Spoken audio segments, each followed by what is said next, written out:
Redditors who left companies that non-stop talk about their amazing culture. What was the cringe moment that made you realize you had to get out? Oh my god, I went through something similar in 2000. Was working for a financial firm. 1,800 employees, with a sales force of 200. I was one of the salesmen.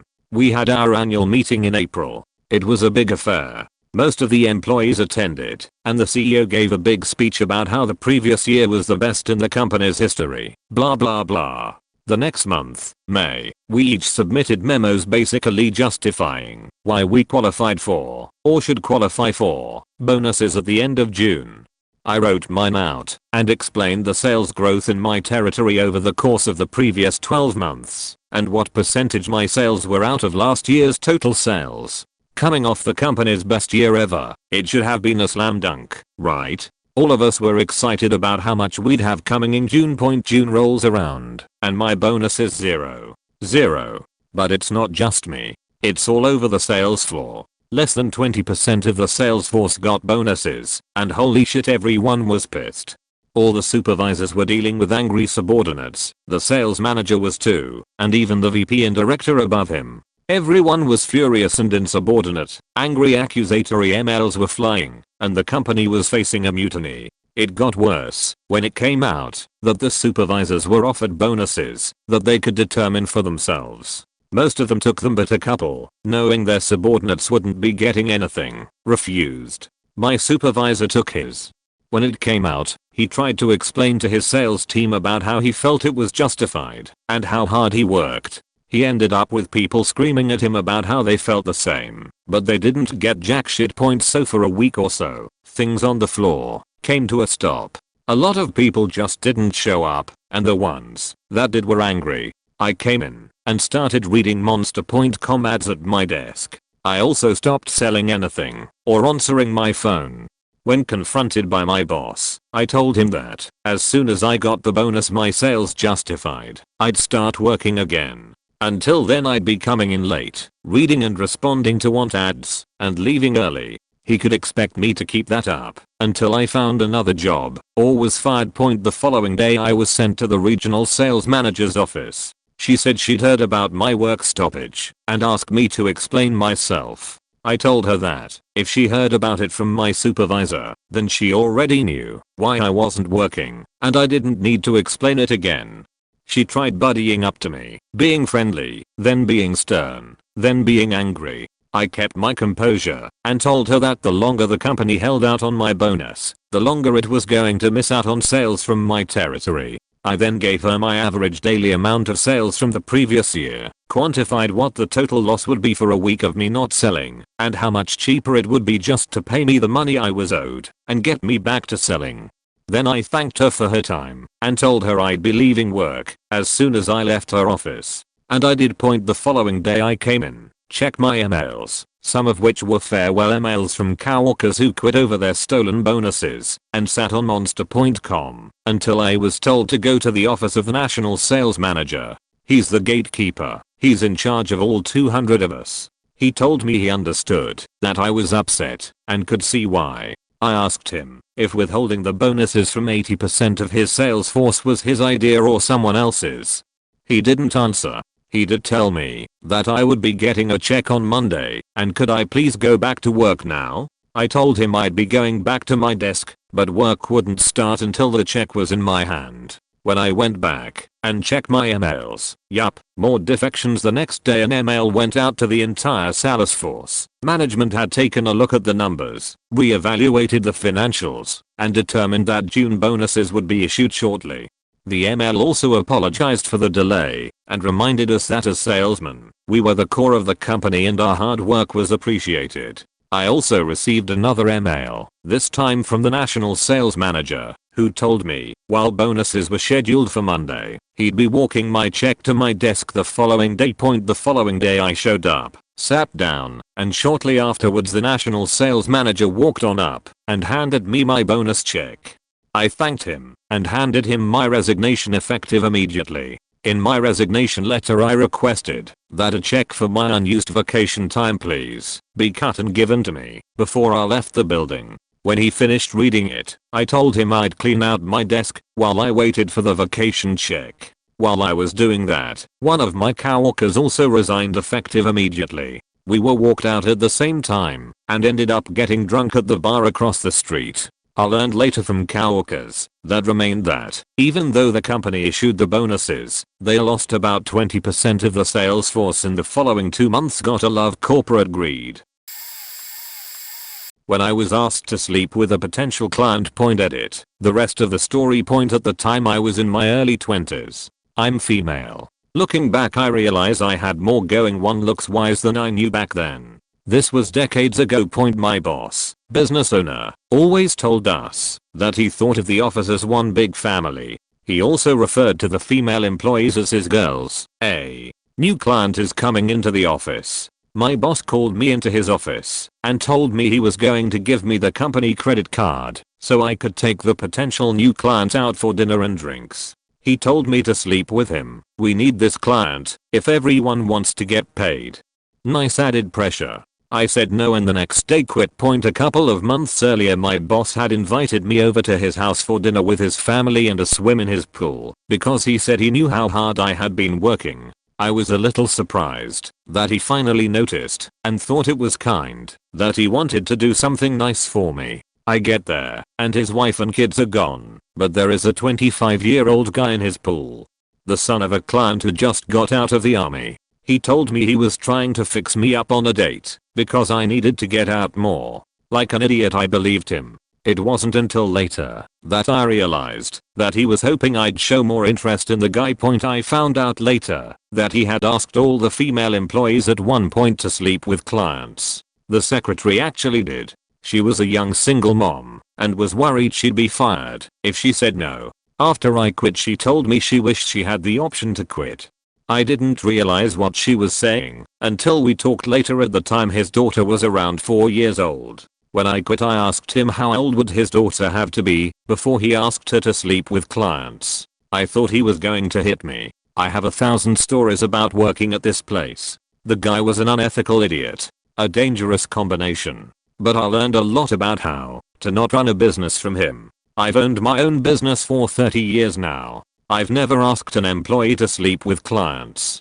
Or even go out for drinks. I had the benefit of growing up in a family with money. I wasn't earning much and would probably not have been able to quit and move without the assistance of my parents. I never told them what happened. When I told my dad I quit he was happy. You hated the place. Now that I'm older and times have changed, I would know what to do. I would hope he'd face consequences.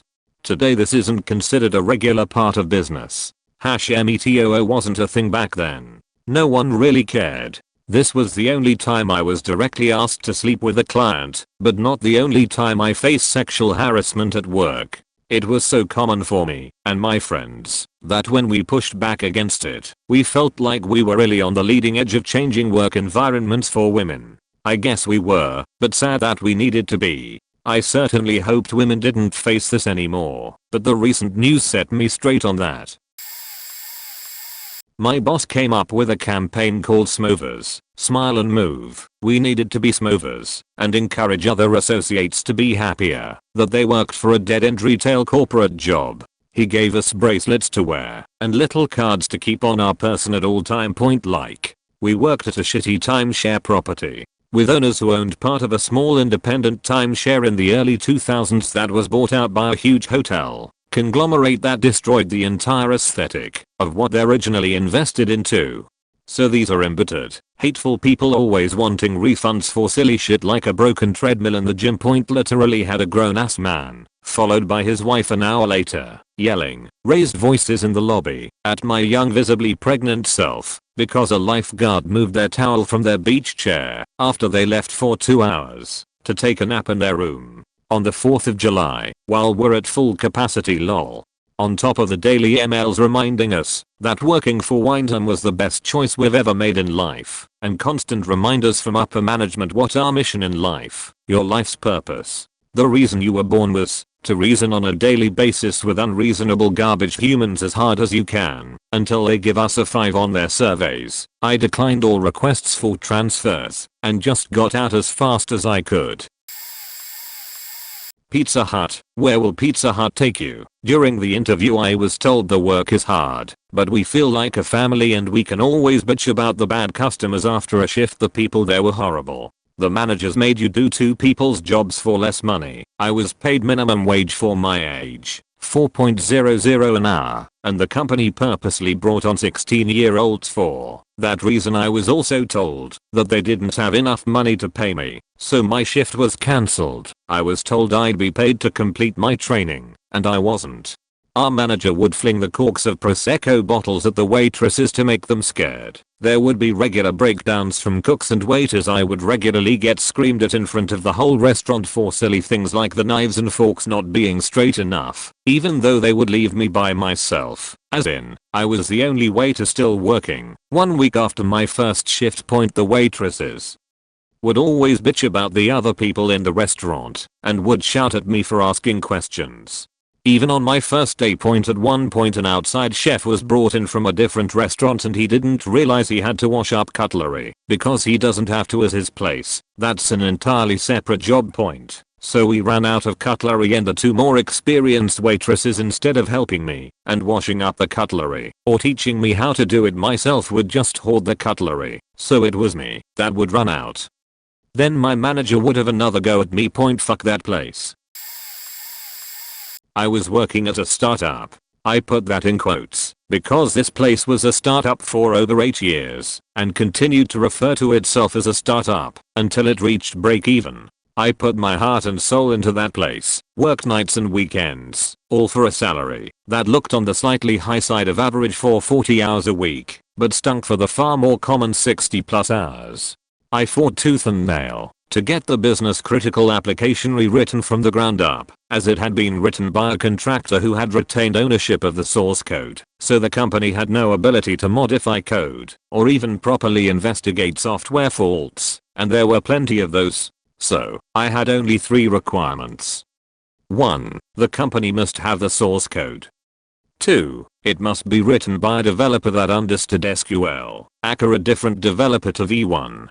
0. And 3. I was given enough prior notice to write a complete project specification beyond the skeleton of website plus HardDB plus backend stuff to interface with government API. Finally, the CEO let me know that the project to write Business App v2.0 had budget approval. Oh frabjous glorious day. Then things got worse. It was being written by the same one-man developer who wrote v1.0.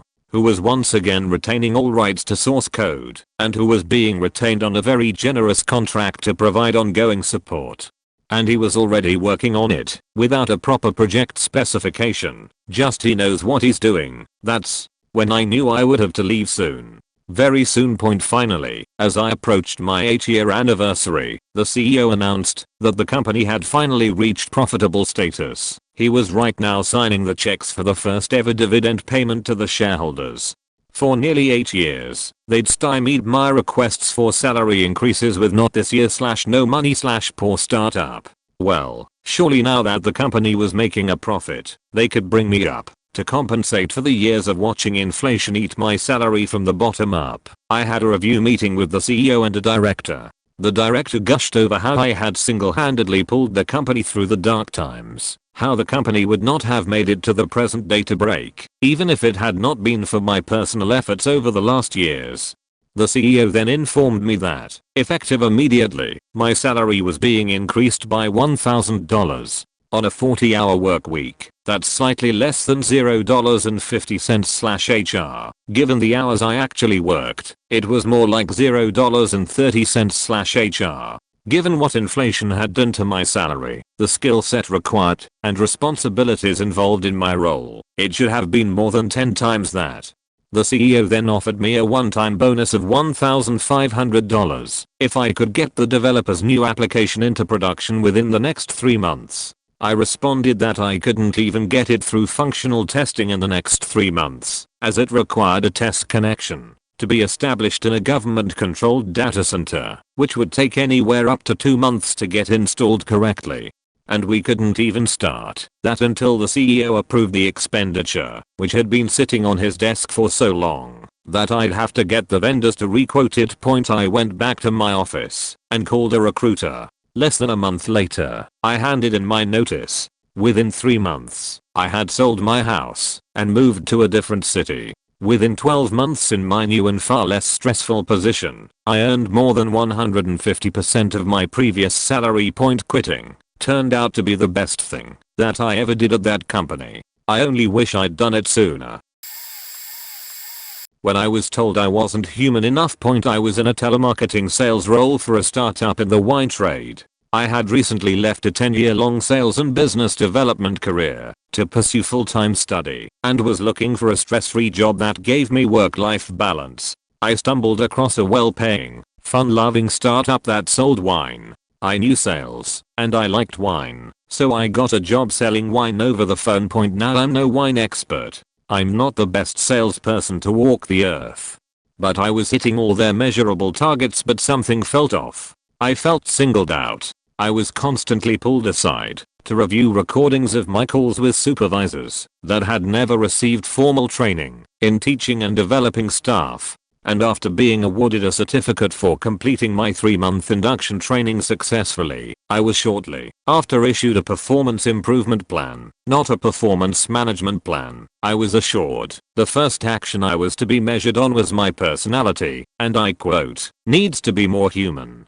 I was stunned and confused and upset and angry. Myself, who I am, was not good enough. I was too polite, too sweet, not as cool, or quirky, or unique, or out and out there as they wanted me to be.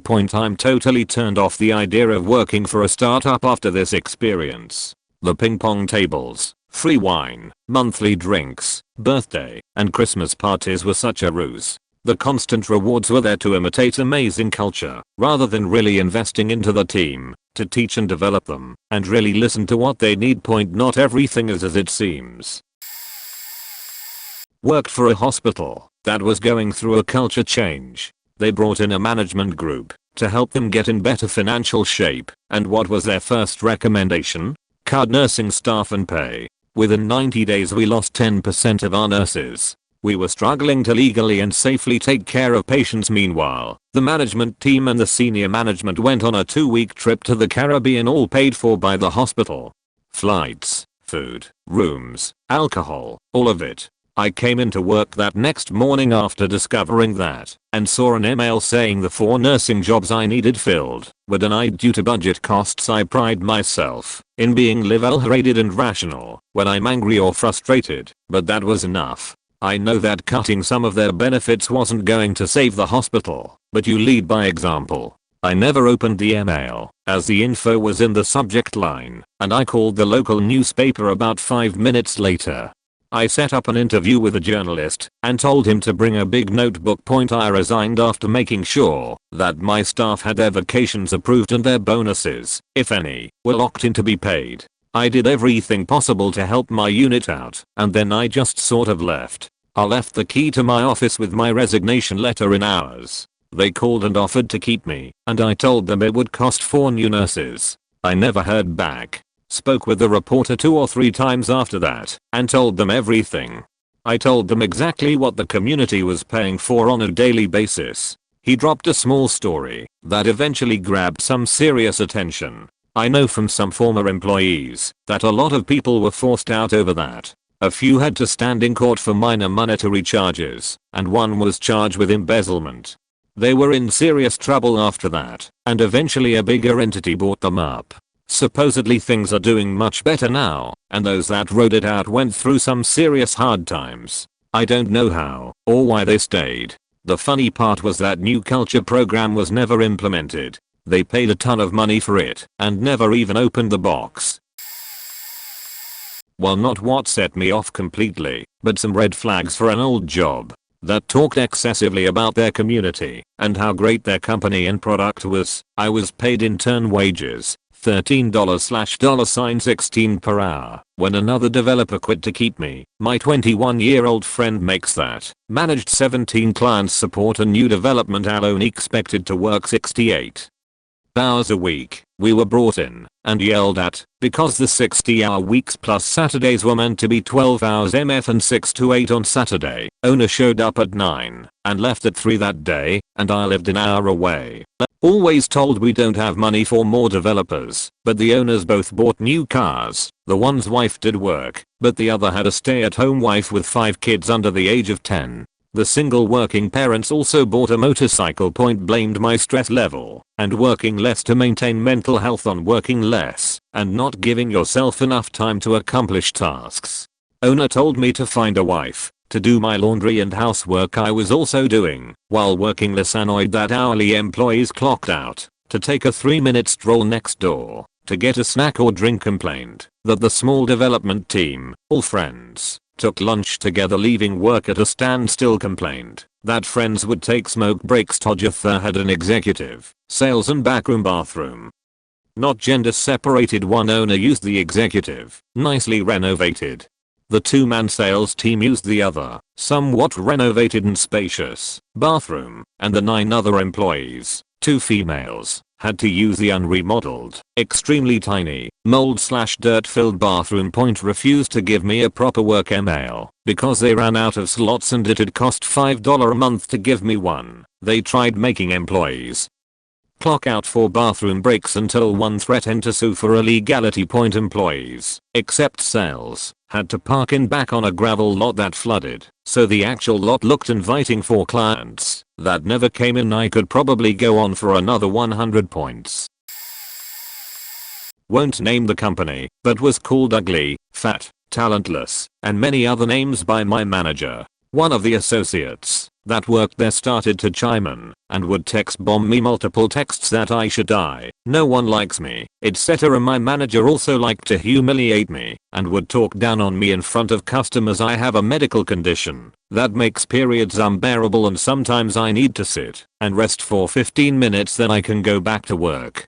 When I came back onto the floor my manager asked how it felt knowing I couldn't have kids because of my condition. I went to my district manager and he said that my coworkers were stressed out and needed to release some steam. He said the holidays were 3 months ago. I'm sure they're still trying to recover from it. I became anxiety ridden and found a hotline to write to about the work environment and waited to see what would happen.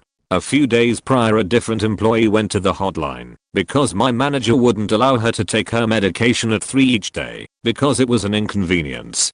Her complaint went through first and she was called into the office and yelled at and left crying because she didn't know what to do. I knew I was going to be next and immediately put in for the rest of my vacation time, 9 days, then took my normal 2 days before and after vacation off so I could find a job and put in my 2 weeks then and there. That job made me anxiety ridden. I lost 15 pounds and I became depressed and suicidal. I couldn't sleep through the night and cried on my way to work each day. The job I'm at now is night and day. Everyone is so nice and I haven't had a single bad day there. I will never shop at that location and warn anyone who wants to go there about how they do things. It was disgusting. I was a manager and was very good at the process of disciplinary hearings. I ended up being used on them all the time and the company in question used to pretend they were all about the staff and created a great work and home life balance. This wasn't true in any way. Once you got to a certain level of management you were told to treat people like shit while smiling. The final straw for me was when I was being coerced into what outcomes to come to in the disciplinary meetings, which is against their own policy and borderline illegal. When I first did not follow this advice and went more lenient, justified in this case, I was called at home by a very senior manager and advised it would be in my best interest to follow the advice next time or I would regret it. At this point I went into work on my day off and resigned with immediate effect. I was not being anyone's puppet. They were extremely shocked and offered me a pay rise to stay, but the whole place had become toxic to me after that. And I handed it personally to the manager, who had called me. I still know people that work there, and the place has got worse and worse. Allegedly after I left they started to use another main person for the job who unfortunately had no problem following the often unfair and corrupt advice. In a much better job now, and much happier. I learned something about myself on that day, and made me like myself a lot more. TL. Dr. I design and implement strategy to save cottage company millions over a few years. Get fired for it. let it all burn. I was working in quality assurance for a cottage company. The total staff was around 30 people and 5 upper management. The business was clearly in a boom sales wise. An arbitrary amount of finished units had to be completed and shipped per day before we were released from work. Sounds great, right? Nah, not when the failure rate of the product was over 60%. This means in the quality assurance department, our job was to certify the product as functional and flawless aesthetically and clear it for shipping. The arbitrary number set was 300 units per day at around $150 to $500 customer cost per unit, depending on their customization options. I was hired on in-CAF for product testing. Well, I got tired of 14-hour days, 6 days per week. So I created a running list of modes of failure and who along the production line was responsible for the area associated with the various modes of failure. Fast forward 3 months and I had a massive volume of data in a presentable format showing who, what and where was bleeding the company dry on materials and wage cost, and my recommendations for fixing the issue. Literally would save the company over $1 million over the next year at the current shipping rate. I started approaching people on the production line and taking them aside and showing them my data. I never hovered or micromanaged, just told them what was up. Everyone was super burned on hours worked as I was, so they were glad to work it out so they could spend more time with family. Over the next few months my running list of failures changed. Overall failure was down to something like 39%, and I was still having daily meetings with people as we would have huddles to determine if these issues were personnel related, lack of training, poor materials, poor assembly and maintain tools, poor storage and handling techniques, whatever. Big boss man confronted me one day while I was upstairs in the production area and was like, "Don't you work in CAP? Why are you up here?" I said, "My name is freshest and I do work in CAP, but I've been collaborating with production for the last few months in efforts to improve our numbers and reduce failure." Boss man, in front of the entire production crew, said, "I have a production manager and you're not him. So tell me why you thought it was okay to leave your area and go behind our backs and do this." I was literally stunned. I told him that the production manager had been working closely with me this entire time and had approved my methods and had been flexible in helping me refine strategy and implement changes. I quickly got the hint that old Greg, the production manager, had not said shit to Big Boss Man this entire time, almost half a year at this point, and had been stealing the credit for the increase in productivity. The discussion was getting heated, so I asked him if after lunch could he please set aside 15 minutes for me to give him a presentation. He said no. I said not, even if it will net you several $1 million over a year or two. That got the attention of that slimy fuck. We wind up having that meeting, to which T concludes with him demanding I turn over all of my data and write up an outline of my methods. I could sense the tension and I confronted him and asked, "Why does this feel like I'm about to get fired?" He said, "I haven't made up my mind about that yet." I was so furious I was almost crying. I destroyed all of my data and literally burned my notes for the past 6 months and told the cocksucker goodbye. Oh man, I can hear his rage now just thinking about it. When he found out I destroyed the data and my notes and refused to share any of it. Shouldn't have tried to fire me, asshole. I work for a law enforcement agency that prides itself on being world class, the elite, the best of the best. My first week, a coworker took me to lunch and explained to me how to get with the program, how much overtime you can get away with claiming over what you've actually worked, 4 extra hours per day, more than that, and people get suspicious. What other law enforcement agencies will respect the blue wall by getting our employees out of tickets and looking the other way for minor infractions, the whole deal. Then he bragged about how well he'd gamed the system, showing me credentials he'd gotten himself issued for a higher level position he didn't have and would never show within the agency, but loved flashing to the public and cops. He went on to explain how only idiots paid taxes, listing off all the deductions he was able to pile on, including the lunch he was buying me and his son's dog, which he was especially proud of because he'd managed to forge paperwork claiming it as a service animal for an expansive tax credit. Cherry on top, this was the chaplain. Honorable mention. The first time I tried talking to my boss about how a given policy applied and got the answer, "We don't do that here, it's big boy rules." Big boy rules means no rules, except ignore policy and do whatever the boss says to do. Except, of course, if something goes wrong, the punishment for not following policy falls entirely on you. Funny, that point we've managed to keep it to only 2 suicides this year, so far. Blissfully, my last day is next Friday. I worked for a mid-size Pennsylvania-based regional paper supply firm. Keeping the name out, because I don't want anyone from work to see this. I had been a salesman at the company for 8 years, before I was promoted to regional manager. As regional manager I led my branch through some rough periods of industry-wide decline in the mid-2000s. We were always the top branch though, and we consistently led in sales, and came in under budget. Due to an unrelated issue at corporate, the position directly above me had opened up, and corporate decided to fill it with an outside hire, who turned out to be some schmuck from a steel factory or something. He didn't know anything about paper, thought you could make it by putting it in a furnace. He was hired right around the same time as my 15-year anniversary with the company. I understand that his job was to oversee the branches in the Northeast region, but this guy goes way overboard. He's basically camping out in my conference room every day, which is really uncalled for.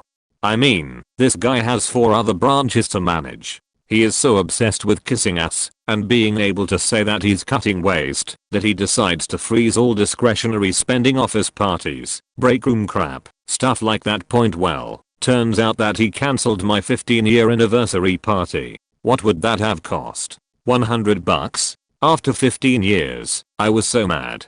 I drove all the way to corporate in New York to talk to the CFO. He listened to me, but didn't really get it. He thought that by giving me back the party he could just make everything better. Nope, fuck that. I quit. As I walked out I turned and looked at him and said, you have no idea how high I can fly, and you know what I'm doing now? I started my own paper company with 2 of my old loyal employees. I'm currently in the process of stealing all of my old company's clients. Old CFO is pissed, but that's what he gets. I'm kinda there now. My company, US, was bought out 2 years ago by a tech company from India. We are not a tech company, we are a health insurance TPA. We were told the company was in the hole financially and none of us are getting a pay raise until the company is profitable again. Meanwhile my increase in 4 years has added up to a whopping 63 cents an hour. A few days later an email goes out company-wide talking about how bonuses and raises will be discussed soon, and your manager will reach out to you.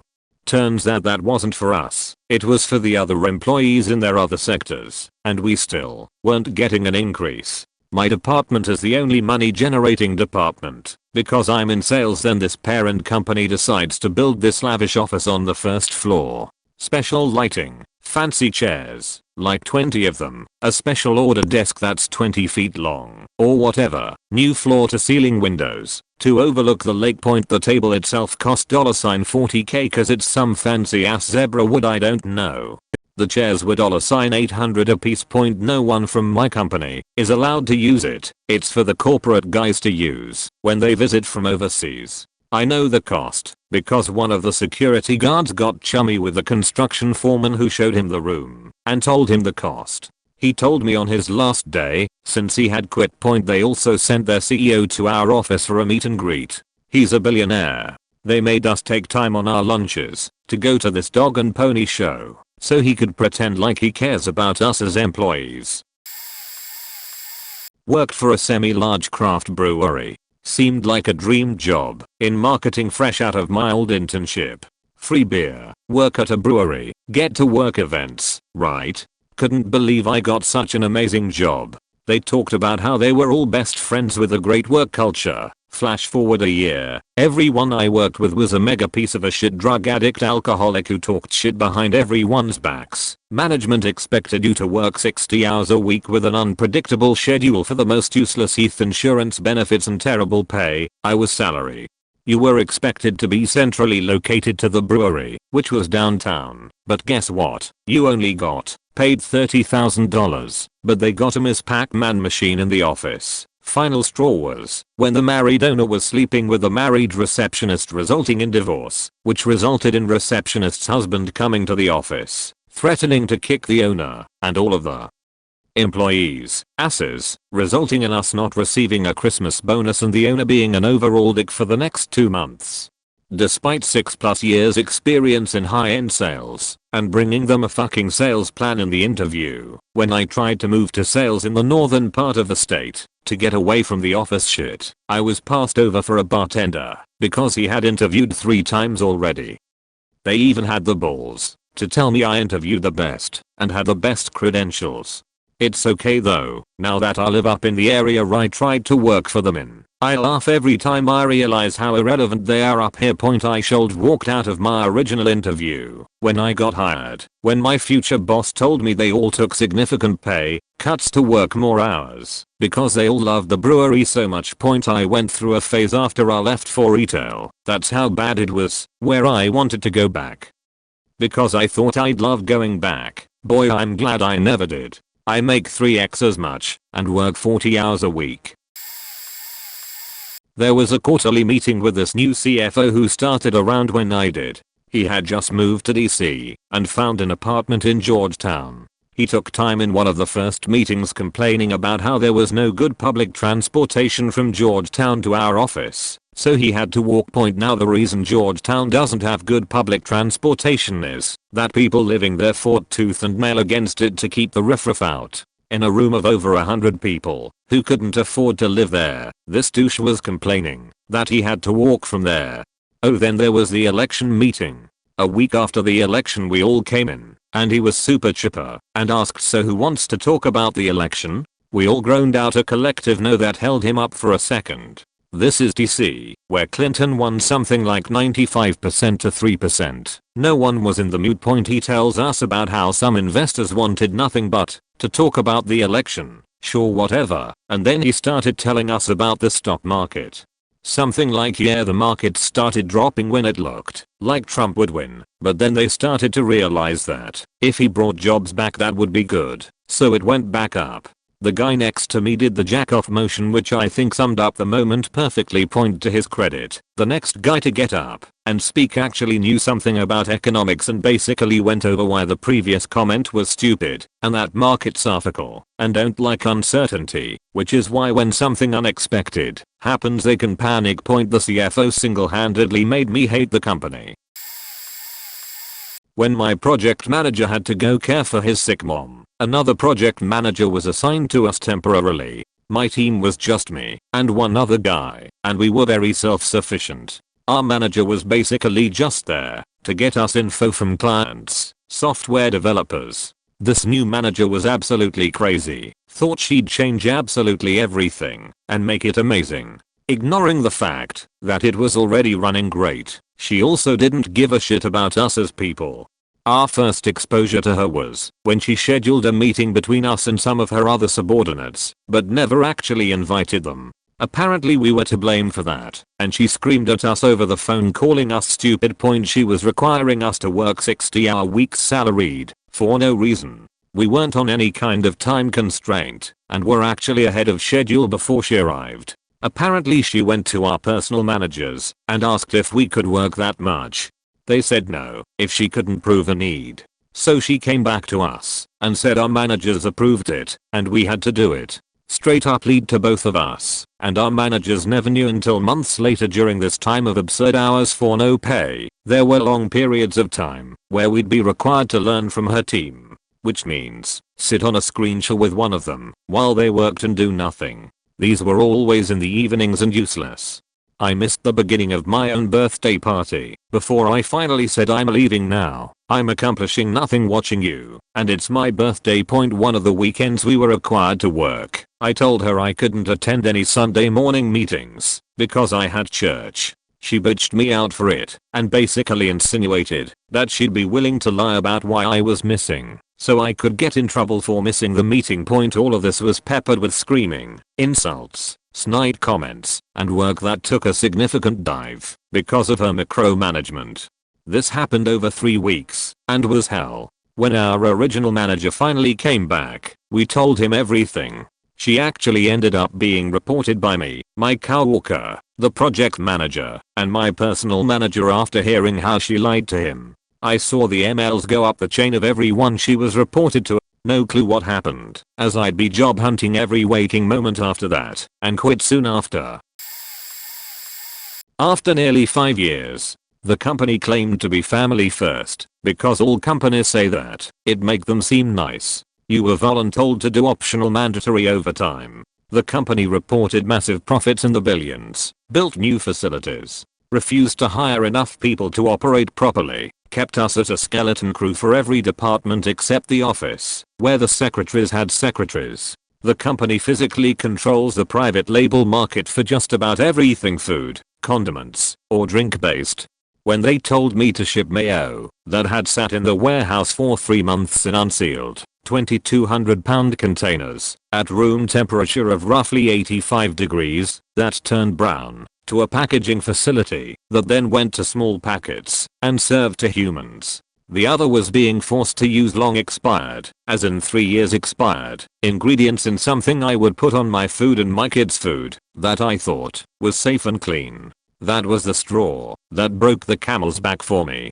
I stopped working overtime, reported everything they did wrong or dangerous to OSHA, the EPA, and the FDA, and worked 44-hour weeks until they fired me. They took a huge hit 2 years ago on a particulate plastic in the bottles of product recall that was literally hundreds of millions in lose that the insurance refused to cover because it was literally weeks of production completely unchecked. Right before I was fired, they landfilled 26 trailers worth of product, something like 700 tons of food.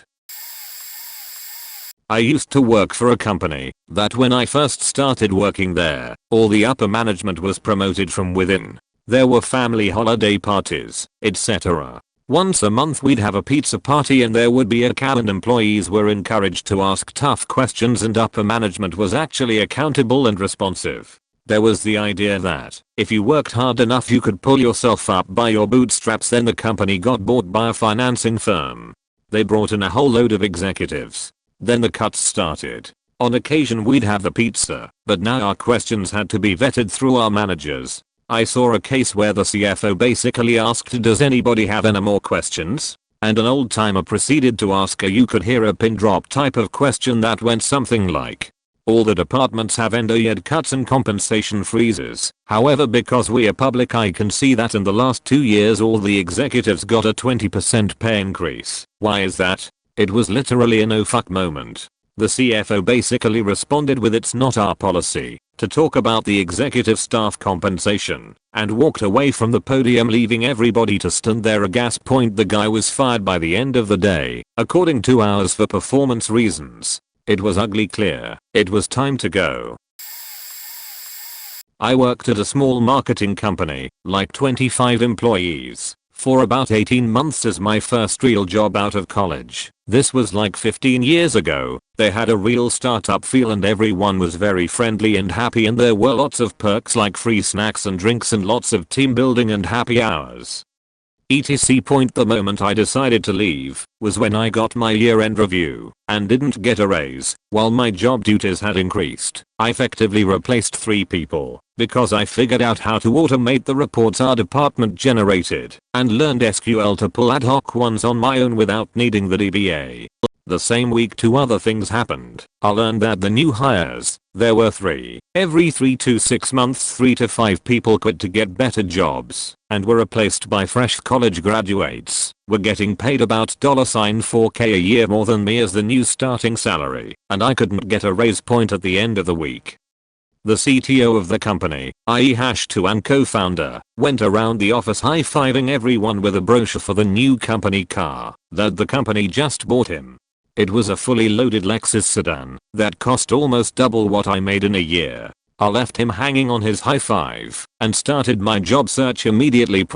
When I found a new job, they tried to match salaries and lost their shit when they found out I'd found a new job that had less responsibility and paid almost double what I made, and that I wouldn't stay for even a $10K increase. Fuck you CTO and CEO and your muffins and free juice. I need to pay my fucking rent. I had one of the most unprofessional interviews I've ever experienced with Bamboo Hours. This is a company that touts being the best place to work in Utah, a human workplace, a hip place to grow. They love reminding people that they pay their employees to take vacation. But when you start getting around their kitschy marketing ploys, you quickly realize they're a typical, unimpressive workplace. I was asked to show up at some restaurant to have lunch with the interviewer. It was about as casual as you could imagine. The conversation went as most normal conversations go, but I quickly noticed he was completely disagreeable. From movies to hobbies, even offhanded sarcastic comments, he was quick to correct and disagreed with any statement I made. My response to each of his questions regarding professional background in that were scenario-based were countered by him completely disagreeing again. At one point, to just be contrarian, he claimed listening to and actioning customer feedback was not something he was interested in. This was troubling. He cited his experience in the industry as being sufficient for design purposes, so no need to listen to your customers. Then, when I asked about the seniority level of the role and the salary, he asked, "Does that really matter?" I knew at that moment that something was very wrong.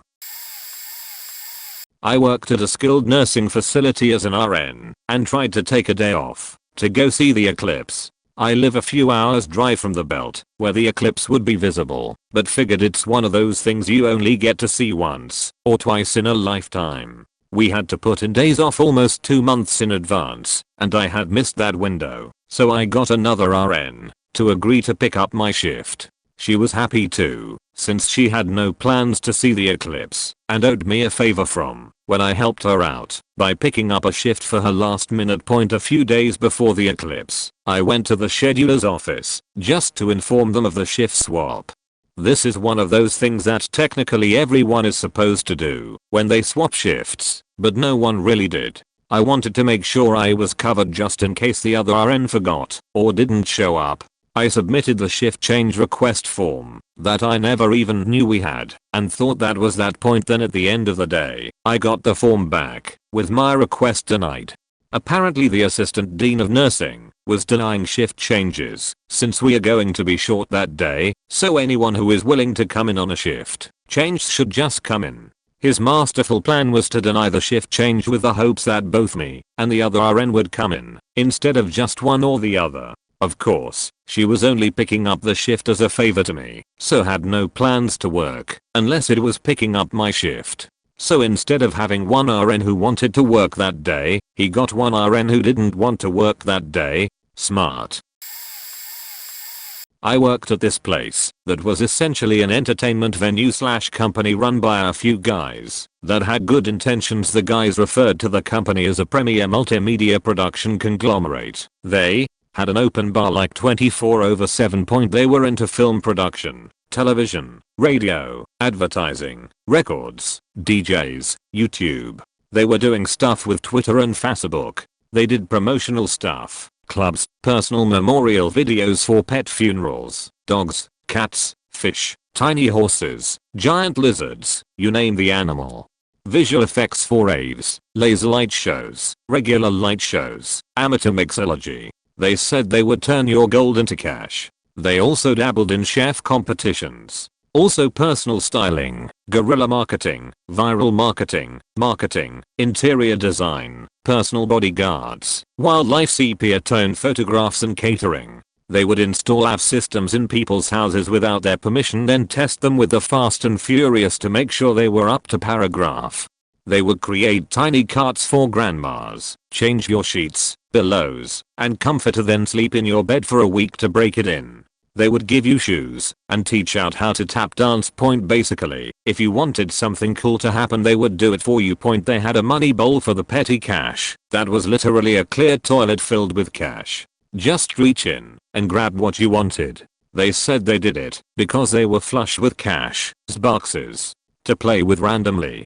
Also, random people would just walk in. I don't know what they did. They wouldn't keep pence because they were afraid they would just leak in their shirts. And they would give people random names. You don't look like a Ben, you're Angelo now. Then they would turn around and not 10 seconds later say no, your name is Jello Shots. They would pay models to stand around. Catering staff running around offering hors d'oeuvres and champagne. Giving out free iPads left and right. They had a party switch, literally slap it, and the light scheme would change, and music would blast. Crazy feng shui chairs everywhere. They had a pool table, ping pong table, lounge area, couch with a ceiling, in-house DJ, and former NBA superstars Detlef Schrempf and Roy Hibbert Point. So they hired this guy to come in and evaluate the company, and he gave all these really good options out to keep the company afloat. It just wasn't sustainable. Point Entertainment 720. Most fun I've ever had as a doorman. I worked in retail for 2.5 years roughly, mainly in the stockroom, which was uncomfortable to work in mostly cause of the poor ventilation. I had an assistant manager who thought he could do what he liked and talk to people like shit, bearing in mind he was removed from the same shop a few years previous over sexual harassment. Well, one day he was in a bad mood from something store related. I was working away in the stockroom tidying shit up, rare behavior for me, and these girls I worked were sitting on the stairs chatting, which didn't bother me cause I couldn't care less what others did. The assistant manager came in all worked up, decided to shout out how pissed off he was, and as the girls were pretending to be interested I came round the corner and he pointed at me saying I'm on thin ice. I very nearly dived down the stairs at him. Instead I stopped and said, who the fuck are you pointing at? I'm actually doing shit, and don't ever talk to me like that again. Was seething at this point. The useless prick mumbled something and stormed off, and a few minutes later the manager wanted a word. I actually got away with it mainly cause the manager was an alright guy as well, hating the assistant manager also. Soon after the real manager left, the assistant manager made it unbearable to work there, and I left not long after. This was one of many times he tried to dig me out. Still hate him. My sister worked in a place like that. A company that was ordering from them accused them of fraud or something after an invoice went missing, and my sister was fired after a coworker, who was the son of the boss, convinced her that my sister hadn't sent the invoice on purpose. As it happened, it was her boss's job to take care of that particular invoice, and the boss found it on her desk. She had forgotten to post it to the company.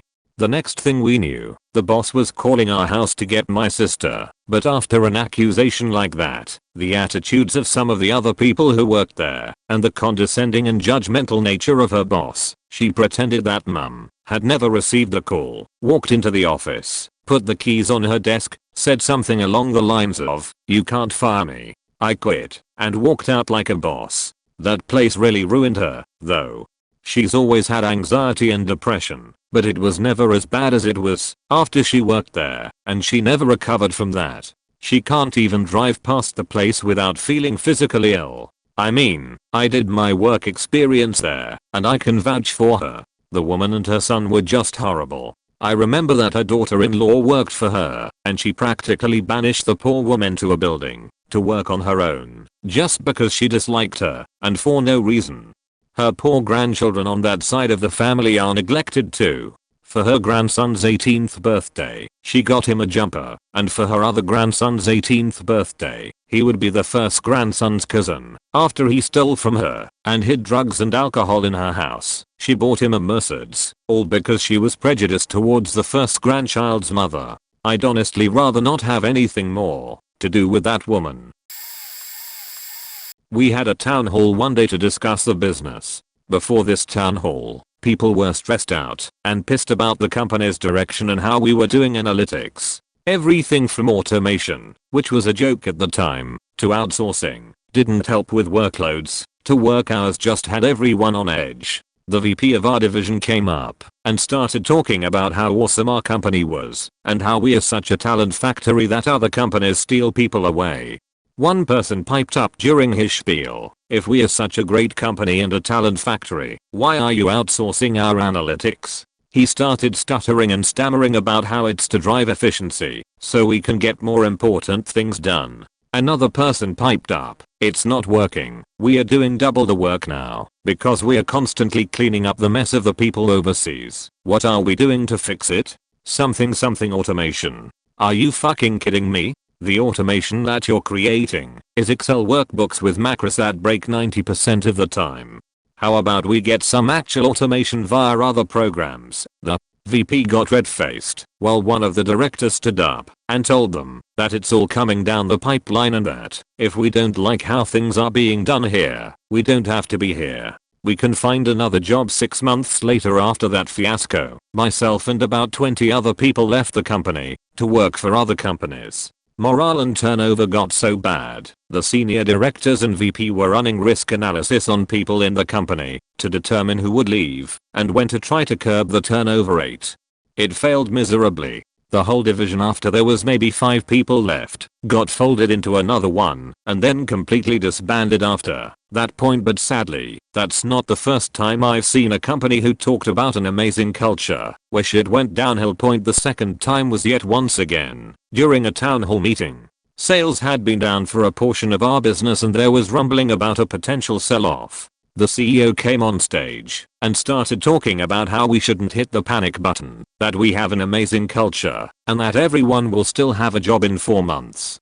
That's when he proceeded to have his life coach come on stage to do an interview of him and how he feels about the culture and the company. They even stylized it like a morning talk show. I wound up quitting 3 months after that and found out a month later they laid off half of the officers. They sold off a big portion of the business. The third time we had a company-wide call. We had been promised for months that we were doing a mass restructure and that we would be headcount neutral. Nobody was losing their jobs. Day of the company-wide call, they showcased the new org charts of what everyone was doing and who was under who. After the VP of sales went through the whole thing, there were a number of names left off of the org charts. At the end of the call, they said that those whose names weren't on the org chart were given the opportunity to apply to a new position. That is, you no longer have a job and need to reapply to stay here.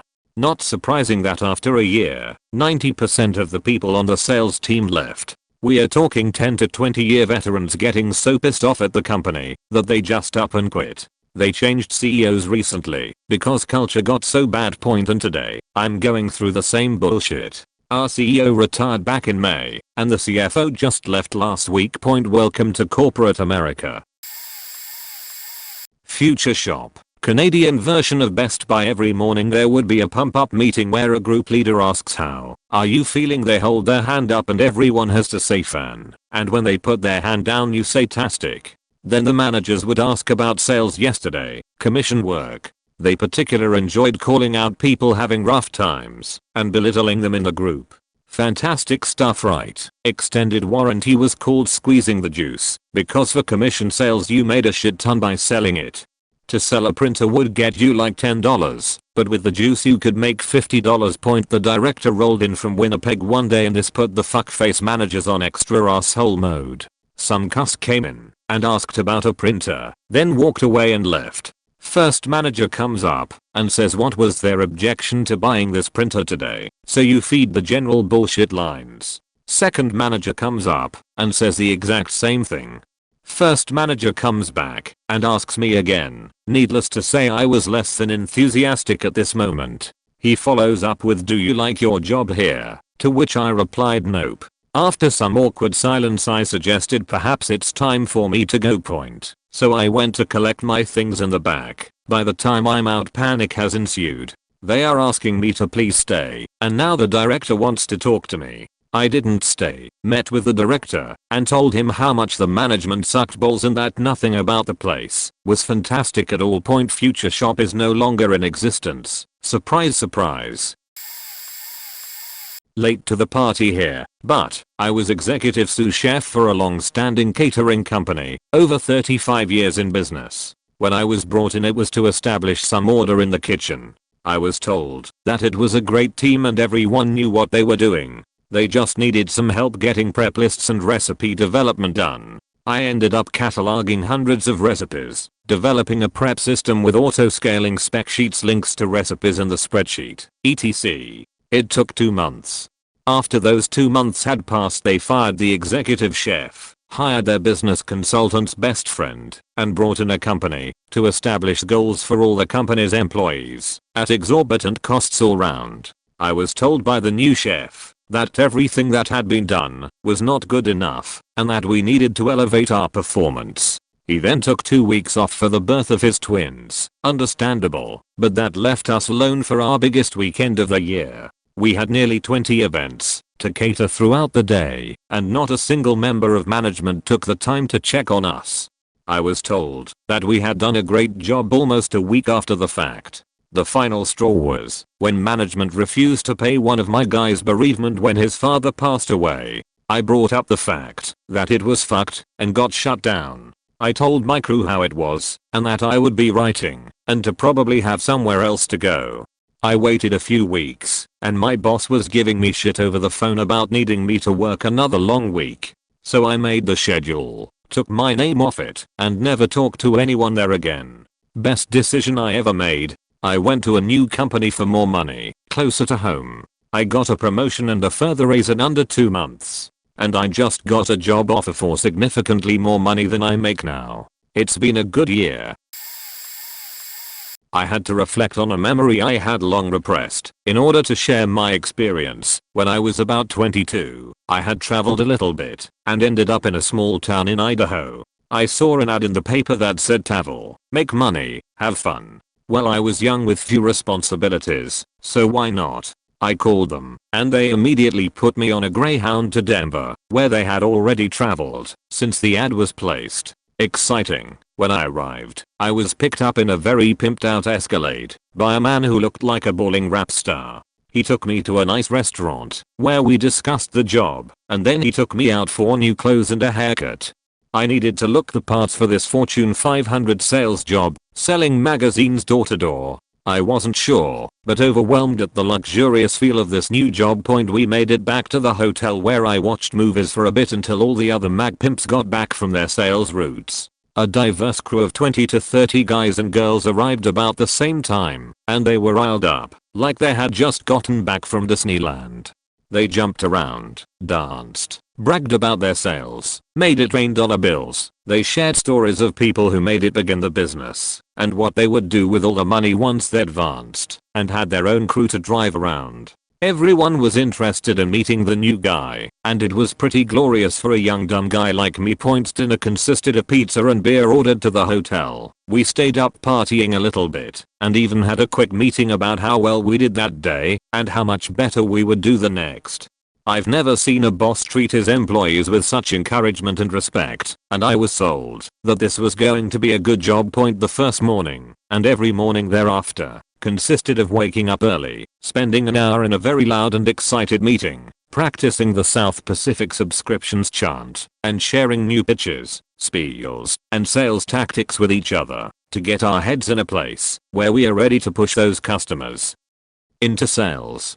I remember there was a basic format of a spiel that I had to practice, one where I pretended that I was an old friend knocking on this person's door, but that I must have the wrong house, and by the way I'm selling magazines, and it consisted of a lot of high fives. It was fun and it kind of worked sometimes, because I definitely sold enough magazine subscriptions to garnish respect with the others. They drove us around in 3 different cars, an H2, an Escalade, and a cargo van. And they would take groups of us around various suburban neighborhoods to knock on doors and make those sales. Roughly 2 hours of sales. Then they would pick us up and take us somewhere else. We would spend about a week in each city before we moved on to the next. The hotels we stayed at were pretty low end, and for cost's sake, we were 4 to a room. Whoever made the most sales got first pick on the beds. Average sales got the cots, and least sales got the floor. A little capitalist incentive for us all. Now that you get the general gist of it, here's where things unraveled. When we were dropped off to make sales, each individual got to pick their own street to make sales on their turf, and if you knocked doors on somebody else's turf, then you better have made a sale, otherwise you just burned a customer. And this happened fairly frequently, especially due to the street patterns not being exactly consistent. And if you burned a customer, then you were a wab, weak ass bitch. If you didn't make a sale in your 2-hour interval, then you were a wab. And if you didn't make it back to the rally point after 2 hours, then you risk getting left behind. And yes, this happened sometimes. At the end of the day, we did booking and turned in our invoices, cash, checks, and whatever else. We didn't exactly get paid in money. The crew leaders, that rap star guy I was talking about, they kept all of our 25% commissions in an account, and we could ask them for money from our books whenever we needed some. But the majority of the time, they would smooth talk and convince us that we didn't really need the money. Albeit, the leaders took us out for a nice lunches and dinners, they paid for the hotel, and there were often prizes to be won. They also supplied us alcohol in the evenings, and they had lots of toys for us to use briefly on our Sundays off, before we hit the road to the next city. I'm talking a couple mini motorcycles, bongos, gaming consoles, boomboxes, etc. Those hotels must have hated us, but we stayed places that were pretty desperate for the business. Except on a good sales week, we would occasionally get to stay at some 5-star hotel, which I'll earn the star rating. Doesn't really mean anything. Point, it was around my 6th week that things started going downhill. I ended up knocking doors on another guy's turf, and when he saw me, he bolted down the street at me and hit me in the head with a rock. It was a pretty bloody mess, and the crew leaders were mostly upset because it's going to be hard to make sales with big scab on my forehead. But me and my offender, we are both pretty good salesmen, and they really tried to patch things up between us. Of course, there was a lot of drama between the 20 to 30 of us, and a lot of cliques, and a lot of clowning and bickering nonsense, but it really escalated for me after that point. We had been all over the Midwest, and my sales were decent, but the breaking point happened when we were in Minneapolis. I finished my last 2-hour route of the day and waited at the rally point like I was supposed to, but nobody came. We were all young and cell phones were just becoming a big thing, so nobody really had one yet. By dusk I realized that nobody was coming for me, and I started walking in the general direction back toward Minneapolis. By late night, I was on a dark 2-lane highway with no idea of the layout of the city or exactly where I was going. I laid down off the side of the road and went to sleep. I was awakened by a policeman who seemed startled that I was alive, and he took me to a truck, stopped down the road, and dropped me off. I spent the rest of the night under those hand air dryers in the bathroom, occasionally waking up to hit the button and let the warm air heat me up. After sunrise, a passerby offered me a ride, and I told him the specific hotel I was staying at, and this kind sweet gentleman took me straight there. I showed up to the hotel just in time to see everybody packing the vehicles to move on to the next city. Everyone seemed genuinely surprised to see me because the leader told them that I quit. And that was the moment that I walked away. Edit, spelling, grammar, punctuation. If a company brags about how great their office culture is run, they are overcompensating. My psychotic middle-aged boss tried to be the young cool mom with things like office yoga, company field trips, great break room, which turned into mandatory yoga, which turned into a half an hour of unpaid time. Then she asked me to keep a tally of how many times staff members would attend yoga and would use it against them in performance reviews despite making it mandatory. She also had a super innovative fun break room, but would have me stop watch and keep track of how much time people spent in there.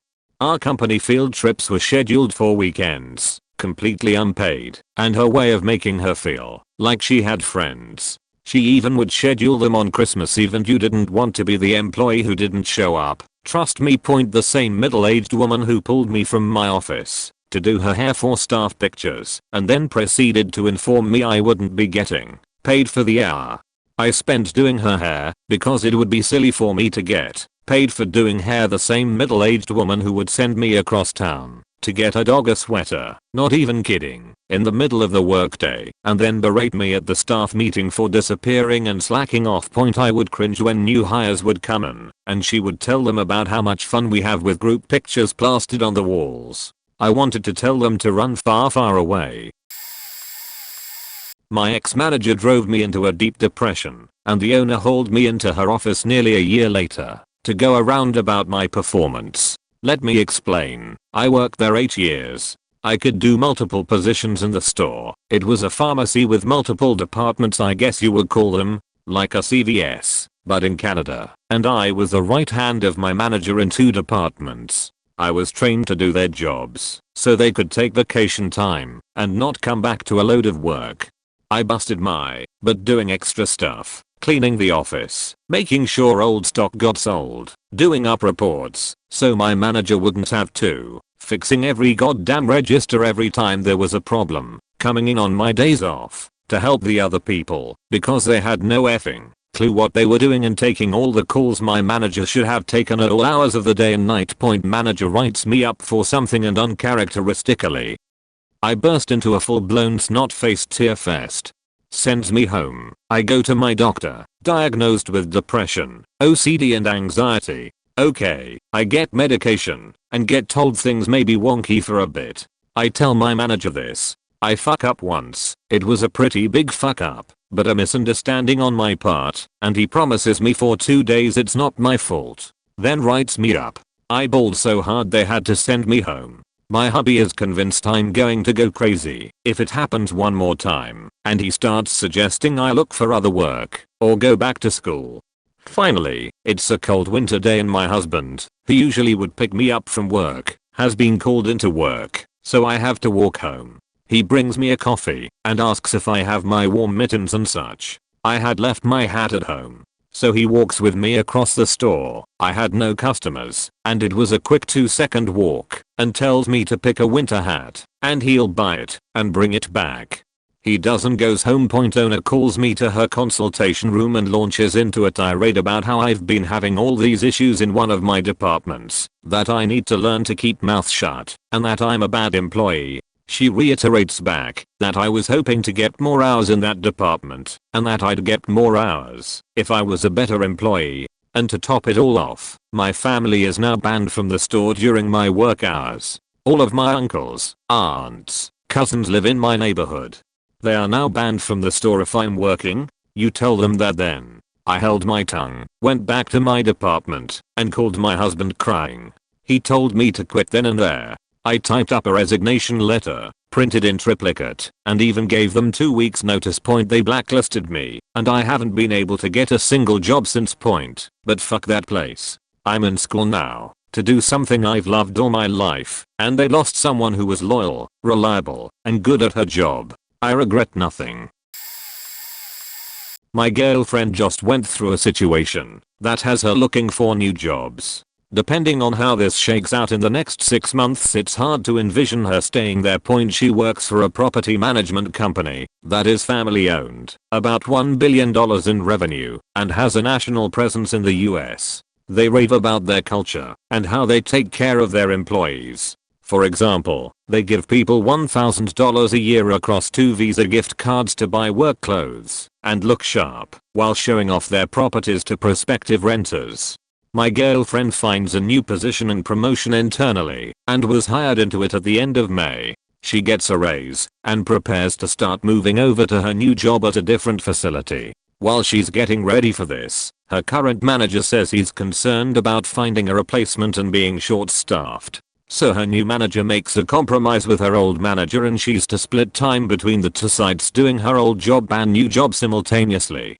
These sites are about 10 miles apart, and some days they have her at both sites, but don't cover the cost of transportation. After 3 weeks, she's pretty run down from the back and forth, and asks her new manager if they had any luck finding a replacement, to which she is told no. She asks if her new manager can work on a hard end date, since this is open-ended, and her new manager tells her that they'll look into it. A week later she goes back to the old job full-time, but is told that she'll keep the raise in the meantime.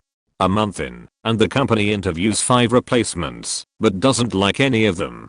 This was bad and disheartening. 2 months into this whole process they tell my girlfriend they are taking away the raise. That was worse. She complains to her old manager about this, and he reluctantly sets up a meeting with his management chain the next week. When this meeting rolls around they tell her that the budget doesn't support the position she was waiting for, and it was being dissolved.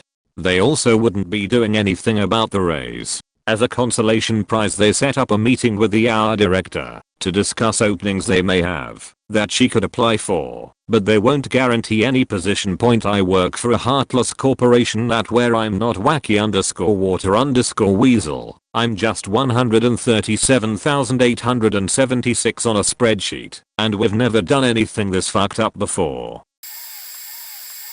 They've medicated a woman so badly she began having heart issues even worse than she had from her previous life with drug addiction. She was trying to stay clean and wanted off some of her medications.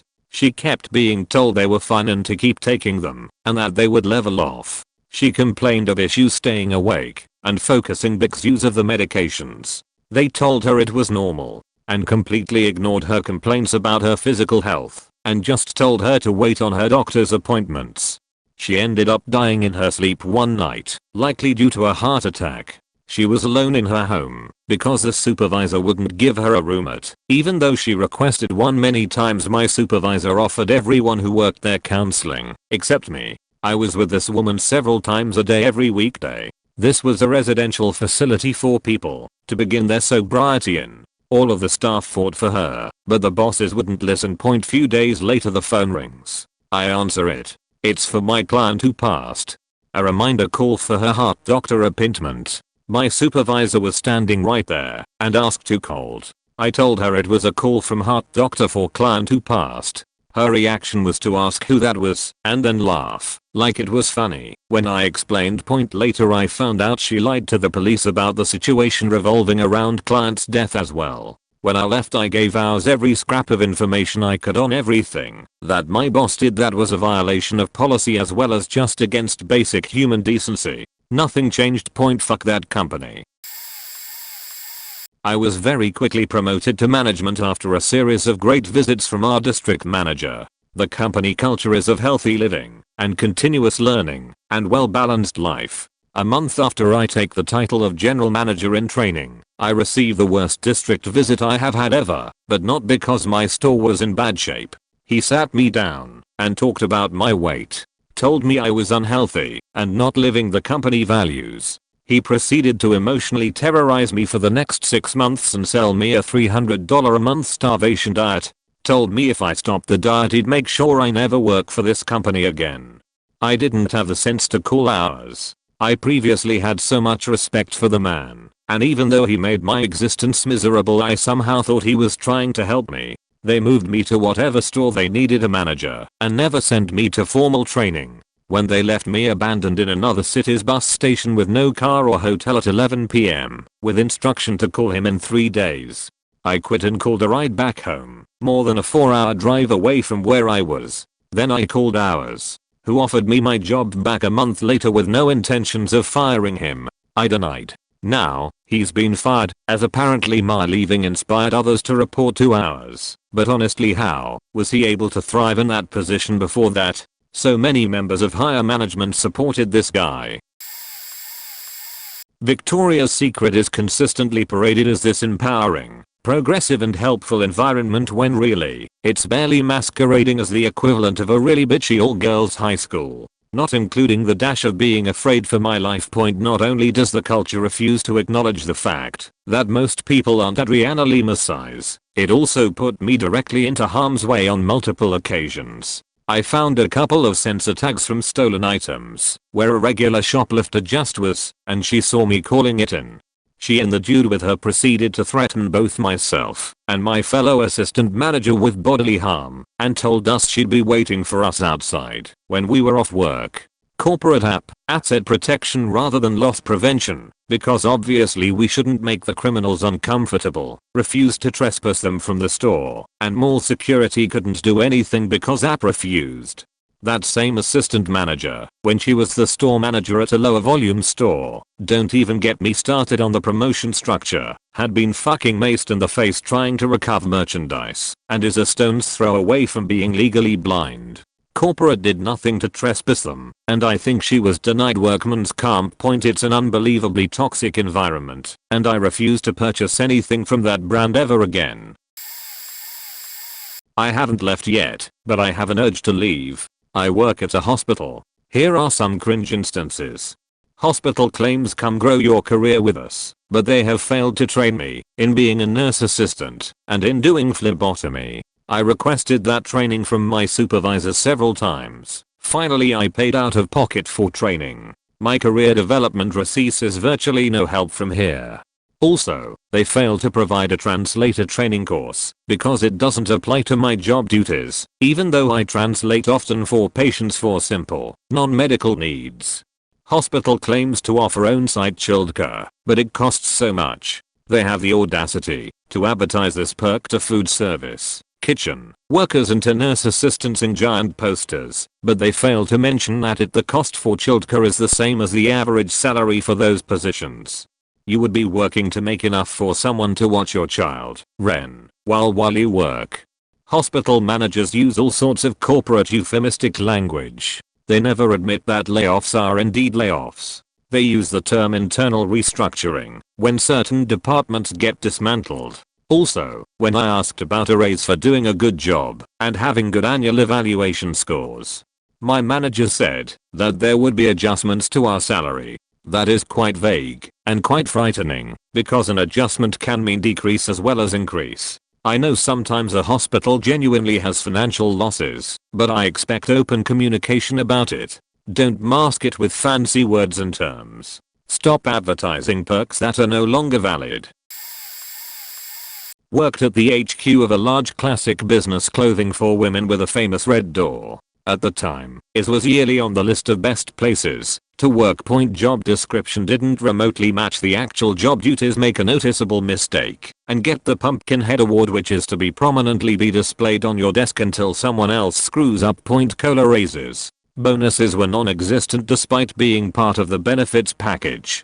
Work from home was touted as a benefit. CTO refused to let anyone do so, forcing sick and injured employees to either take their very limited sick time, chew up vacation time, or take a no payday despite being on salary. On call was a month long, uncompensated, and you were guaranteed to get woken up nightly for the shit tier backups failing. They also refused to replace said backup software because they got upgrades for free. They never did get a complete backup in my 30 months I was there. I gave up trying to get a part replaced in a server after 6 months of filing paperwork for the replacement weekly. We took only 4 hours to snuff out a Sasa worm infection. Yes, it was a long while ago. That was affecting an 1800 node network, and I got written up for using unauthorized software to do so. A network protocol analyzer got jerked around so much that I was starting to have, in retrospect, panic attacks at work. Told my boss I needed a day to see my doctor, my shrink at the time, and was denied because we going to be short-handed that day. Narrator, we had a full staff. That day I ended up having a nervous breakdown a week later and nearly committed suicide on that job. Took 2 weeks on short-term disability as a mental health hospital outpatient and fragile as hell for another 18 months. I'm much better these days. They fired me 7 months to the day after I returned to work from my breakdown, because if they fired me within 6 months it would be considered retaliation. Worked on a fairly large project, think $2 million plus, and I had to deal with a company that was greedy and false promises. I was the project manager, and it ran without a hitch, meaning the corporate office never came to check on me, asked for anything, or even mentioned anything as far as good job to me. That was the writing on the wall. I saw the numbers, I made the contacts, the relationships, the important people knew who I was, and the value I brought to the table. I asked for a raise, tools for my guys, material etc. 4 months. Nothing, nada. Okay, this is how you guys want to play your cards. I'm no slave to a job, and I proceeded to line up contacts/jobs for my guys as well as for myself. Long story short, I left and all my guys followed me out the door too. The company didn't know what hit them. This was one of their biggest projects to date, and to think they didn't want to take me or it seriously is beyond me. I'm now in a better place. Gets calls from the main people still at that project and the company that refuse to give me a raise, tools or just take things seriously and act professional is blackballed from one of if not the biggest client in that whole region, all over not treating an employee right and me looking out for my team. You don't respect me and my guys and what we accomplish for you. Best of luck to you. TLDR. Creepy as fuck Christmas gift and I'm out. At that point I actually worked at a place where the culture was awesome for a while. It was a very small non-profit, 7 to 8 of us including 2 supervisors and a director. Management had grown up together and worked together for decades, and it was very much like a work family. I was by far the youngest working there, the same age as some of management's kids, and they were basically my work parents. It was great, until it wasn't. Long story short, male supervisor was trying to help a relative get a job, not with us, on work time, using work resources. This would not have been an issue normally. Our director didn't care what you did on work time, so long as your work was done. But supervisor didn't tell anyone he was doing this, and one day some material that was supposed to go to relative somehow ended up on my desk. I thought it had been misdirected to us, and sent it back to the company, whose name was on the material, relative's potential employer, which they apparently were not supposed to see. Supervisor came looking for it, and when he found out what I'd done, he lost his mind. Screaming, yelling, grabbed my arm, and dragged me out of my chair, and down the hall saying I was going to call relative, and tell him what I'd done. I broke away, and locked myself in female supervisor's office, while he went to the director, still screaming and demanding I be fired. Director tore him apart, we could hear him. Said it was his fault for not telling us what he was doing, and for doing personal stuff at work. I was not fired. All that is bad enough, but it's not the incident that made me realize I had to get out. After all that happened, that supervisor never spoke to me again. He had been like a father to me, so this was heartbreaking enough, but then Christmas came. Supervisor loved Christmas and always went all out with gifts for me and the other secretary. I was really dreading Christmas this year because I didn't know how he was going to handle it. Well, other secretary got the customary awesome gifts, and I had a tiny box wrapped in brown paper bag material on my desk. Inside was a plastic tree ornament of an ice cube with a face on it. It had an ice pick shoved through its head. I was out of there 4 months later. At the orientation for new hires at RE, one of the many things they boasted about was their guaranteed minimum hours. The idea being that, no matter the circumstances, or how the store is performing, each employee would be guaranteed to work X number of hours per week. This orientation took place in late October. The week after Christmas, a manager in training pulled me aside and asked me to sign a document. Essentially, this document stated that I would acknowledge and accept that the company did not have a policy of guaranteed minimum hours, and I was guaranteed 0 working hours per week. I approached another manager later that night and told them that I was uncomfortable signing the document. I also explained that this was one of the pitches made to all new employees at orientation. I found it all very sketchy as I was hired in the months approaching their busiest time of the year, and then they slid this document in for me to sign immediately after the chaos of Christmas had ended. Eventually the store manager heard and they guaranteed me alone 10 hours a week. The store manager never treated me quite the same ever again. RE is also notorious for paying their employees shit wages. I believe there was even a mass revolt by employees a few years ago that led to a small price hike. TL. Doctor hired a few months before Christmas at RE and promised guaranteed minimum work hours. The week after of Christmas, a manager in training asked me to sign a document agreeing that there is no such thing and my guaranteed minimum hours are 0. Chipotle. I was there maybe 2 years and this friend of mine had been there 5, so one day he wants to take his week of paid vacation. So he comes back in a week and turns out the manager didn't put in for his vacation time yet. Somehow it was gone anyway, so essentially my friend had taken a week off work unpaid when he should have gotten paid for that vacation time. What did the manager do, you ask? He told him he'd get it straightened out, but in the end he gave my friend $20 for compensation of what was a full week of pay. My friend obviously wasn't okay with that, so they just took him off the schedule office space style with no warning, or having actually fired him for any reason. So he comes in, and the manager ran to the office, locks the door, and refuses to come out like a little kid. Fast forward to 2 weeks later, and that E. coli outbreak happened with the Chipotles, so the company basically mandates we all have to come in early and stay late to clean and do all this extra work. And here's the kicker, it was all to be done off the clock, no exceptions.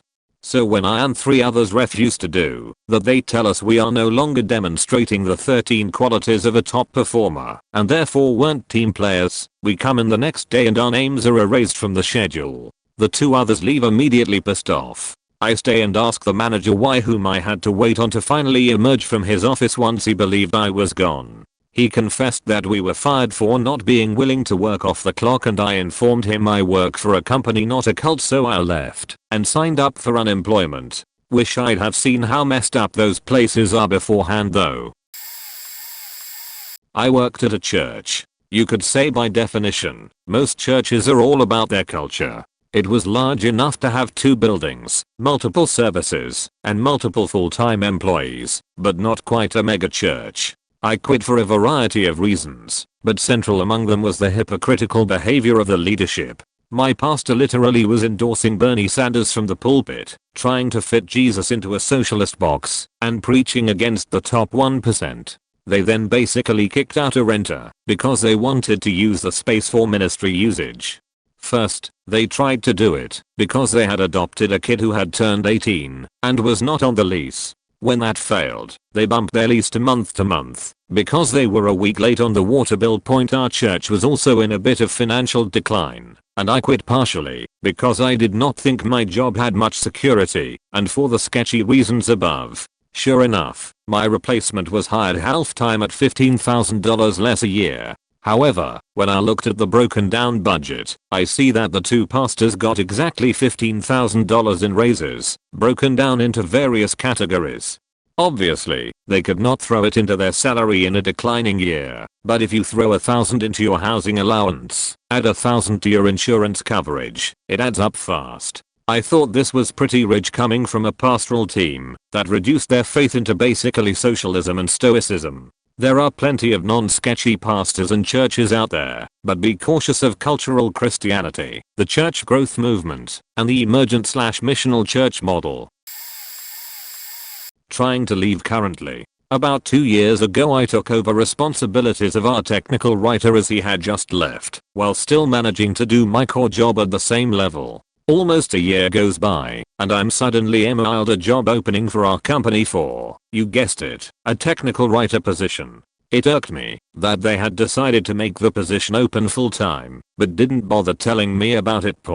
So a week goes by and still no word. One day my direct supervisor is walking by and makes a joke about me having to write up our release notes. I took that opportunity to ask him if I was being replaced. He took me into office and said that they had opened the position up and that he had just been told about it. I could smell the bullshit across the desk. He told me I could apply if I was interested, so I did. I was literally the last person to be interviewed by our dep director and a few others, and only after he had completely forgotten to call me down from my desk, which sits directly in front of his own office. Less than 24 hours later I was told they went with someone more qualified, which I found out later meant he was fresh out of college and was banging the CFO's daughter, and lived halfway across the country from our offices.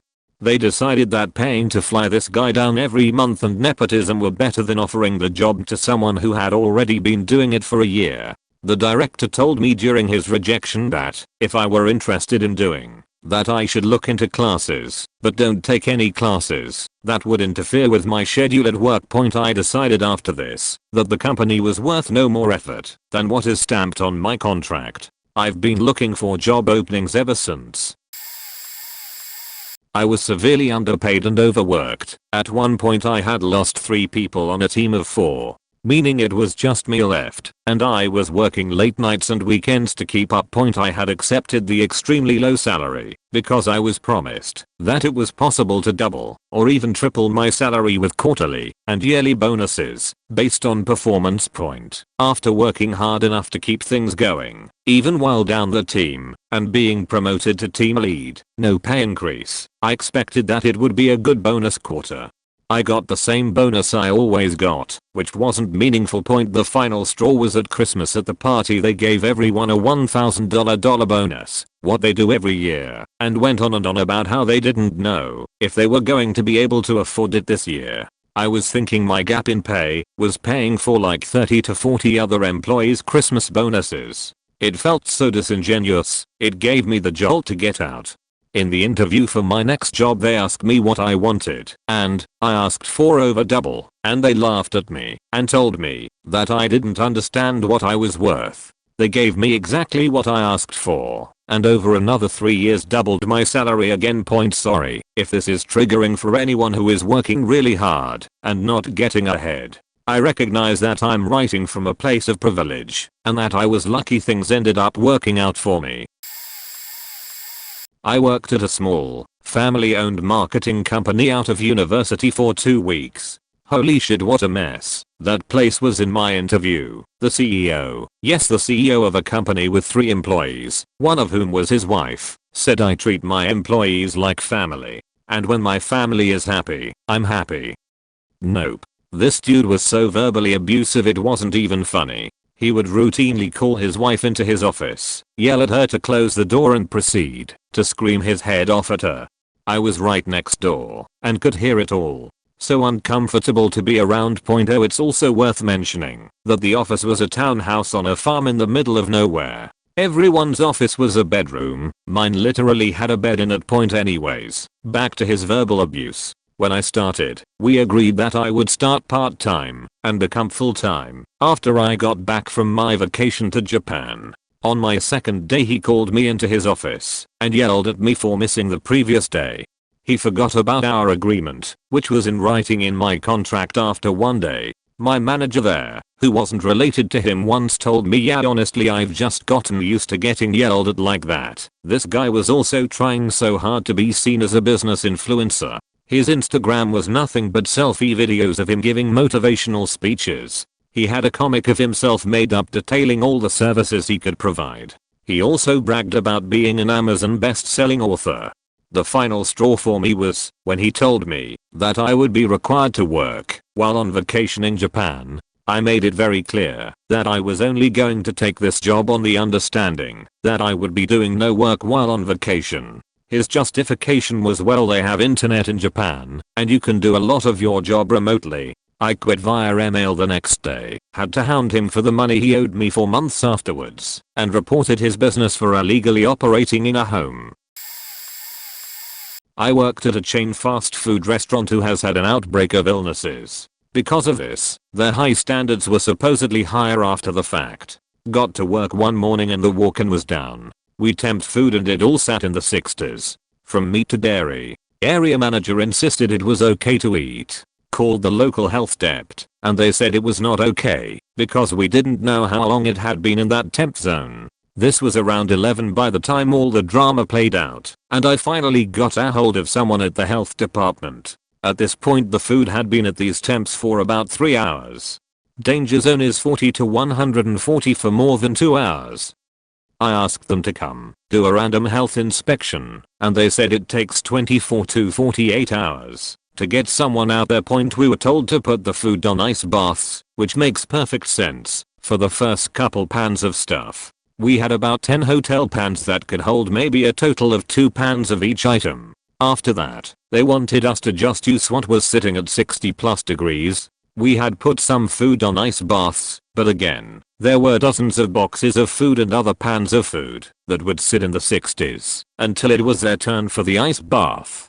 I also work in the medical field, around geriatrics and others with weakened immune systems, and I wouldn't have fed that food to my patients or my kids, so I refused to serve it. Those of us who refused were told to go home, and the area manager would come in and speak to us another day. A couple days later I worked and got called into the lobby. Area manager was an absolute asshole, asking what degrees I had and if I thought I knew better than the corporate experts. I told him I had seen patients die from food poisoning because their age or immune system couldn't fight off the bacteria that had grown in the food while it was sitting in the danger zone. I called out the fact that they had already had multiple foodborne illness problems and they should have taken the $5,000 loss for the day to get new food. I was told, based on my attitude and demeanor, I was no longer needed at the company. All of my coworkers backed me up, but since I had another job, I could afford to get fired. In the following weeks, 5 or so workers all got other jobs and quit. A couple customers in the lobby heard what we were talking about, heard the way he was talking to me, and refused to eat their food, and asked for a refund. They went and blasted the managers on social media. Corporate contacted me asking what happened, and I returned questions asking what their policies were on food temps. I never got any response back, of course. They won't admit they were wrong and their food was in the danger zone. I'll admit I was an asshole back to the area manager, but I don't take well to being talked down to. I'm not incompetent just because I was just a grill cook. It was not my first rodeo in food service, but it was certainly my last. Best Buy Canada. Manager went on a tirade about if you weren't on 100% of the time and went over your break by even a minute, you were committing time theft. She also went on about how in the interview we all said stuff saying that we were ethical, so either we lied, or the time theft issue was unfounded, or a lapse in judgment. This is the same company that constantly tries to screw you over and does stuff like shift hours around so they don't have to pay overtime, which they legally have to pay regardless of consent. Before I got fired, she pretty much said I have to come in with a shit-eating grin regardless of any issues I have. Which I understand, but given the circumstances of them pressuring me to do overnight shifts and shit talking, this didn't sit right with my self-point edit. Not to mention stuff like, if you believe in our services, they should be easy to sell, was actually said. You can fuck the right off with that shit. Every grunt, such as myself, knew they get bonuses depending how we did, and had at least half a brain to know that it's like 90% profit. So quit trying to get us to drink gallon of Kool-Aid. I told them I'd pitch it, since it's my job, but if a customer says no once I will drop it. Since it's like approaching a woman, not going to pester them if they turn me down. I've got two. One was a warehouse/factory I worked at. They made school furniture and I worked in the shipping department, pulling orders and loading trucks. They touted the family environment and employees own the company, yada yada yada. Come Christmas time and we all get a turkey as our bonus. Find out that the managers got a 5-figure bonus. Yep, left a couple months later. Job right after that I ran heavy equipment in a coal mine. Our employees are number one, and we are a team and all that crap. We would generally pull 12 to 14 hour days. At the end of the day we were all parking our equipment and loading out. Boss comes driving up and just screaming and yelling, "Get back in your fucking tractors. We are working till dark." Now, I continued getting my lunch box and stuff and walking away from my equipment. He came up, "Where the fuck you going?" I said, "Where the fuck I'm going is to the bus. Take me to my truck." Now, you don't tell me I'm working till dark. You ask me. You don't know what I have planned this evening. It may be my wife or kid's birthday and we are planning something. Take me to my truck now. He just stood there open-jawed, and I continued onto the bus. They took me to the parking lot and I went home. The next day I come in, and they punished me by putting me on the labor crew for 2 days. I left shortly after that.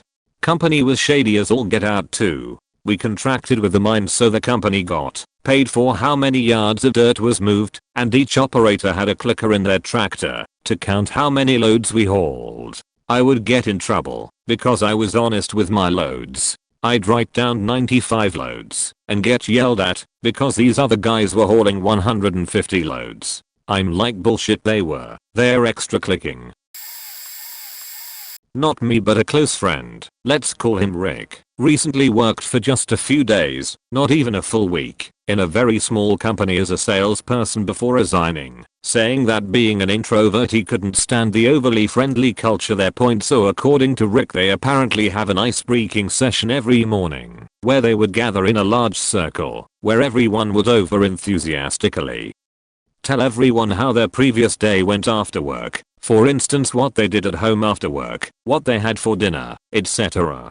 Usually when moving from one cubicle to another they would high-five everyone along the way, while yelling "high five" loudly. Every time Rick goes anywhere from his desk, everyone he passes by would raise their palms and expect a high five from him. Since he was a salesperson, he would usually go outside selling stuffs to people, only returning back to the office at around 4 in the evening. The moment he sets his foot inside the office, everyone inside would yell "Welcome back, Rick," much to his annoyance. They would also high-five each other before going back home, saying shit like "safe journeys" and "see you tomorrow" to each other.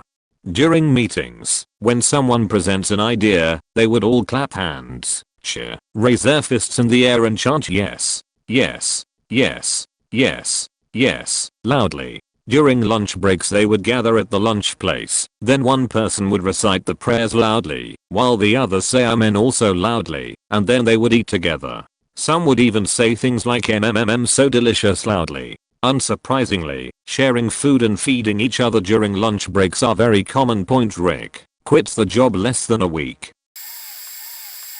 Worked for Stop Shop for a summer in high school. I worked front end as a bagger and cashier. There were 2 managers for the store and a front end supervisor who did all of our scheduling. One of the things that they prided themselves on was how flexible they were with hours and being accommodating for students. This particular summer I had a week-long vacation and week-long camping trip planned. I told my managers and supervisor way in advance. Prior to vacation, the first red flag was a phone call I got at home on a day I wasn't scheduled, and it was my supervisor asking where I was. I told her that I was home because I wasn't scheduled for today. I checked the schedule when it was posted about 3 days prior, and she told me that I was, and I told her I wasn't. I played nice and told her that I'm not doing anything now, so I can come in, and she told me not to bother because it was already 3 hours into my supposed shift, and by the time I got there it would be time to leave. She ended the conversation by saying that I'm not to come in tomorrow, and then hangs up. Well, now I'm pissed. Tomorrow comes and I go in straight to my manager. We'll call him Manager A. He's the nice one, and show him the picture I took of my schedule and tell him everything she bitched at me for. He told me he would handle it and for me to come in when I'm scheduled next. Next time I go in and everything seems fine. The next weeks go by and I remind them all that I'll be gone for a week on vacation, so please don't schedule me. I go away and I come back. The first day I'm home, I also took off to give me time to readjust. I call the front desk and ask them to give me my hours and they tell me that I should be working right now and that I missed yesterday. I tell them thanks and that I won't be in because I'm still on the vacation that I told everyone about, and that I'll be in tomorrow. I go in and after about an hour I get pulled aside by Manager B, the dumbest one, still in front of everyone, while he chews me out for not coming to work when I'm scheduled. I tell him that I told him I'd be away and unable to work, so he shouldn't schedule me. He gets real quiet and then tells me that I need to check the schedule every day or every other day to check for changes. I told him that if I'm away, then I'm physically unable to, and calling every day for my schedule is ridiculous. He then tells me to do a better job and then walks away. By this point I'm sick and tired of this place and I want out. One Sunday night I'm working closing with a couple other people and Manager A it's really slow, so me and Manager A have a real heart to heart and I tell him all of my grievances. He agrees with me and told me he's sorry for how bad they were to me. I told him I wanted out and he said to come with him to his office. He then proceeded to give me 5 hours overtime for the day on top of the time and a half I was already getting. Some Massachusetts workers get time and a half for Sundays, so he took care of me. He then had me write my 2 weeks notice and dated 2 weeks prior, making that night my last night. He told me that when the supervisor came bitching about where I was next week he would show her my 2 weeks notice and write her up for messing up the scheduling again.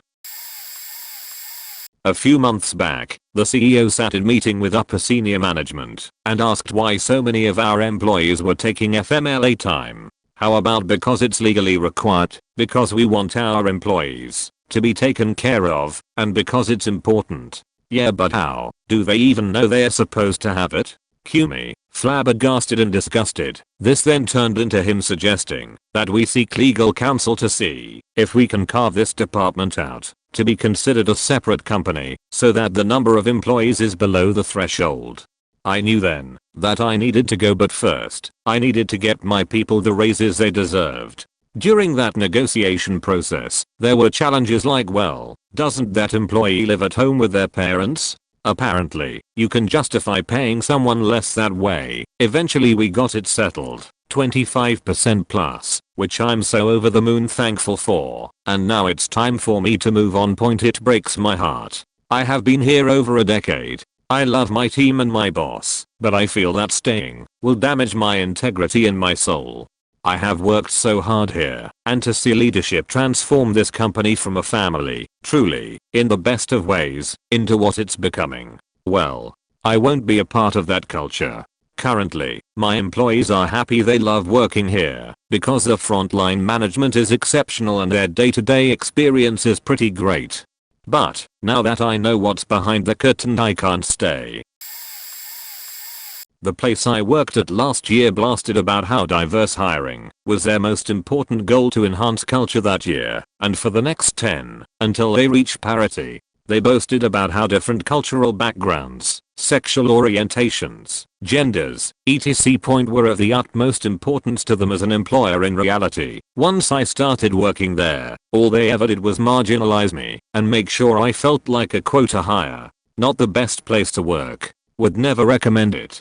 I wasn't given interesting work because my team deemed that type of work too important for someone like me to accomplish, even though I was hired on by the company for my expertise and years of experience in such work. The best part is, I was the most qualified person on my team to be doing any of that stuff. Yet, because I wasn't their typical hire, despite all of HR's ramblings about culture, I was benched from most of the high visibility, high impact projects, and forced to do more menial tasks related to my job title.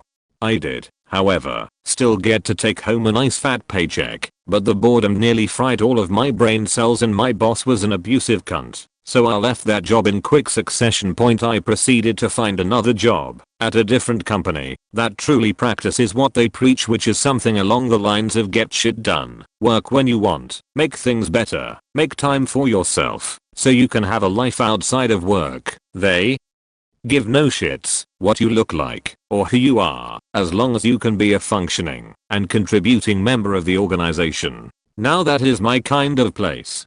They didn't have some stupid culture mantra. They just actually have great culture. They spend their time doing the things that make culture great, instead of talking about it and pushing some our campaign that nobody is behind, because they didn't bother doing the work of actually getting people to understand how diversity fosters better problem solving. One of my former co-workers in college managed to get me in with a red gig 7 years ago. The company I worked for initially seemed okay. I even saw some of my former college friends too as they worked there. But, as time went on, the company felt like a high school football team mixed with a cult. Management was all over the place. Mandatory fun and mandatory meetings were fucking awful, even more so that attendance was tied to your performance review. I was mandated to attend Outward Bound with a few people too, and it was fucking weird and awful, especially when the CEO watches your every move. When I was promoted to another position, it was pretty shitty. Was treated like shit as a subcontractor. Management was even more weird and secretive, and I didn't know what to expect. The behavior difference between government employees and contractors was definitely present. I eventually had a meeting with two of the managers who stated that I was being let go due to performance issues. No one told me what the problem was, and I was just taken aback. I wound up leaving for a better position that was literally outside of my apartment. A few years later, that same company lost 66% of their business to a much better competitor. Some people lost their jobs, some people found better positions elsewhere, and others just stayed with the company. I will never work for a company like that again. Late to the party, but here it goes. Obligatory, not me but a friend. The US freaking Navy. If you live in the US, you've probably seen the commercials. Accelerate your life, etc. Hyper-patriotism. Everyone is hardworking and super tight. It's an elite brotherhood, so on and so forth. I served with a guy in Japan who was uncommonly good at his job, communication equipment repair, but absolutely hated the Navy. Didn't understand why until after his enlistment had ended and he had noped the fuck out. My beauty had been Joe freaking Navy before coming to this command. Loved everything about it. Was great at his job. Great Evil scores. Planned on doing his full 20 years is minimum time to retire. The kind of guy you want in the military. At his 8-year mark it's time for him to re-enlist and he's ready, but he has one request. He's married with children and his wife owns a business in Florida, so he'd like to stay in Florida for his next command if possible, or somewhere on the East Coast, if not to stay near his family. The detailer, guys that issue orders, says no problem and cuts him orders for somewhere in Florida. Not exactly in his hometown but close. He re-enlists and the next freaking day they cancel his Florida orders and issue him new orders to Okinawa, Japan. That level of buddy fuckery was just too much for him, and he noped out as soon as his time was up.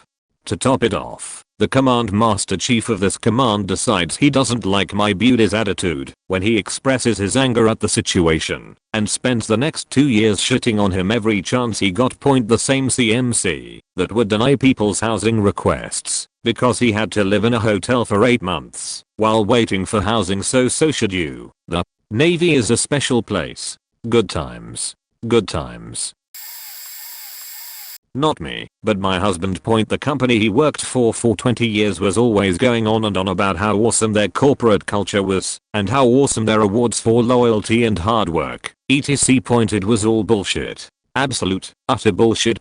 During Christmas season, which lasted from September to January, he would work close to 80 to 90 hours a week, and the closer to the actual holiday it got, the worse it became. There were a few years where Black Friday weekend, he worked 36 hours straight with only meal breaks and maybe an hour or so nap in the break room. Corporate thought this was amazing and praised him for his stamina, his dedication, how he set such a good example for the other managers, etc. The last few years though, it just got so bad he couldn't take it. His GM was a dick and put so much pressure on him to be everything to everybody and to take on all the work in the world. He was coming home depressed and angry pretty much every single day. He started going to therapy because of his job. That's how much pressure it was putting on him, and how big a dick his GM was. Last summer, a former coworker of his offered him an out. He offered him a job at another retailer for a little less money and more regular hours at a store that was closer to home. His old job was a 60 to 90 minute commute, depending on traffic. My husband didn't know what to do. He'd invested 2 decades of his life into this one company which had treated him and every other employee like utter garbage. He didn't know if he should jump ship. I told him to go for it. We'd survive somehow. The shit ton of overtime pay he was getting for working that many hours wasn't worth his fucking sanity. He's a lot happier now. I worked at Lowe's for 3 years in different departments. I learned a lot and got on first name basis with a lot of returning customers because I busted my ass to help them the best I could. Roughly a year and a half ago, the company had a huge shake-up in which the department manager position was being eliminated. Those former managers had a year to find a new position while being paid the same, surprisingly, or to leave the company. The number of assistant store managers rose slightly, with the new ones typically being picked from the depth guys. It was hellish enough finding a manager to get an override, but by the time I left it was impossible. We lost a lot of customers because nothing could be done, and they didn't want to sit for 2+ hours, on average, to have a manager tell them that they couldn't do what the customer wanted. The micromanaging was deplorable, and the workload expected would have been challenging for a team that only worked in that one department. They thought it better to have only one person in there at any given time and could not fucking figure out why people were so miserable. We actually loved working with each other and everyone was fantastic to work with, but the human element was removed and it went away. That's the first company I truly liked working for, but they gleefully shit on all of us. They still scratch their heads as to why other companies kick their asses annually. One thing that nearly set me off was the unavoidable issue that was people not being able to go to lunch on time and getting written up for something completely out of their control.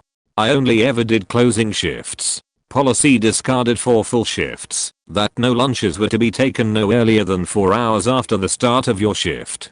Second, all lunch breaks were to have been taken and you be clocked back in by 7 p.m. Well, if you start at 2 p.m. and the minimum would be at 6 p.m. to get back before 7. That's not an unreasonable expectation, but when there is nobody else with you in the department and the employees in neighboring departments have no training in your area to be able to cover your lunch. And, depending on when you arrived to work, you can't go to lunch until the other guy gets back, and if that person gets back at 6:30 then you're sole. I got cornered by my immediate supervisor who challenged me on my lunch that due to my not being able to take my lunch on time due to the issue with other employees not being cross-trained, like they said they would, and the never-ending customers, that I would be written up. Before I was given the chance to respond, that manager asks me, do you know the definition of the word "insubordination"? Bewildered, I nearly quoted Inigo Montoya. After numerous complaints, manager got moved to another area, though she was still a pain with it. Found out later there was pretty heavy nepotism behind her instatement. Also, OSHA would have a goddamn stroke if they snuck a guy in there to check things out. Always had the threat of, yes, we are forcing you into breaking the same safety regulations that we hammer down your throat. And while you don't have the training and certification to operate this piece of equipment / repair this 30 feet tall shelf, if you don't do it anyway you'll be punished. I didn't get fired, but I was really the choice of being punished for breaking safety regs, or being punished for disobeying orders in fear for our safety. Having two idiots up 20 to 30 feet in the air to replace scaffold shelving, and not being able to wear any harnessing, is not a fun time. I work for a smallish insurance company / third party administrator, mostly local business, but expanding point. I work as a PN in the claims department, which is kinda the most important operational part of an insurance place, right? Claims don't get paid right, clients leave. Well, a few months ago, the lady who was the claims analyst supervisor / trainer / most knowledgeable one retires. As soon as she's out the door, the ones who are left fire every single one of the claims analysts she had been training for months.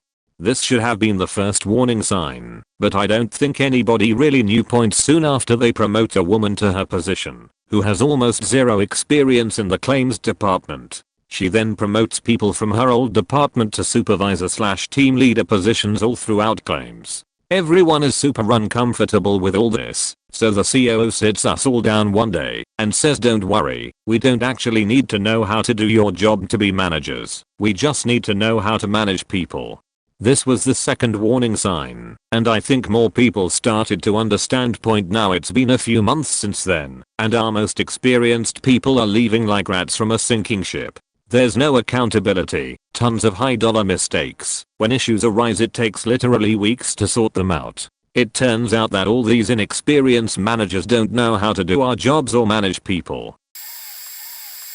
This was a 100 to 150 person tech company. This was in the span of about 1 week. We had to do self-reviews, which I immediately recognized as a mental health assessments. I filled out more than a few in my life. It creeped me out. The lunchroom was full of 4-person tables. Of course there were groups larger than that who wanted to sit together and chat at lunch. Often a couple tables would be pushed together to do so. We ended up having a company-wide meeting with the CEO about the lunch tables. We were no longer allowed to move them at all. If we weren't able to make it to a table with our buds, we had to find a new table. It was explained that this forces you to meet new people and come up with the next big idea. It's like they were trying to force out something that should come naturally, if all. And we're adults having seating rules at lunchtime forced on us, but we got a brand new ice cream machine. Like we're children getting a spoonful of sugar after taking awful tasting medicine. Sia further explained that the entire building was set up to make this happen. It was 4 floors, with only one break area on the top one. No water coolers anywhere, which were always requested. It was set up so we all had to go to the same place for a drink / snack / coffee and meet new people and come up with the next big idea. I'm surprised there wasn't one bathroom. Mind you, this was a tech company, meaning 75% of the people were on the spectrum and not at all happy about this. It felt like they were trying to subliminally / outright control us. Did not go over well. After that meeting was a work party. I had been manic AF at that time and threw probably close to a bottle of whiskey on that fire. Total psychotic meltdown in front of most of the company. Got fired the next day. Bet their assessment didn't see that coming. Sucked at the time, but it ended up being one of the best things to happen to me. Quite the opposite. For a little contrast, I found a job when I was 20 and looking to get out of retail at a small automotive manufacturing and design company. 22 employees or so. I started working at the front desk. While the dynamic at the place was unique, I found that while I could bitch, it really was fun. People supported each other socially and professionally, mostly, and it seemed that the majority people there wanted to enjoy themselves in life. There was one exception that comes to mind, but even though the guy targeted me for a few years, enough other people had my back that everything was okay, and in the end, the guy was given enough rope to hang himself. Within he became a different and good person. The owner worked at the building and wore his heart on his sleeve. When I started there, it was also my responsibility to shovel the front walkway and clear the parking lot. The owner brought in his snowblower to make my life easier. I was also so strapped for cash, my shoes had holes in their soles, but I never told anyone, just went through the day with wet feet. When it snowed. Being at the front desk, everything crossed my desk and my phone. I learned as much as I could, and soon had the management, production, and engineering, design, divisions fighting over me. By the time the company closed/imploded in 2008, through no fault of anyone there, I was a project manager, flying around the country and making things happen. The owner and several other guys and I still talk on the phone every so often. Heck, I was even able to give a recommendation that resulted in him getting a job on/around 2012. Something that made me feel good because of all of the opportunities he gave me. Oh my god, I've got this one. My close friend had a heart attack and a stroke at 25. I cried a little quietly when I got the call and asked my supervisor if I could leave work to go to the hospital. It was 2 hours before end of day and all my work was complete. I didn't make a scene or anything, but if you were right next to me, you could see I was teared up and worried. I came back the next day and my peer said you need to be more professional. When my grandma died, I didn't cry at work. We had a cool casual open culture in a non-profit that was constantly trying to point out how not like corporate they were, except they were totally corporate, but with mixed message twisty double bind shit thrown in there to claim they were otherwise. In response, half of me was like you fucking asshole. Half of me was like womp womp, I know I am unprofessional. Then I was like, oh shit, I thought I had been noticing all the toxic crazy shit in this place and was maintaining my clarity about it, but I hadn't realized I was actually internalizing it all. I gotta get out. Prior to that were so many fun little things, like when I was given a task that required me to write a creative piece about some people we worked with. We had an open office plan, so other people were making non-stop phone calls within a foot of me. And it was loud and very distracting. I had the suddenly brilliant idea to go use a laptop in the conference room so I could focus and execute the task. My supervisor came in and told me when you separate yourself from the group, it doesn't look good. I'm like, what? Don't you want the work product? You care about what it looks like internally amongst coworkers for me to be doing something that enables me to get my work done and doesn't affect anyone else? Worked for a large food chain. There were a lot of reasons why I should have left sooner, but I stayed long enough to go through manager training. The company constantly said everyone was valuable and the managers were encouraged to tell their workers that they were all making a difference in the company. Well, during my management training I was told that I was getting pushed through quickly because we had no managers. My first red flag. Then myself and another manager in training went to a meeting where we were told if we didn't pass the management test we were ensuring our store's downfall. Basically, if we didn't have enough managers we would fail our audits and our GM wouldn't be promoted. Red flag #2. It's like a month before my management tests and I can't take it anymore. The stress was killing me. I wasn't being paid properly, like only paid for 8 hours a day. Even though I worked 12, I was constantly being told that I wasn't doing a good job, and my GM stopped coming to work as often and wouldn't do her job while she was there. So I walked into her office and told her I didn't want to be a manager. She gave me this huge pep talk about how she believes in me and how we are all a family here, blah blah blah. Then she said she was so confident in my ability she was going to see about moving my tests up 2 weeks. They get moved, and the week of I get pulled into her office. She sits me down and says, I don't have any faith in your abilities right now. You will eventually make a good manager, but right now you don't have your stuff together. I shouldn't let you get promoted, but I want my promotion. So you're still going to go through the tests? And I already talked to my supervisor and regardless of how you do you are getting management, so it doesn't matter. I made up my mind that day I was going to quit, but then she turned around and clocked out during our busiest time and an hour into her shift, left until her shift was technically over, came back and saw we were still busy, and sat in her office screaming that she is not scheduled to work after such and such time, so don't ask her for her help. Once she left for the night, I told someone I wasn't coming back and I left. I had been working for a large hospital for about 7 years within accounting and purchasing departments. The last year I was there I had transferred to the accounts payable department. The manager was a sweet woman who we all knew was somewhat incompetent, but managed her position well enough to stay under the radar. There were many opportunities to raise efficiencies utilizing available software already used in other departments. The manager kept making excuses as to why we couldn't get the software for the department. Our workload was heavy and time consuming without the software, and my coworkers and I struggled to keep up. Our manager would give us printouts of Excel spreadsheets when we had projects to work on. Why didn't she send them through an email attachment? When I would ask her to send them as attachments, she would always have her assistant do it for her. I couldn't figure out why she couldn't perform such a simple task.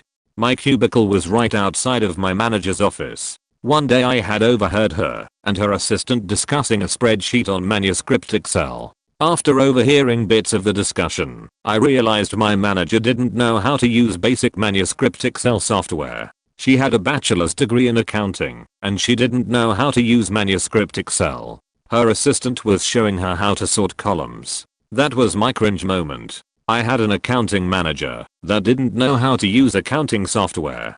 No wonder we couldn't get anything in there to help us do our jobs. She was afraid of it. Afraid to learn it. Afraid to show that she didn't know how to use software. I took the weekend to clear my head and figure out what I was going to do. Following Monday I put in my 2 weeks notice. We were all expected to have conversations with the director of the department to find out what could be better.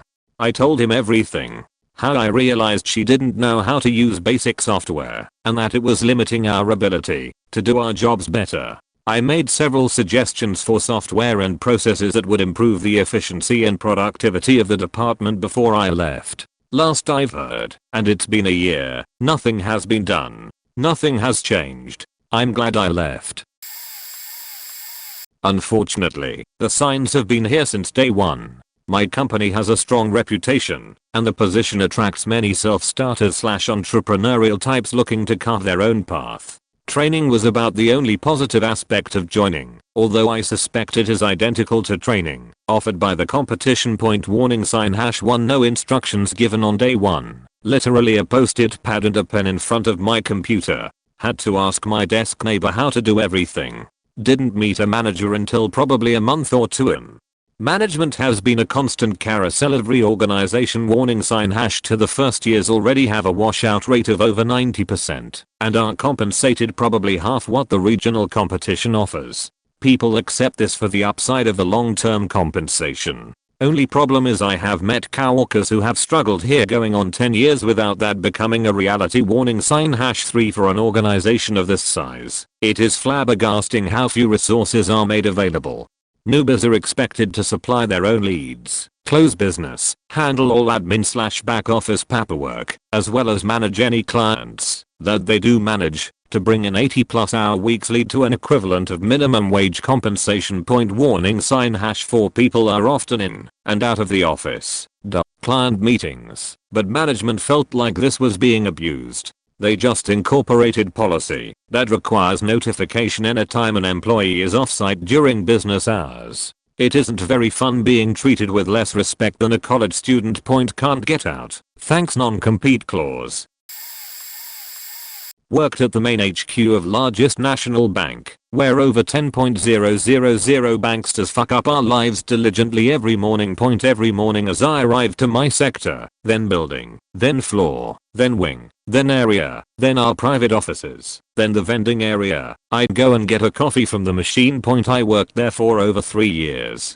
My second day on the job I already learned that the vending and snack areas weren't used as much for eating / resting / socializing purposes, but to have private and sensitive WhatsApp convos either with lovers or shady business accomplices. This wasn't as shocking in an existential manner, but the reason they'd choose that little corner for such activities wasn't the snacks or even the privacy, it was the automatic electric shoe polishing machine.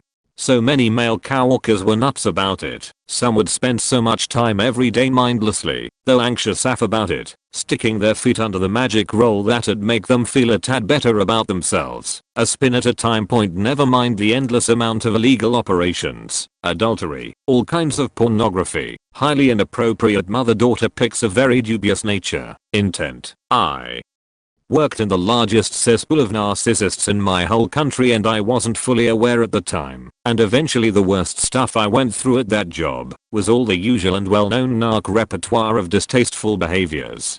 Remember over 20 years ago how Hank Scorpio sold the idealized image of his company, as well as the actual style of the HQ? Imagine that. 50x's futuristic 1A band, 20x's corporative culture propaganda. Point, I spread anti-capitalist flyers all over the facilities during my last year working there, square miles, with a special focus on the emptiness of both money and the banking system, and a couple times I'd hear the main boss of our sub-branch and department outraged, going on about how could anyone be allowed to spread such nonsense flyers. He did this as he returned from lunch break, where he'd drive his car to some cool restaurant 10 minutes away from our building. Upon returning, half of the times he'd be visibly blushing and smelling of wine quite intensely. Point, this is the same person who in my very first day at the job, and in my very first ticket, on-site and apps technician, as I enter his office, good morning. What's the problem with the device, and how can I asterisk? The motherfucker has thrown a heavy laptop flying across his fancy important guy desktop and in the direction of my face, grateful that the laptop was so heavy and it fell over the desktop before reaching me as I stood there, so close and so oblivious to the workplace hazards at my own Globux Corporation. Point, it was 3 years of absurdity in so many shapes and shades. The cues to the shoe polishing machine though left me feeling a particular kind of existential despair, honestly. I worked at a small engineering firm that always claimed that we were all part of a family. I should have ran when I first got hired, and it just got worse over the years I was there. We won't be able to pay you as much as other companies might offer, but we have great benefits. Like minimum vacation time that doesn't get bumped until 10 years of employment. Another benefit included tuition reimbursement. If you want to go back to school for your master's degree in any related field, we offer full tuition reimbursement, which I foolishly did. They ended up paying for 1 semester then forgot I was going to school despite me talking about it in the office openly. After I pressed them for months, they finally came forward and claimed it was a financial burden on the company, and they then proceeded to rescind the policy. Oh, while all of this was happening, they hired 2 new employees, offering them this same benefit, which I confirmed with them. When they hired one of these new employees, they forced 2 of us to switch rooms to make room for this new hire, even though both of us had been there for years. On top of that, they made me come in over the weekend to paint the office room I was relocated to. Point, we aren't allowed to make color prints on the color printer because it costs money. Sometime after these new hires arrived, someone printed 200 plus pages in color. Supervisor comes to me first out of anybody and accuses me of doing this. No surprise, it was one of the new employees. We have free sodas in the fridge that are for anybody, but we kindly ask you put $1 in the envelope inside the door anytime you take a can. If we have a deadline to make, you're expected to be here until it gets done. Sometimes I'm here until midnight or later. One of the older men in administration refuses to work in CAD as he doesn't know how to use a computer. He works off of old prints and often does 3x the amount of work needed because the plans he is using are wrong. And the employee who he has do the CAD work for him refuses to use a current version. He works in early 2000s software while the rest of us are in the current year. He can't open our files and often saves over them and somehow corrupts them. Frequently. Point, I made a Christmas card for the company one year. The lead admin loved it and everyone we sent it to loved it, saying it was the best one the company ever had. One of the other admins thanked another employee for designing the card and commended them in front of clients all month until I overheard him one day. All this other person did was print out the cards. No one corrected him until I confronted him about it. He didn't correct himself or apologize despite administration having nothing but praise for me during my reviews or praise from outside agencies and clients. I had not gotten a raise since I started. Meanwhile, the lead buys, not leases, himself and his wife a new Mercedes and a BMW every few years. Wonder why I left. Went to work for a company that billed itself as a tech startup. At the time of my hiring they had about 20 to 30 employees. They hit all the buzzwords for startup culture during the interview, talking about their great top floor office and perks like free food. They had snacks in the kitchen and such. I found out after I was hired that they'd been around for something like 12 years, but were privately owned by an angel investor in Israel. My boss, a pretty decent guy, told me soon after I was hired about the lavish Christmas parties of the past, etc.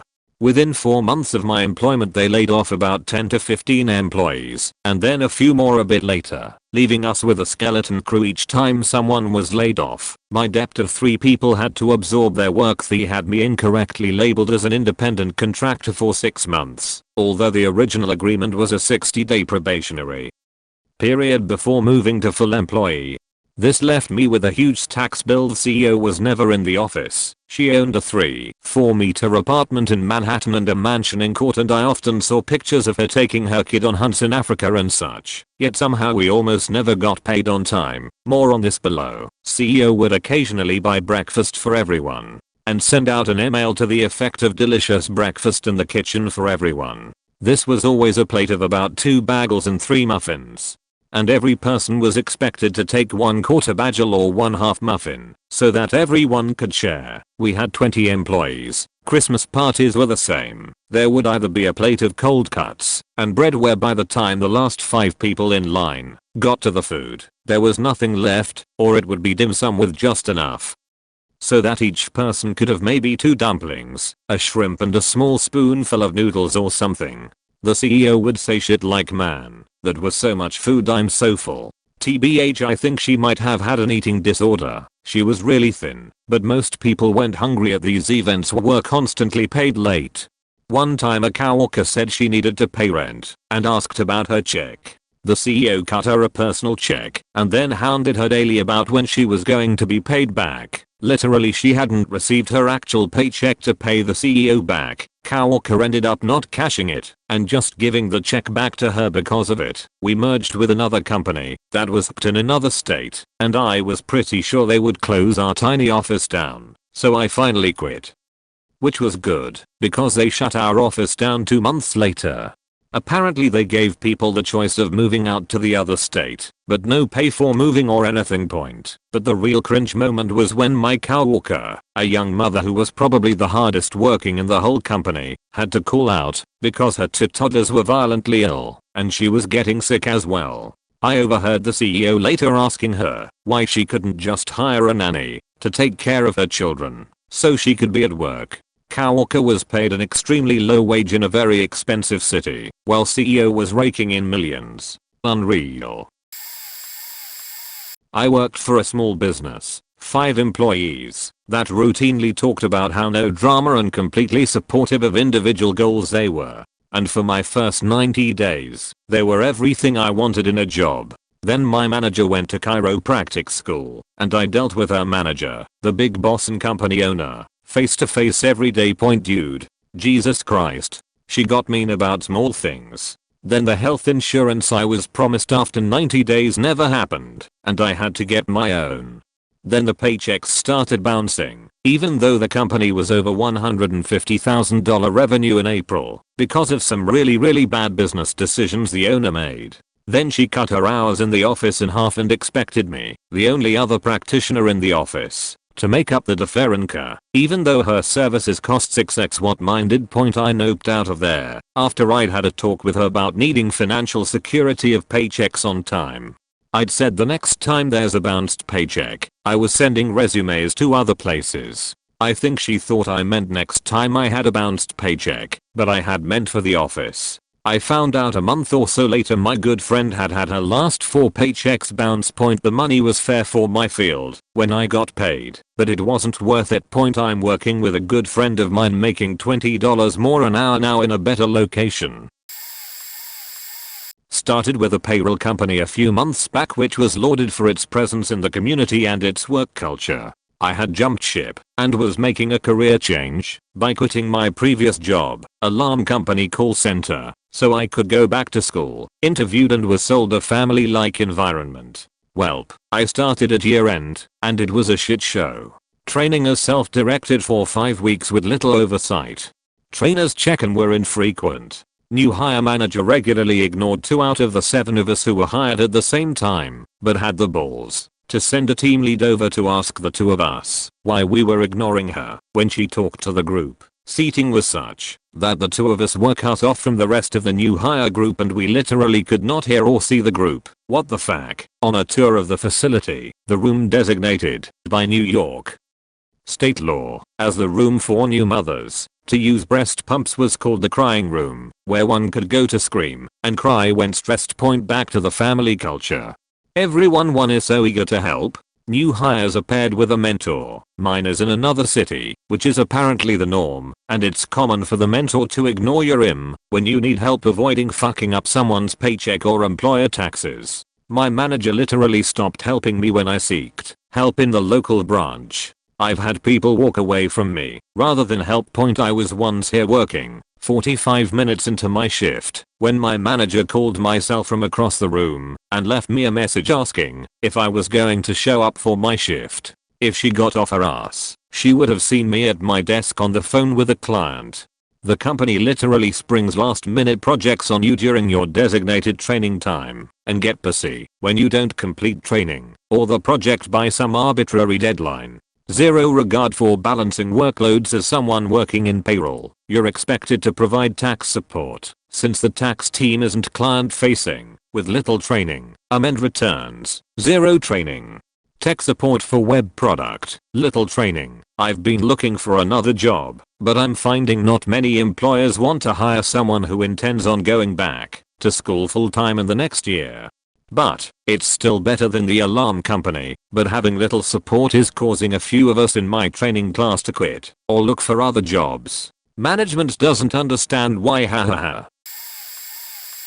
My old company always touted how they were amazing to work for, full of opportunities, had awesome managers, were fully invested in our careers, etc. They had videos, which they showed me during orientation, of employees, managers, executives, and directors alike saying how awesome it was to work there, and how they wanted to spend their entire careers there. It was a global company with offices worldwide, and that seemed to be their main selling point.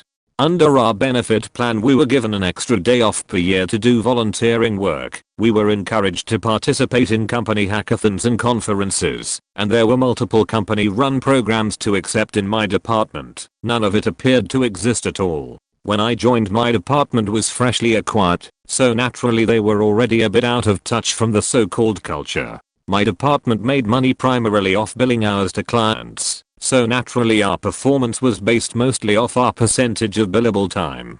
About 6 months in we changed department heads, and the new department head was only concerned with bottom line, and we were never encouraged to participate in activities other than billable activities at work. Other departments would do stuff like weekly catered lunches, drink beer at work on Fridays, etc., while we would be lucky if we even got to help ourselves to other departments' leftovers. I told myself I'd give it a couple years to see if it got better. I quit at the 20-month mark or so. TLDR, my company apparently had an amazing culture, but my specific department didn't reflect it at all. I used to work at a place that had a really mega enthusiastic staff. At first I was pretty happy there, bit surprised that so many people were downright delighted about staying late in the office. Nobody had a bad word to say about the place. There was a lot of banter and joking around. Kind of, too much. Christmas came around and everyone opted to work Christmas Eve. A couple of the managers seemed actually sad about leaving the office to go home to their families for Christmas. Yeah, they were all having affairs with each other. It's embarrassing how long it took me to realize. Once I scratched the surface and had a few gossip sessions with long-time staff, I found out there were managers sleeping with their staff, long-held resentments between staff who had been boning hard a few years back, etc. It all spectacularly imploded when a manager's wife caught him fucking one of his team in his office at the weekend. She stormed through the office on Monday, got to the CEO's office, yelling about how disgusting the place was. Oh yeah, and nobody seemed to do any work. Twist ending. I met my partner there. But crucially, we were both single when we fell for each other. We both handed in our notice shortly after. Dumped the workplace, kept each other. I prefer working somewhere that's not completely unhinged. Late to the party, but here's my 2 cents. I worked at a company who loved to get every last bit of anything out of you, stat-wise. Being a call center, you're graded on how well you do, how fast you are, and how polite etc. etc. After a few years of improving this and that, I finally hit that plateau. Nowhere else to go. Cause up as non-existent. Now bear in mind that the second you walk in door as new employee you get swept up in the hype and awesomeness of it all. How much the culture is different from anything you have ever done.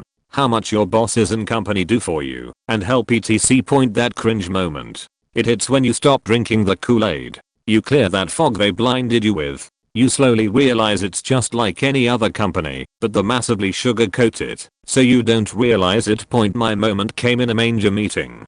Just a weekly meeting to touch base and talk stats and going on and how it was going. He said to me, "Stats are perfect, there's nothing more you can do."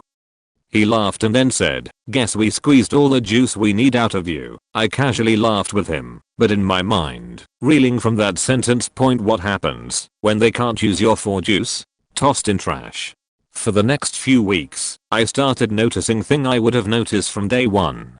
Due to the fact they had pushed this culture so much, I never saw it. Promises of promotions, winning prizes, etc. All based on your stats. I bought into all that. But that sentence bounced through my head every day. I ended up leaving on good terms, my terms. I found work elsewhere, and now, looking back, I see a lot of that culture is very subtle brainwashing. I still have friends that work there.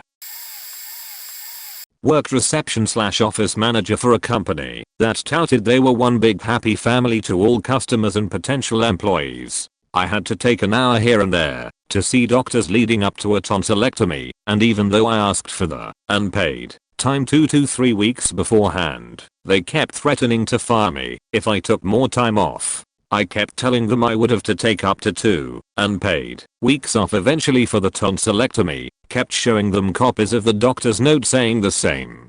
2 days into recovery from the actual tonsillectomy, they called me to ask when I would be returning. I had to have my friend answer and tell them I wouldn't be back for a week and a half. Came back, barely able to talk. They stuck me right back on phones and told me I needed to stop taking vacation days and show dedication to the company. I outright let them have it, scratchy voice and all. They weren't paying me a dime for my time off. I was out for medical reasons that they had well documented, and even with my time off I was keeping the company better organized in the front end than they'd seen in years, something I'd been told by many. They shut up, gave me the raise I asked for 3 weeks later, and threatened me again when I asked for an hour to do a follow-up with my doctor post-surgery. I put in my 2 weeks when they did that. Last I heard, 3 people left after me, and the company is struggling.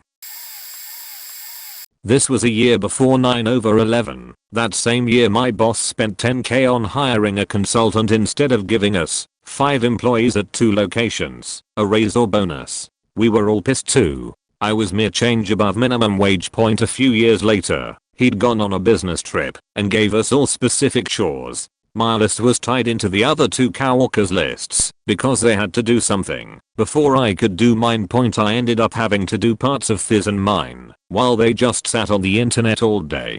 When he came in the next morning and I had to open the store, he started in on me about the shit that wasn't done. My list was complete, but he didn't ducking care. No, it was invariably my fault that no one else got their chores done.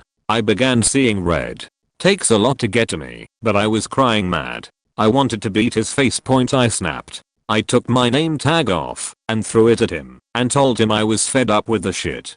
I worked my ass off that year to sell off all the residual products from several years before, as well as new shit. I'd worked there 5 fucking years, held up 5 fingers so he could count, with no raise. I was near minimum wage and had been renting my own place alone for years. I was tired of being in the poorhouse. I was so mad I was crying. He owned a couple of franchises from a corporation, which has a DOS in their name. Big red circle or anyone.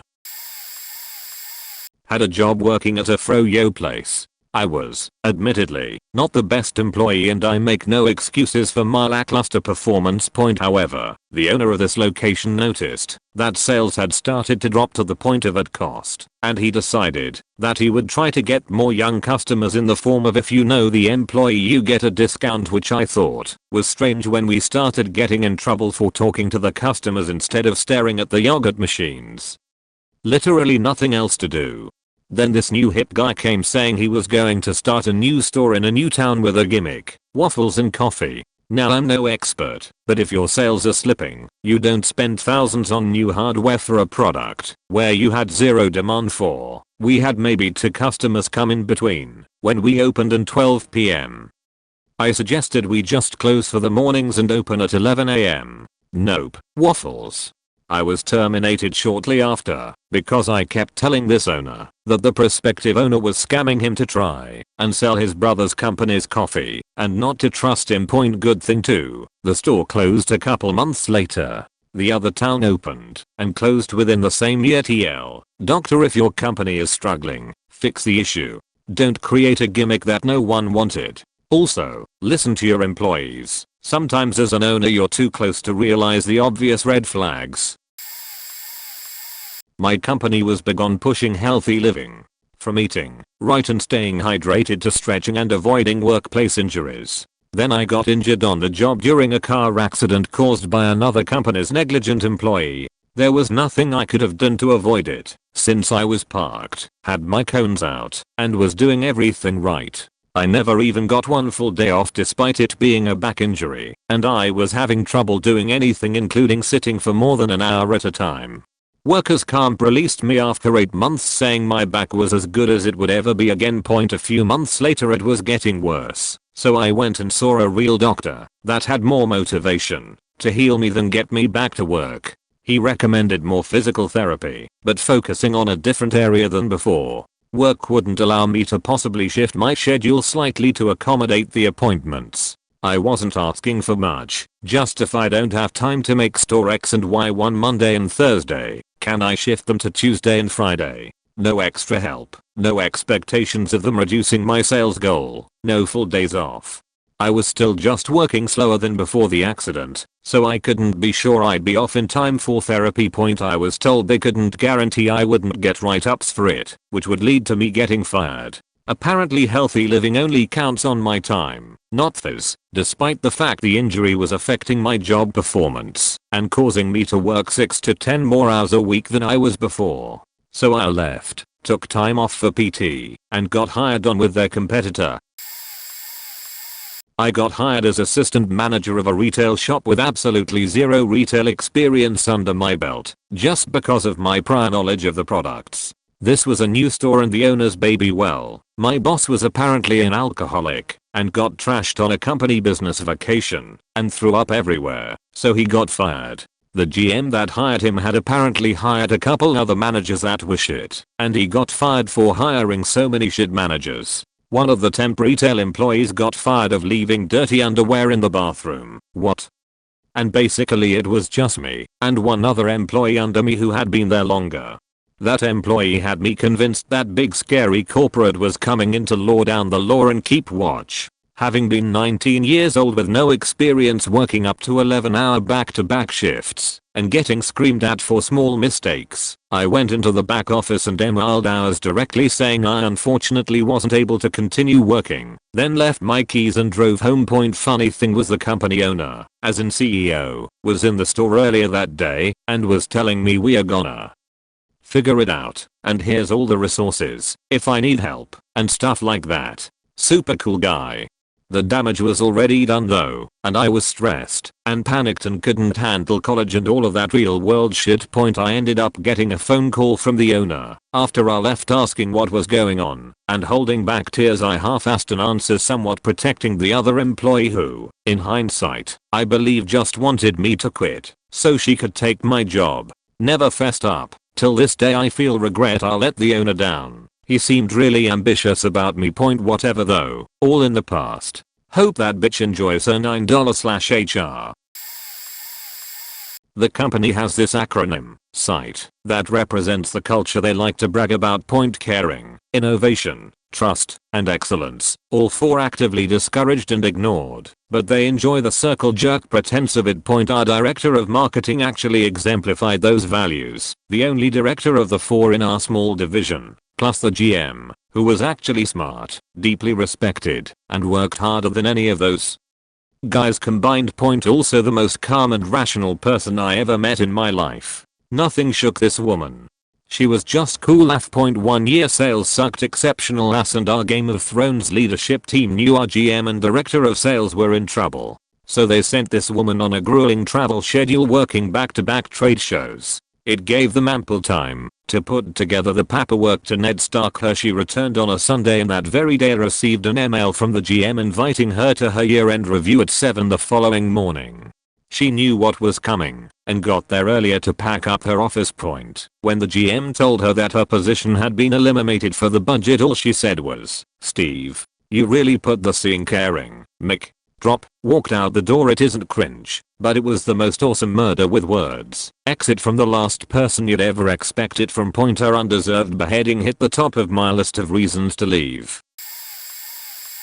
I'm currently still at the company, one of the last people after a mass exodus and huge turnover of workers. The place did have a great culture. Half of us used to get together regularly, out of work friends if you will. Went out for dinners, gatherings at each other's houses, snowboarding, the whole thing. The business was #1 in the country a couple of years running, and really it was down to the culture. Now the culture's gone, work rate has gone to shit.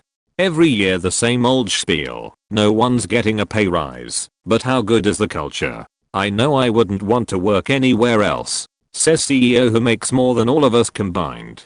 Then they fired our boss in a brutal fashion. It was almost like in Troy, where they kill the king then drag him around and really show everyone they don't give a fuck about us. Morale dropped at an alarming rate. People started leaving. I've never seen people leave so quickly. It was one person a week for a while. They were giving money to everyone now, trying to get them to stay. It was too late for most. I only stayed cause I was given a role in the direction I wanted my career to head, but who knows how long I'll be here. I looked on a JobsArc website and found our place of business advertising jobs. Perks were great culture. I had a laugh, then cried myself to sleep. TLDR, my work was cool, now it sucks, and I'm there because I'm a sellout jerk. When my wife and I were having our second child, I was about a year into this new job, so not here for the first one. I told my manager 5 months ahead of time that I'd plan on using my accrued PTO to take 3 weeks off for paternity leave. When the baby was born, she hemmed and hawed at me for a few seconds and asked if I could maybe just do 1 or 2 weeks instead. And another week later on in the year, I'd already thought maybe I'd made a mistake in leaving my old company and joining the new one, but that really fucking sealed it. After a year, I'm allowed to take that time off under FMLA, and there's not a damn thing she's allowed to do or say about it. I was planning on reporting it 2 hours. I also ended up going full throttle on writing resumes and applying for other places. But then, like a white knight through the gates, came forth a new CEO. He immediately restructured the company. My manager was let go along with a bunch of other shitty people. My new manager is great. I told him the story during a one-on-one. He was flabbergasted and told me to take off as much time as I needed. So I never actually left the company. Shit's pretty okay now, but if they don't make me a senior by the start of next year and pay me about 15% more, I'm the fuck out of here. I had to step up to fulfill a new role and duties, and I mean to get paid for it. On mobile, so forgive any typos and weirds. I used to work for a huge POS, point of sale, company that was being outsourced by a huge telecom company as well. There were basic POS equipment repairs areas and then our area for the telecom. We build site systems for businesses. Some of the people who worked in repair had been contract employees for years. I think the longest guy was around 7 years at this point. The pres of the company came down to our site, gave a raving report, and they actually hired some of the contract guys to full-time company employees.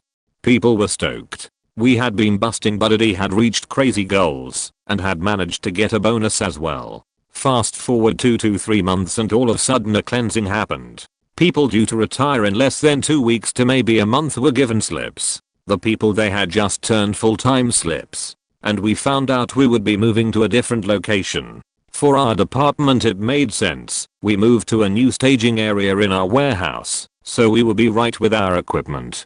Before they would have to shuttle the pieces over from the warehouse. The warehouse was only a few blocks away, but it could be a pain. One of the managers in repair, who was slotted to retire in 2 weeks, got his notice. The only problem was that he was the only guy who knew the contacts and contracts. So after eating crow for 2 weeks they had to ask him to come back, but on a reduced rate. He said foo, and they were forced to give him a lot more. We moved and lost people, and then our workload doubled. No more bonuses, and it was so stressful. Myself, I was training lead for the EC, and our main team lead, who dealt with the customer, left. They tried to put the jobs on others, but they refused as there was no incentive to do it. Last we heard it was still a shit show there with a crazy turnover. That was almost 8 years ago. But I will never forget that they did to those contract employees. Talk about a slave in the face. We got a new boss, due to our boss going on maternity leave, that didn't like the culture, so she changed everything. Our culture was that of all the employees being family, and being able to be open with each other, and just have fun. Going to work was very much like hanging out. I supervised video production, ads, and we had a graphic design department that did print ads. In total there were 16 of us. I was kind of seeing a coworker outside of work. I know, a big no-no, and this will come in later. This new supervisor came in and obviously didn't fit into our culture. She was sort of thrust on us by our old boss, who had to leave 3 weeks earlier than planned to have a baby. This supervisor was buttering up her favorites by taking them to lunch and treating them differently. She considered our culture toxic and tried to change it. I got sick of it and got my current job. After dealing with her for a summer, I called the girl I was seeing what I was doing, and she started crying at work. She told everyone. 9 people quit that day, and when our boss got off maternity leave she fired the person who replaced her and tried rehiring everyone. Unfortunately it never got back to the level of greatness that it was at when I was there. It's sad really. Edit. I currently work for a sports team and we have a strong staff culture. I report directly to the head coach and supervise to junior staff, and our culture is pretty nice. Best benefit is unlimited paid time off with supervisor's approval. So far this year I've taken 3 weeks for medical, had a seizure in January, and I've had 2 small surgeries so far this year, and 3 weeks of vacation/personal time. All I do is put in a calendar request and I usually get a yes or no in 15 minutes. I've never gotten a no. My old company always talked about people first attitudes. I was passed up for a promotion to manager of our facility, which was fair. The other candidate had more experience and knowledgeable, and arguably more respect among the staff. But regardless, I was told they wanted to fast track me to be ready for the next opportunity. Within 2 weeks I was supposed to meet with our regional manager to make a gamma plan. That never happened. A few weeks later I was told my performance numbers were down, and I would have a senior tech help me with those. That took another 2 months, and turned out to be a very simple step that we figured out within the first 2 jobs. I still had to have him shadow me for a week.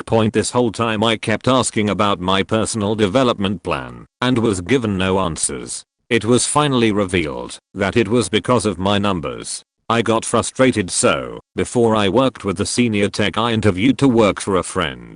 They finally told us we were all doing PDPs, and I specifically was told I should be happy about it. Unsurprisingly it was supposed to only be about in-position growth, not advancement. My boss realized this and candidly asked me how I felt about the company, and I revealed that I was just waiting on a start date to give my 2 weeks, which came that afternoon. By the next day, when I gave him my 2 weeks, he had tried to make things happen, but it was too late for me.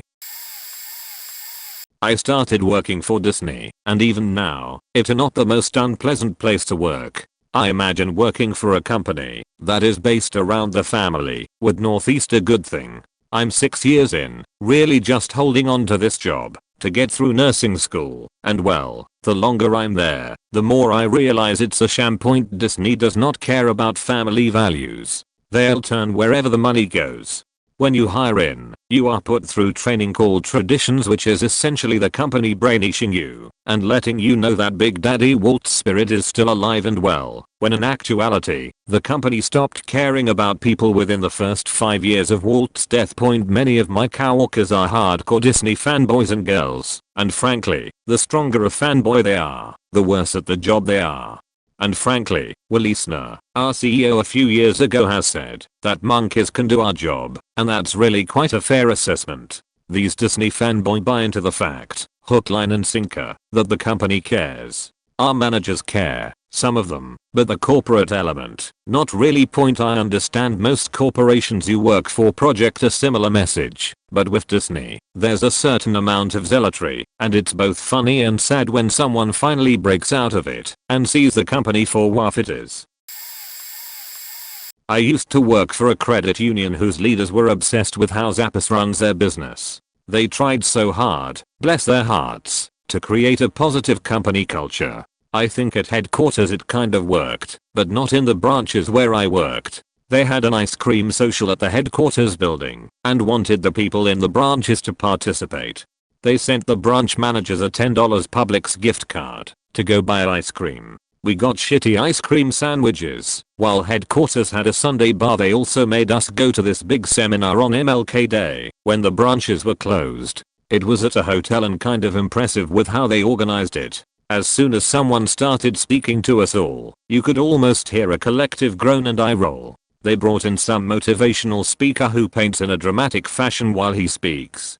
It was super cringy. There are always the few who thought it was awesome, but most of us were just counting down the minutes until it was over. They just kept trying things that other companies were doing, and they always failed in one way or the other. I skipped out of the branch on my last day. Best day of my life was walking out those doors for the last time. Point. The company I work for now actually has a cool company culture, and it's very evident. They do it the right way. The non-management staff were all called grand performers. Grand performer bartender. Grand performer engineering department. Point. Also, all of the benefits, bonuses, and perks were limited to within the company only. You could get free hotel stays, dinner certificates, massage coupons, etc. But it was all done by our own company. You couldn't earn a gift certificate to some outside restaurant. No hotel stay outside the company umbrella. It was all done this way, so it cost the company next to nothing to reward you. Free hotel stay? Sure, during non-peak time periods, as long as occupancy is below 70%.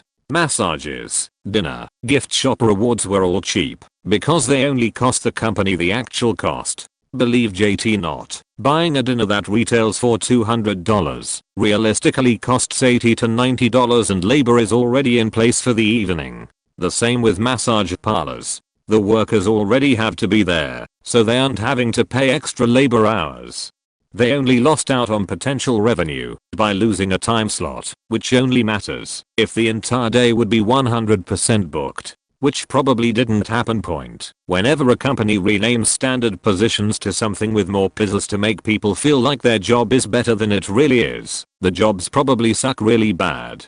And when a company is too cheap to give out real rewards and forego real monetary compensation, they are either too cheap to take care of their employees, or they are so full of themselves they think people who spend the majority of their time at work would want to be rewarded with products or services that are provided by the company or take place there. Gross. Either one is pretty shitty to have, but both should be considered torture under the rules of the Geneva Convention. When I was hired by my current company, approximately 20% of my job was supposed to be support for the client sponsor for a large pipeline company. Client sponsor means a senior person who manages the relationship with the client and does business development, but is still a technical consulting position. For some reason, the client sponsor for this particular client was an abrasive contaminated sites engineer who did not have great relationships within my company. The supporting team he built around him was also anomalous. Weirdly cutthroat people who would undercut each other, even though our company is employee owned, and we receive nominal bonuses and better dividends, to encourage collaboration, etc. His first request was for me to get all of the financial transactions we had with the client globally. This would be a chore for a person who had been there years. Our client operated all over the world, and we had some weird sub-companies and incorporations, because we also have incorporations all over the world. He lost his shit on me because I couldn't do this at the drop of a hat. I then was asked to be seconded to a client office to work with the client to manage a big $20 environmental assessment. I had previous experience with the client. EIAs are my actual career, and consultants don't say no to being over 100% chargeable. I explained this to him and let him know that I had advised the client sponsor lead. I think there were 2 or 3 days between being given the opportunity and then being seconded. He gave me the lowest rating he could that year on my annual review because I was requested to retrieve client financials and couldn't complete the task. The employee then abandoned the position and didn't find a replacement. I believe my manager at the time reamed him out because I still got a bonus that year, and he was saltier than ever when I saw him at the company party. It was also post 2008 when mining was still depressed globally, and while our office was mainly oil and gas based and not affected yet, turning down guaranteed work to futz around doing non-chargeable BS would have been ill-advised. Prior to the mining and oil downturn, the CEO had been trying to position the company for growth, and we all had stupid low utilization targets. Like junior staff were told 70% utilization was acceptable, and there were an enormous number of non-chargeable support staff. The CEO got ousted. We brought in a new CEO, unheard of. All previous CEOs had been promoted from within, and then the layoffs began. The company went from about 10k globally to 7k globally. We got actual performance targets we had to meet or exceed. We finally got treated like consultants instead of club members. The terrible client sponsor made it through those layoffs because contaminated sites is always profitable, regardless of the economy. Things stabilized last year. We started growing again. He got let go in December, along with some other senior staff that had always been in profitable groups, but now their difficulty/morale issues outweighed their expertise. As a person who holds a grudge forever, I was fucking delighted. Especially now that I'm starting to work with new hires. I will send them on scavenger hunts to help them figure out where to find things and who to talk to, but I don't give them impossible tasks and then throw them under the bus because they can't achieve them. My company definitely always talked up the employee ownership and the collaboration. However, when I joined it was definitely more like a fraternity than a business. I was insulated from the downturn due to my secondment, although I did sit through the rounds of layoffs at my clients, which was awkward, and when I returned it was like a whole different company. Suddenly people understood that chargeability is a business driver, and that you have to have hustle, even if you get paid proposal and vacation time. I was ready to tender my resignation and start my own consulting business, or go somewhere like E. Turns out, we just needed a CEO who can run a business like it's a business. This is so late, but fuck it. Went to school for pastry and baking. Teaching chef asked me to apply at her side gig because they needed good educated employees to teach coworkers. Needed to leave my current bakery because I had really learned everything I could there and needed an upgrade. Applied, trailed, offered position, accepted. Teaching chef goes on vacation for 2 weeks, resigns on last day of vacation. Staff that made a real impact on my position all quit or was fired within a month. Fuck. Work every single day, always there first to open the bakery, and my head down doing my job. 3 to 4 months in I get sick, and after finishing my tasks for the day they send me home early. I had finished my work, all of it, early, and thanked for it. Get better, they said. Right. 2 to 3 weeks later the whole kitchen catches stomach flu. I had no way of knowing this except that I had woken up at 1:30 am for my 4 am shift and started throwing up as soon as my feet hit the floor.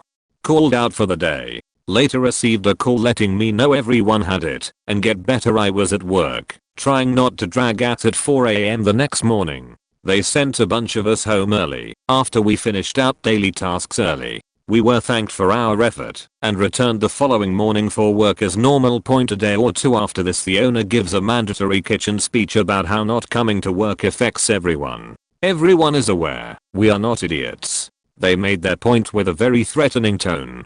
Pulled a few people that had repetitive callouts prior to the sickening and had some private chats with them in our very public cafe. We all go on as normal until the email. The email from the owner demanding all shifts go to the same mandatory meeting. No problemo. Meeting is in direct contradiction to my safe and healthy sleep schedule. She wanted the 4 am to 12:30 pm crew to come to a meeting at 7 pm. Problemo. At best measure, if we leave the meeting at 8 pm, take the 30-minute train ride home, may get 6 hours of sleep before needing to return to work.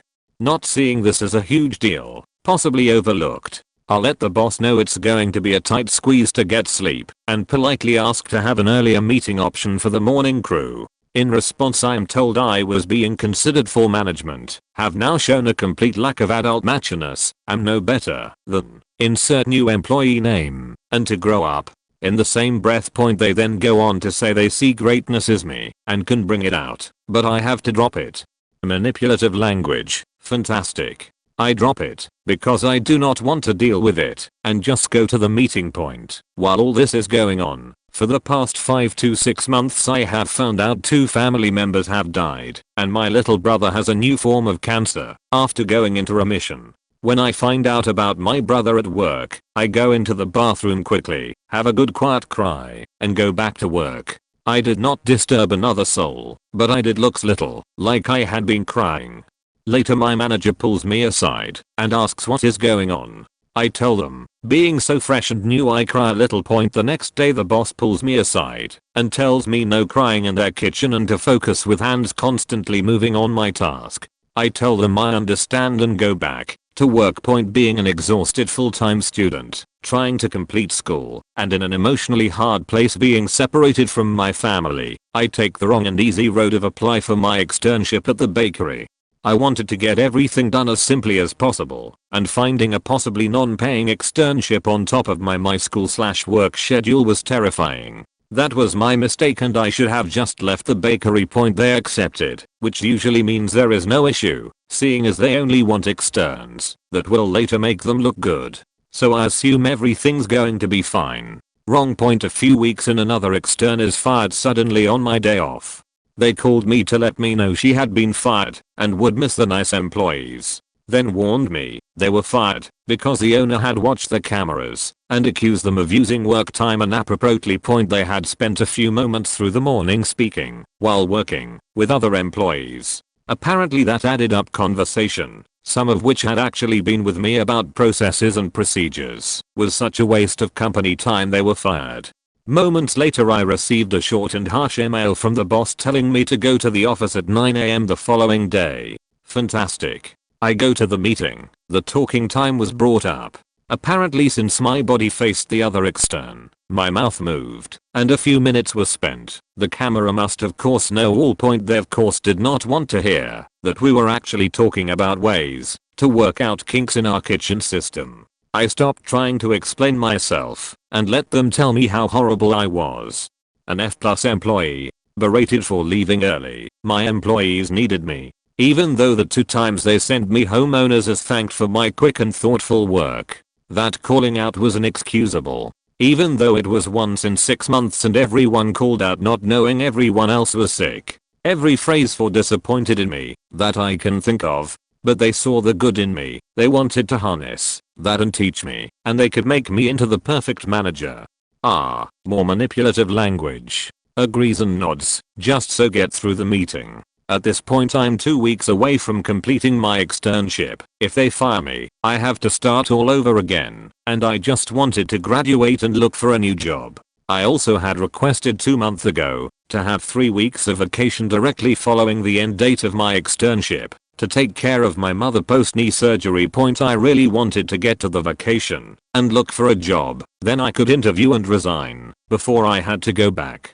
I keep my head down and worked but not before I notice them pat another employee on the back, thank them for working while sick, tell them they kicked ass, and to go home early. The exact thing the boss gave me shit for doing. The following morning at 3:30 am, before any other employee shows up for their shift, my backpack and I go slip sliding down the stairs greasy with cookie dough they never properly scrub off the floor, crack my ass on the steps over and over again.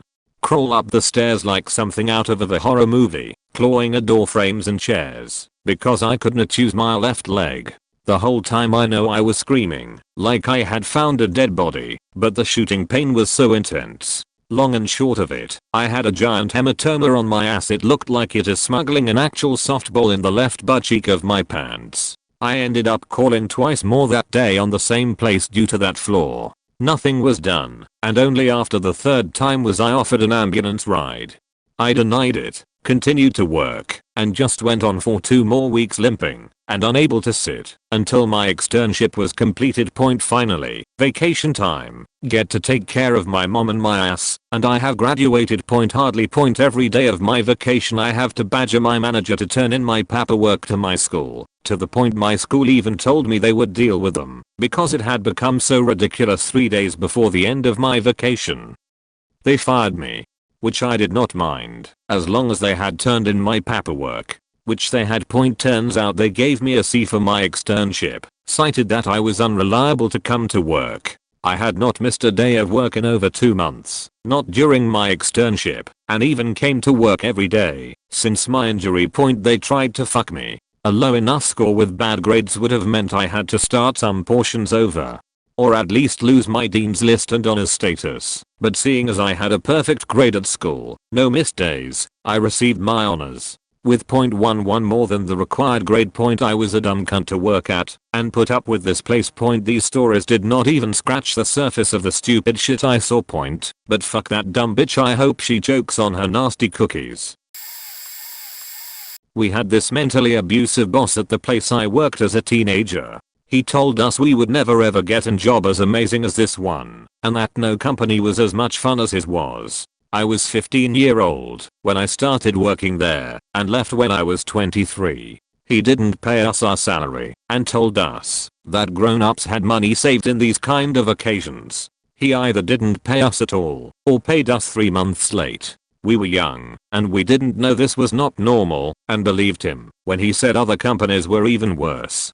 If we wanted to leave he would tell us horror stories about other companies and tried to make us stay with his mental abusive methods. We all fell for it until the company went bankrupt and he screwed us all over. I worked my way up to assistant shop manager and had a permanent contract. I had worked there for 8 years and was the best employee he had. When he went bankrupt he begged me to come back because he needed me and I was his best employee. I told him I would if I would get my permanent contract back and get the official title of assistant shop manager in it. He promised me I would get everything I asked for, so I came back. After a month he asked me to sign my new contract.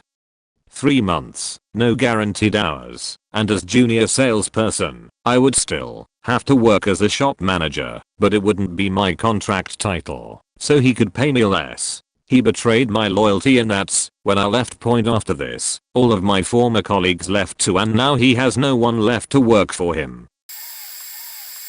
I worked one day, for free, in a nutritional foods takeaway shop, just to see if you like it, basically to see if she liked me. One day was more than enough. Bitch had me pick up her employee and buy £5 worth of stock for her on my way in, use my car to drive 4 miles into town to pick up more stock. I didn't mention money, so she waved a big wad of cash in my face, asking me how much her stock might cost. I was in a bad place financially at this point, hence me taking on a new job and she's waving it around. She'd already told me that all 4 of her staff were on £10ph, but if she took me on, I'd be on minimum wage, £8.40ph or thereabout. Okay, not a huge problem, I'm desperate, I have 3 kids to feed. I spoke to the chef and mentioned that all my food hygiene/safety certificates are all up to date, and he said to me, "Oh no, we don't have certificates here," while dropping a peeled potato on the floor and throwing it straight into a boiling pan and laughing. Whilst I was serving customers, the boss came out front trying to get me to sing and dance for them. No love. I'm not selling my soul for your profits and shitty shop. She told me she'd call me that night to let me know if I had the job, but I'd already made my mind up. She didn't call, so I thought I was off the hook. I called my cousin, her friend, 10 days later about a family matter, and my cousin says, "Oh, the boss said that job's yours if you want it." What? Tell her no fucking thanks. And I never got reimbursed for the stock or my petrol point TL. Dr. Boss was a bitch with zero management/social skills. Not nearly as egregious as some of these, but I had worked with an advertising firm for about 4 years.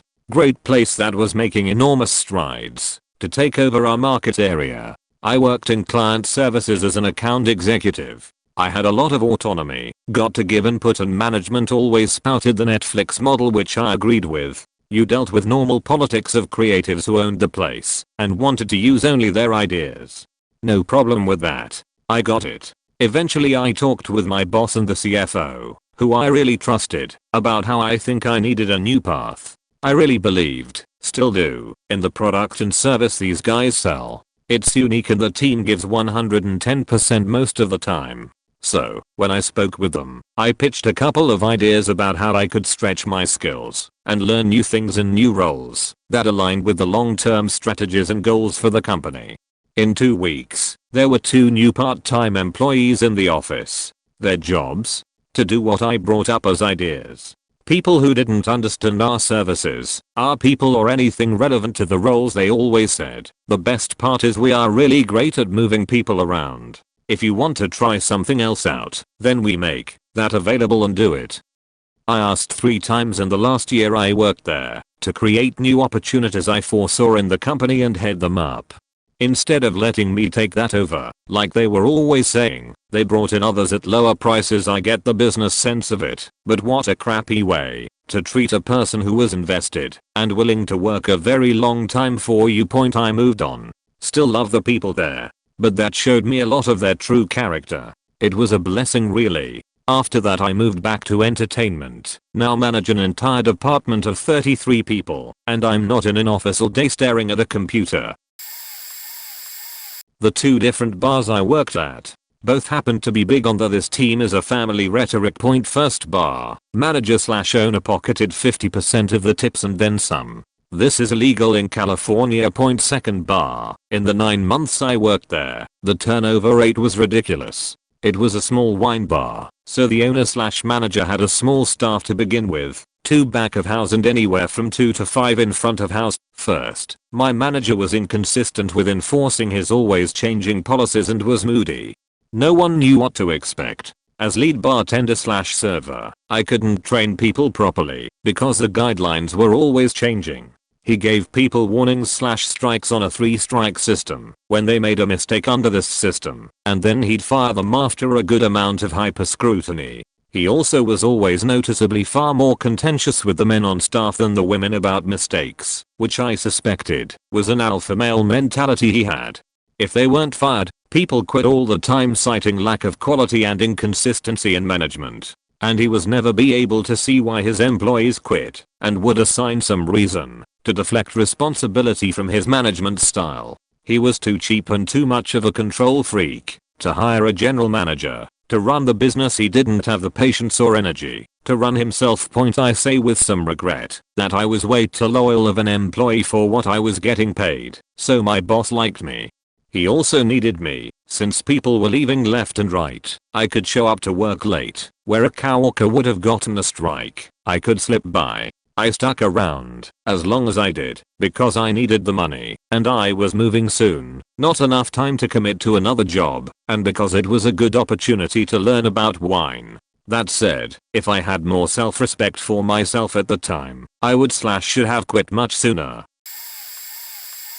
Small Catholic school with a great core team of very dedicated teachers was struggling financially, partly due to the religious focus in an area of Northern California where liberal secular values dominated. In order to raise enrollment, they brought in a new principal whose job was to completely change up the curriculum and over 3 years get IB accreditation, which would be the new branding for the school. For 2 months staff meetings consisted of videos and team building activities focused on IB curriculum. All I could think is how we could not afford the resources in these videos. I was already buying resources for my classrooms myself, just to teach a bare bones syllabus. Then they told us that at the end of the year, we'd all be attending a 1-week retreat in Lake Tahoe. But we would have to pay for our transportation and our lodging there. But the training course itself was free. I was extremely part-time as a music teacher, just 2 days per week, and I had 2 other jobs. I couldn't afford to take time off from my other jobs and also pay to go on a retreat to Tahoe for a week. I made up some excuse, gave my notice, and hired a sub. The arts teachers were responsible for finding and hiring our own subs for the last month and a half of school. That school lasted 1 year after I left, before it closed down for good. I felt bad for all the other teachers who had been there 4 years, some 4 decades, who lost their jobs and invested a year into paying for training and materials for that IB crap. Now, when I hear someone exclaim their school is an IB school, I roll my eyes so hard. That title is nothing more than branding that the school and parents end up paying for. I work for an upmarket supermarket in the UK. We aren't called employees, we are called partners, because we supposedly own a portion of the business which entitles us to a bonus once a year. I joined when bonuses had hit a record low and the chain is going through changes. They call these changes modern supermarket name, which basically means Noon has a specific job role and is expected to train on as many areas as possible, which ties in with pay grades. The culture is that of a school which is slowly going mad and broke. Few of the lower tier workers like myself know what's going on, and training is very lackluster and differs person to person. The customers are awful and entitled upper middle class dickheads, and the managers just let them run all over staff and use the quickest get out strategies when it falls onto them to resolve conflict, which often results in giving them free stuff. They have to pitch in as well, but very rarely go on to any of the counters unless there is no other option, and have no idea how to run them effectively. All they care about is appearance and are you working. It is a real shame, as a few years ago it was a great place to work from what I hear from the more senior members of staff, some who have been working there since the store opened 20+ years ago. I'm leaving next week and I'm never going back permanently. To anyone working a shitty retail job, keep your head high, and the next time a customer is being a bitch to you, spit in their food. This will get lost, but so be it. Another one of those family businesses. I busted my ass for them for 12 years because I had no post-secondary education. Bad kid, spent most of high school sleeping, and thought the job would be the best I could ever get. Family atmosphere was what they toted, but only when it suited them. I'd be written up for calling in sick, ended up rolling over 80 hours of sick pay for 8 consecutive years. Chastised for being late. Only way to the business was by crossing a set of railroad tracks, and there was a train a few times, so I had to wait. Then when I attempted to do as they suggested and leave home earlier to be at my shift on time, I'd be chastised for having overtime for arriving early because, of course, I had to work until the end of my shift or yet be talked to again. Family meant I was always invited to the president of the company's house during the holidays, given extra drink tickets during the holiday party, taken out to the bar once a year, and treated to lunch. Young and stupid and friendly with the family, thought I'd be in point. Long story short, I was fired in my 12th year, was told during the process that they wouldn't fight my unemployment claim, and cut me a 2-week severance along with the 120 hours of PTO that I had saved. I lived off that unemployment and some savings for 6 months while I saw America a bit before joining the workforce. I was quite angry at the time, though, and wanted to send that cunt director, my direct boss, one of those confetti thank you cards that damn cunt used to go on 4-hour lunches with men she found on dating websites because she was a lonely, man-hungry 50-year-old whore. then fired me because I was late a few times. I never got a chance to send the card, though, but heard a couple of years ago that she got breast cancer. Karma much, and those family outings I always attended. It came out about 2 years or so after the fact that my best friend, who was also a long-time employee of this place, who'd brought her daughter along to one of those family holiday parties, was sexually assaulted by the son of the president of the company, whose house we were at the time. She was 11 at the time, the assaulter about 16 or so, and also incredibly autistic. My BFF's daughter confessed to her later, after a few rough years dealing with the assault alone, and not understanding what had happened. I'm so angry now thinking about those people and that toxic place. Postscript. Family my fucking ass. That family place ended up selling to one of the conglomerates after I left, even though for my entire career there they shouted from the rooftops how they never wanted to be a corporate monster. I used to work for a grocery store belonging to one of the largest chains in the country. Worked almost every department during my time there, and knew pretty well how to do almost every job. Given the fact that all the jobs had been changed from how they were 10 years ago, and most management now only knew their one department, as opposed to multiple, this made people like me valuable, extremely valuable. This retailer also relied heavily on PT workers. Like very heavily. I'm talking literally. If you were not a manager, you were a part-timer. A few years ago they started talking about color culture, where being this color meant you were living the company's values and were a great employee. Standard stuff like putting customer first, helping your colleagues out, and getting better every day were some of the things. At this point, like many of the part-timers, I was working several departments so that I could get 40 hours a week. You weren't allowed to get 40 in one department. You could maximum out at like 24, then go pick up shifts and other depths to get the 40. That way you're not full-time, so no benefits or good stuff. I worked to close a store in cash office, and our weekending procedure messed up. I was supposed to be off at 11:30 and back in for 6 o'clock the next morning to open the store. Well, the system crashed, and if I couldn't get it back up, we couldn't close the week or open the next morning. I was told I need to figure this out. I stayed until 2 AM working with India. Managers were sleeping, can't wake them, and then I left with the promise it'd be fixed. I went home, showered and came back. No sleep, just back to work. I spent 3 hours working then to get the store back online, which didn't meet the company's requirement to have all the paperwork and things submitted by a certain time. So of course the phone calls from corporate came in. I explained what happened, and when it was all said and done, I left at 5 PM that evening. 3 hours overtime, and they didn't pay me, let alone the night before, and the 4-hour rest period which is supposed to be 10. When I finally came back to work 3 days later, they gave me a little green pin and said thanks for getting the store back online, but we lost a lot of sales when we couldn't open Sunday morning, so we are going to put a note to your file. Worst part is, I was stupid enough to stay in that store for another 2 years, picked up a spot in the payroll department, and that was what made me want to leave. I did part-time payroll for 30 hours a week. We had 250 plus staff, all on an archaic and probably not legal system to pay people where it'd dock you if you punched in a moment late or out a moment early, but if you came in early or stayed late, it wouldn't pay you. If you came in at 8:50 and left at 4:50, taking your hour lunch, it'd pay you $7.50 because you left 10 minutes early, and the lunches were automatically 60 minutes. Take a 20-minute lunch because you were called back. We'll dock the full 60 and only fix it if you can prove you were back working before your hour was over.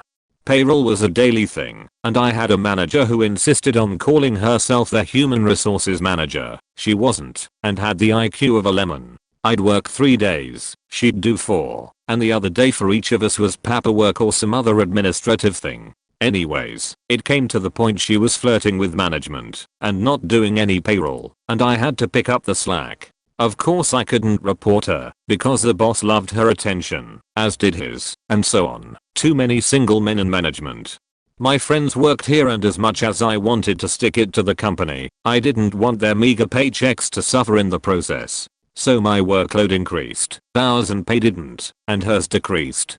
Flirting takes time. Ick now. Fast forward 2 years of this shit, as I'm silently building a case and collecting paperwork to go to the labor board and file a complaint about these practices, I get called up to the manager's office. Apparently due to technological efficiencies, payroll is being reduced to 20 man-hours a week, and you'll no longer be required. They removed every clerk in the company. 1,100 of us were forced to beg and borrow to get jobs as cashiers with the company to keep our jobs. I was lucky though, because they'd still need me a few shifts a month, so I was guaranteed a job in the store on the shift.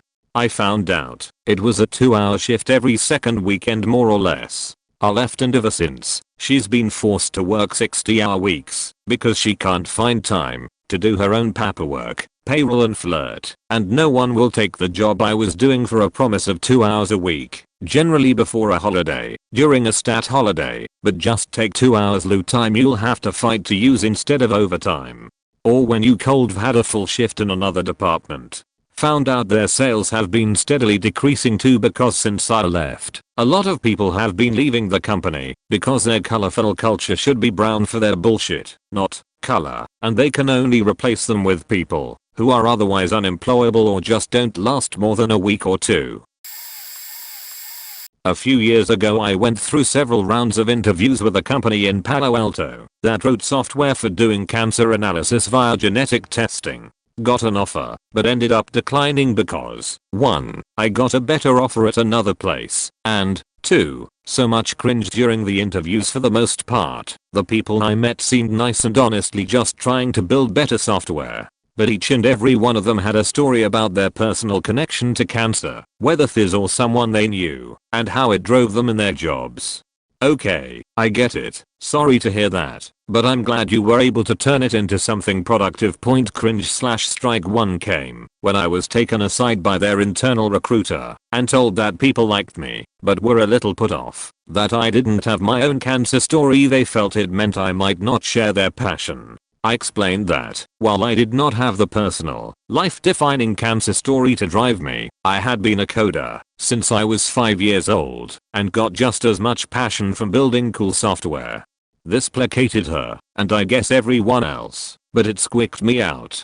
YTF do you feel you need my personal motivations to come from some dark place? Cringe/strike 2 came on the 3rd round of interviews. It was a long day. SF Bay Area interview rounds are generally done in 4-hour blocks, and I was on my final interview of the day. I hadn't gotten the list of interviewers for the day, so I was winging it and taking a moment to ask each person as we started who they were and what they did.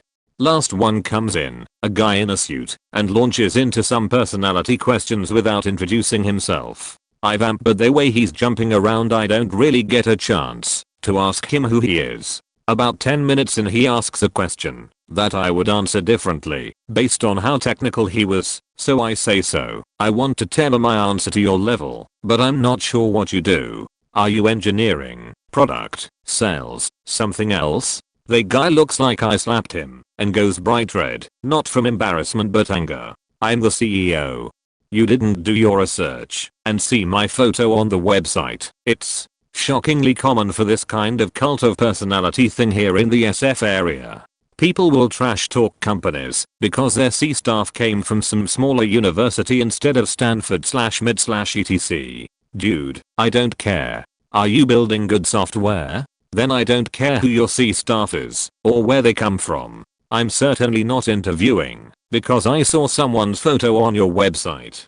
Cringe/strike 3 came when I got the offer. It was about 10k less than I was making at my current job, had worse health benefits, would require a farther commute, and was in the heart of downtown Palo Alto with no dedicated parking.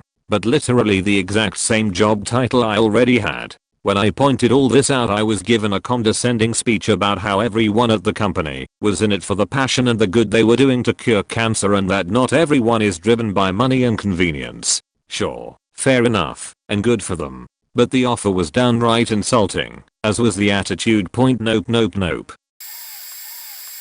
Worked at AF right before graduating college, sociology/criminology, got a pretty good job working in the wash and development labs unrelated to my degree, but a very interesting and rewarding job. I liked my hours, my co-workers, and my bosses were awesome. Point sounds great, right? So I'm in year 2 at the post-college job, maximum bonus and raise each year. Year 5 at AF as a whole, when a job in brand protection opens up.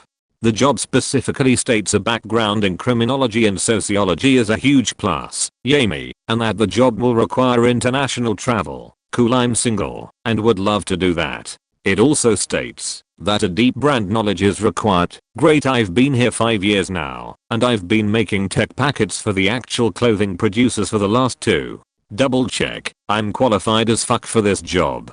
So I walk over to the brand protection guys in my building that I eat lunch with from time to time and ask a little more about the job. They say they hoped I was applying since they knew I went to college specifically for this kind of thing and I knew my shit. Got 2 recommendations from 2 brand protection managers. Hell yeah. Walk over 2 hours. Talk to the hour person who is doing the interviews. Submit my resume and recommendations. Wait a week. No call. Call our guy asking if they have started round 1 of interviews. Yes, they have started. Expect a call. Wait 3 days. Walk up to brand protection guys and ask if they had seen my name for the round 1 interviews. They say no, and that round 2 had started already. What the fuck? Call ours and get a sit down meeting with VP of ours. Get told to my fucking face I don't look right for the job. I asked what she meant. I have 5 years in the company. I know my shit. I went to college for this kind of field. I had recommendations from 2 senior managers in the department. How do I not look good for this job? She responds, you are qualified. You don't look right, as in I'm not handsome enough to represent the brand overseas. I was a fit model for Hollister for almost 2 years in college. I'm stunned. What the actual shit, af, I'm not fucking hot enough to go hunt down counterfeit clothes overseas. Get fucked. Fuck that fucking company. I stayed at my job in development for 6 more months and separated amicably to do something else with my life. Opened my own pizza shop. 3 in so far. Earlier this summer I went to a group interview at UPS, where I had already heard it was hard to get a job by word of mouth. I was hired on the spot. They tout their culture, brainwashing you to think there's tons of teamwork, making you believe that you can work your way up the ladder if you work hard enough. I was really excited. I started immediately at 10.35 an hour, what they consider competitive pay, loading delivery trucks from 4:30 am to 9:30 am. The fact that this worked around school and the tuition assistance they offer was perfect. I told them I needed certain days off because I was getting my wisdom teeth removed, and all was well. After starting and watching training videos, I started to notice little quirks. My supervisor starts loading packages, training me, but I'm not allowed to touch a package. While he's working, I'm not allowed to work because of the union. Instead, for about 2 hours, all I do is watch him. Don't get me wrong, but this seems like the exact opposite of teamwork. All I wanted to do was help him. Not to mention that the package loaders have little respect for what's inside the packages. Fragile, handle with care, throw it over there. This side up, who cares? This happened with every package. I later learned that all they care about are the numbers, how many packages per hour, pph, you can load. This was also wrong to me. I wanted to do good work, organize the packages, and make it easy for the drivers, but they just want the pph high. When I went to talk to one of my higher up supervisors about my wisdom teeth surgery, they made a big deal of it after I had already cleared it. The guy said he was fine the day after his wisdom teeth surgery, so I should be too. I got him to concede, and we would see how things turned out. After the surgery, I was miserable for the next 2 weeks, and worked some of those days. My pph was low, and the drive that early was putting me to sleep on the road. Every morning I hated it more and more, and I realized they wanted all 3 on the good, cheap, and fast triangle. I can make 10.50 at Walmart or Hobby Lobby doing much less physical labor at a normal hour of the day, and I've made more as a waiter in a smaller town.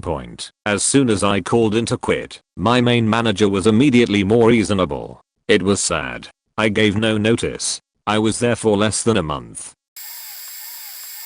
Totally buried by now, but I have a few. I worked for a well-known North American body products store that touted their family-oriented and inclusive fun environment. The manager of the store would regularly choose a "golden child" and she chose me. She would ignore things other staff said to her and only talk to me at times. When they saw me interviewing in the same mall for a well-known crystal store, they called me in and offered me a pay rise and a promotion to one of the new stores opening. I loved some of the people I worked with, so I stupidly agreed. The manager in the new store is part of the reason I now can't stand Bakehouse women. She wouldn't help me run segments in the store. We each had segments of targets we had to take responsibility for. When I felt I needed guidance, she would just leave me to it. Her and one of the other managers constantly went behind our backs to disparage myself and the 2 other assistant managers. There was a manager, 3 assistant managers, and myself, a sales lead, to the regional and corporate. One of the assistant managers and I worked on Family Day together. We are still in contact today as we always got along really well. We made the day's budget and then we made over the week's budget in that one day. The manager and shitty assistant manager took credit for it in an email to the regional and corporate. We found out because we wondered why there were no emails for us to check most days. All of a sudden, we found out he shitty too were deleting them, so we had no guidance from head office. They forgot to delete their sent and deleted emails though, so we found out they were talking shit about us. The shitty assistant manager would constantly put me down in front of our staff, saying things like "Don't listen to her, she's just an Australian," or "You don't need to do anything she says, just do what you want." Which would make me look bad when things weren't done. When I quit and the regional manager, who loved me, wanted to talk to me directly, I told her flat out that I couldn't work with those 2 shitty managers anymore. She ended up telling them both in a meeting afterwards, and I spent my remaining time there chilling on my phone and chatting with my staff along with the other good assistant manager who was so done with them as well. I also worked for a famous high-end chocolate company. From the get-go, the manager would pit me against one of the other girls working there. She constantly broke health and safety regulations, would make the girls work with stomach flu, we handled food, would make us work for up to 5 hours without toilet breaks in the store kiosk alone. I ended up getting really sick and turned yellow because of some medication I was on. I had to go have liver function tests and see multiple doctors. She insisted I still come in for my shift, even though I was feeling like death and should not have been around food as I was constantly throwing up. My roommates said I was so yellow I looked like a Simpsons character. I went above her head to the regional manager, who said that if I got a doctor's certificate I wouldn't have to go in. I called her and told her that. The next time I went into work she pulled me aside to talk to me. I started the conversation with "Let me make something very clear. What happened the other day will never happen again." She looked at me with a smile, as though I was about to apologize. I continued with "My health comes first, and I will not be pressured to come into this job and work around food when I'm not well enough to do so." She then put me on probation. Well, from that moment on I was done. I called the regional manager and told her everything my manager was doing that was illegal. She would send the regional the week's schedules and then change them after they were approved. She would disappear for hours at a time and say she was going to find clients. She would melt chocolate that was 6 months out of date to dip strawberries into, and many other things. I would keep notes and have constant communication with the regional.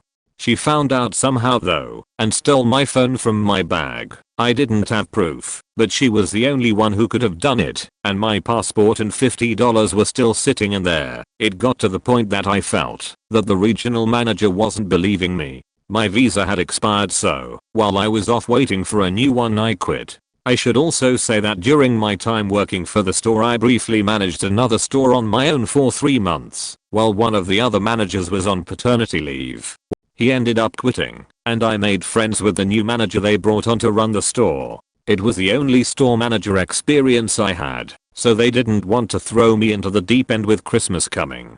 My manager at the other store seemed to resent me for running my own store, so about a month into waiting for my new visa I get 2 calls in one day. The first from one of the girls I used to work with who hated me because the manager told her I'd said shit about her. Said manager was walked quite dramatically. Turns out she had to take some time off, so they had people come in to help from other stores. Those people reported back to their managers who reported to regional and head office. bugs in the chocolate case, expired chocolate, weird rosters, everything I'd been telling the regional manager. The girl who called me had also told me that she had been reporting to the regional as well, and the regional said back quote, "It's everything Satan's big sister told me." To top it all off, they discovered that she was stealing company funds to fund items for her own business. They walked her and had to have security escort her out because of the tantrum she threw. She then later called one of the girls, who was explicitly told not to have any contact with her and to call the regional if she contacted them, and asked her to bring a bag out to her car. Well, she did. A bag that contained the safe keys and all the employee files. Last I heard, they were following up with criminal charges after the employee called me. I received a call from the manager, who took over from me at the other store. She wanted me to come back and run this store as assistant manager and then manager. I respectively declined given my history with the company that didn't believe me. The best part was that a few months later I went into the store. I was working at a uni at the time. One of the girls there who always hated me had been promoted to assistant manager and decided to try and rub it in my face. It gave me great pleasure to tell her that not only was I earning more than her an hour as a temp, but that I turned down the position they gave her and she was second choice. I used to work for a high-tech sales company that was the most toxic bro-y atmosphere. While there for my interview, the bosses in question went very far out of their way to express that we aren't a high-pressure sales company. We don't go for the hard sell, and we consider our approach more like a consultancy. We will only push our sales to business that need solutions to their problems. Seemed cool, and despite the fact that the job was 90% cold calling, we were told to not act like telemarketers, but salespeople.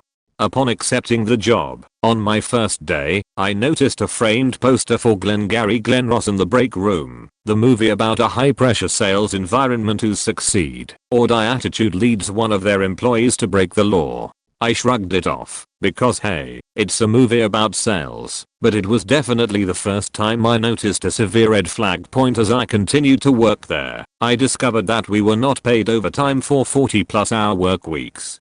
This was because 3 hours out of the workday were technically lunch breaks, but highly motivated salesmen will work during that time to stay ahead of the curve. And if you did not, and instead took your 3-hour break as, a break, it was seen as a problem. The first Friday of every month held a happy hour at one of the nearby bars, where everyone was expected to show up. Never mind the fact that some of us were exhausted for working 50 hours for the previous week, and didn't really like drinking, anyway. At one point, my boss came up to me on a Monday afterward and make it clear that I didn't seem like a team player because I didn't want to spend my Friday afternoon with Douchy Celebres instead of home with my wife. At one point, during an argument between coworkers, one of them passive-aggressively printed out a picture of him with his R15 and taped it on his cubicle to show that he wasn't someone to be messed with. And the low pressure sales pitch told during the interview was complete bullshit, obviously. Eventually, I was let go because it was obvious my heart wasn't in the work. Yeah, right. Predatory, bullying sales where you'll lie to a prospective client to make it seem like they need your services aren't really where my heart lies. The company was memory blue, and it was somewhat new. While I was working for them 5+ years after my time there, it seems that the Glassdoor reviews have started to come to light and show this company for what it really is. I worked in a shop which has a reputation for being fun and alternative, but the job essentially revolves around buying and selling used electronics, games, phones, etc. It seems like an okay place to work at first. You can wear whatever you want, as long as it isn't offensive. You can play any music you want, as long as it isn't obscene. There are work night outs funded partially by the company, if you do well with targets. Contact between higher management and sales assistants is casual, chatty, and there's a general chill vibe around communications despite sales assistants essentially being in charge of quality assurance for the items we sell, and the stores being constantly jam-packed full of people. The pay is minimum wage. When I was promoted to supervisor, there is a 6-month probationary period in which you are still on minimum wage. Once you pass probation, your pay is bumped up by less than €1, still a smaller hourly wage than what I'm currently making in a different retail job. The company was driving a new way of doing business which involves mobile tills. That is, an open plan floor, with phones as your till and money belts for your float. You have keys to all the cabinets which contain items of a very high value. You deal with customers face to face. When they get angry, you realize how vulnerable to attack and robbery you are.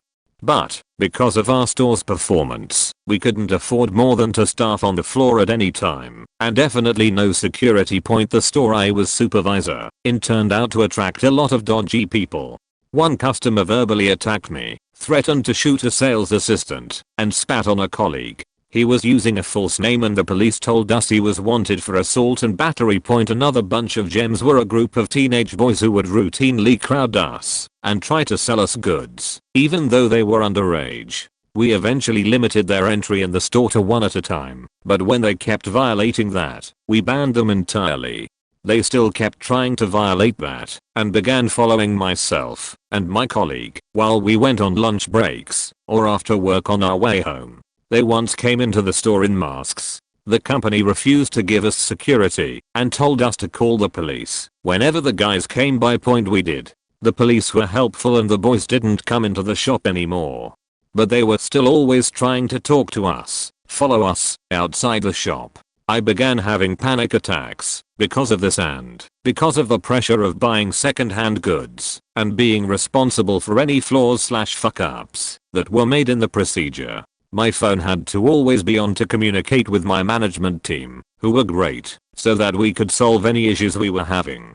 Sometimes getting a message on the WhatsApp group when I had a day off would make me hyperventilate or cry uncontrollably for a while. One day, our area manager took myself and my fellow supervisor aside. He told us that we needed to relax more, not to take the work home with us, that we weren't making enough to let it rule our lives. He told us to tell the men threatening us daily just to fuck off, as if we hadn't already. He told my colleague that she was taking the work too seriously and to learn to detach more.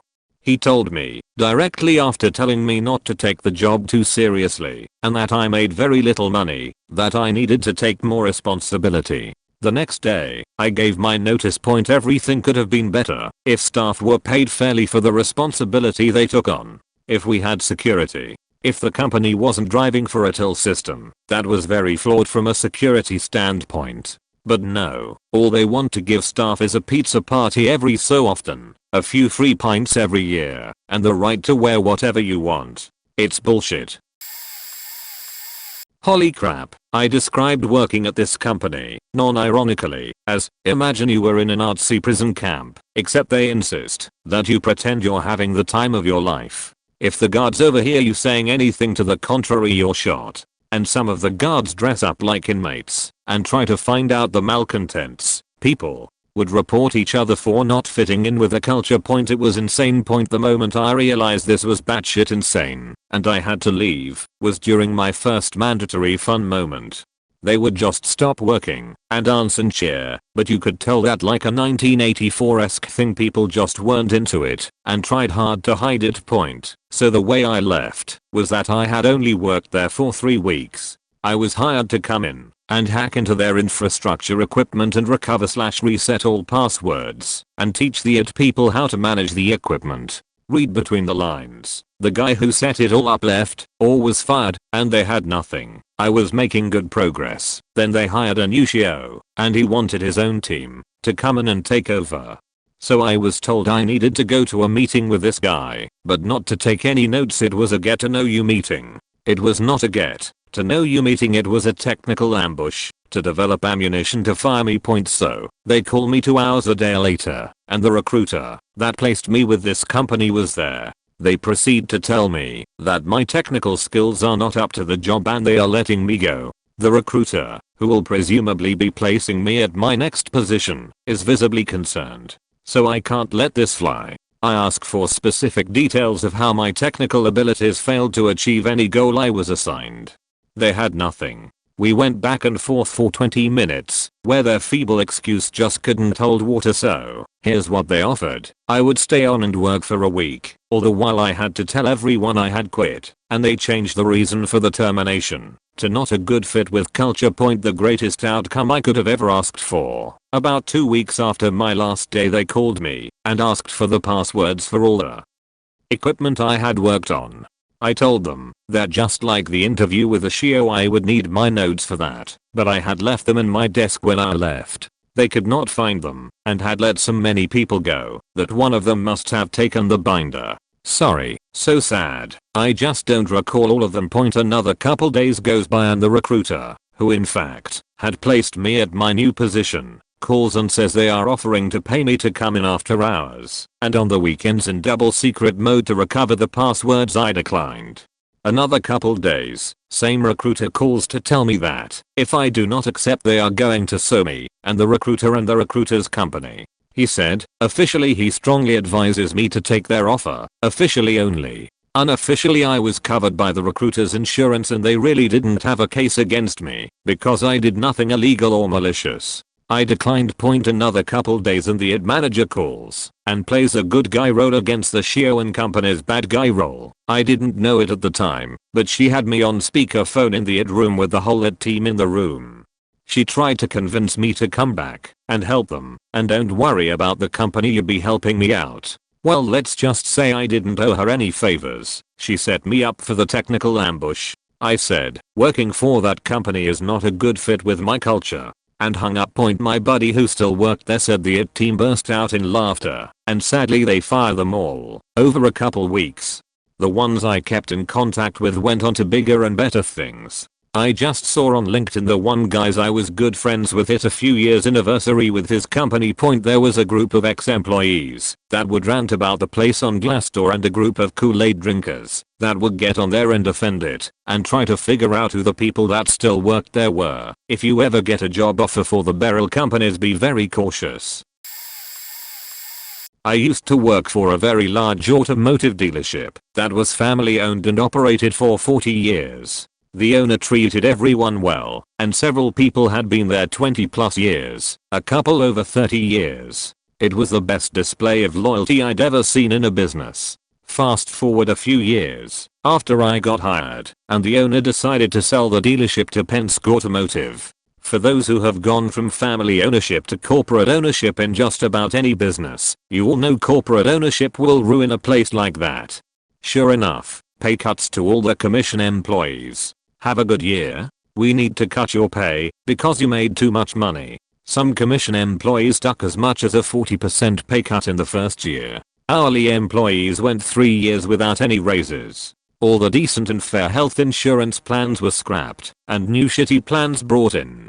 As you can imagine, morale was destroyed and turnover started increasing. The GM who was there before the ownership change, the dealership was doing well, and Penske kept the GM, was so brainwashed, having to speak to employees during Penske sanctioned events we had to go to, telling us how great it was and how lucky we were to be working for Penske. I was grossly underpaid for what I was doing. I had been there 7 years and asked for a $3 per hour raise. They said no, so I said bye.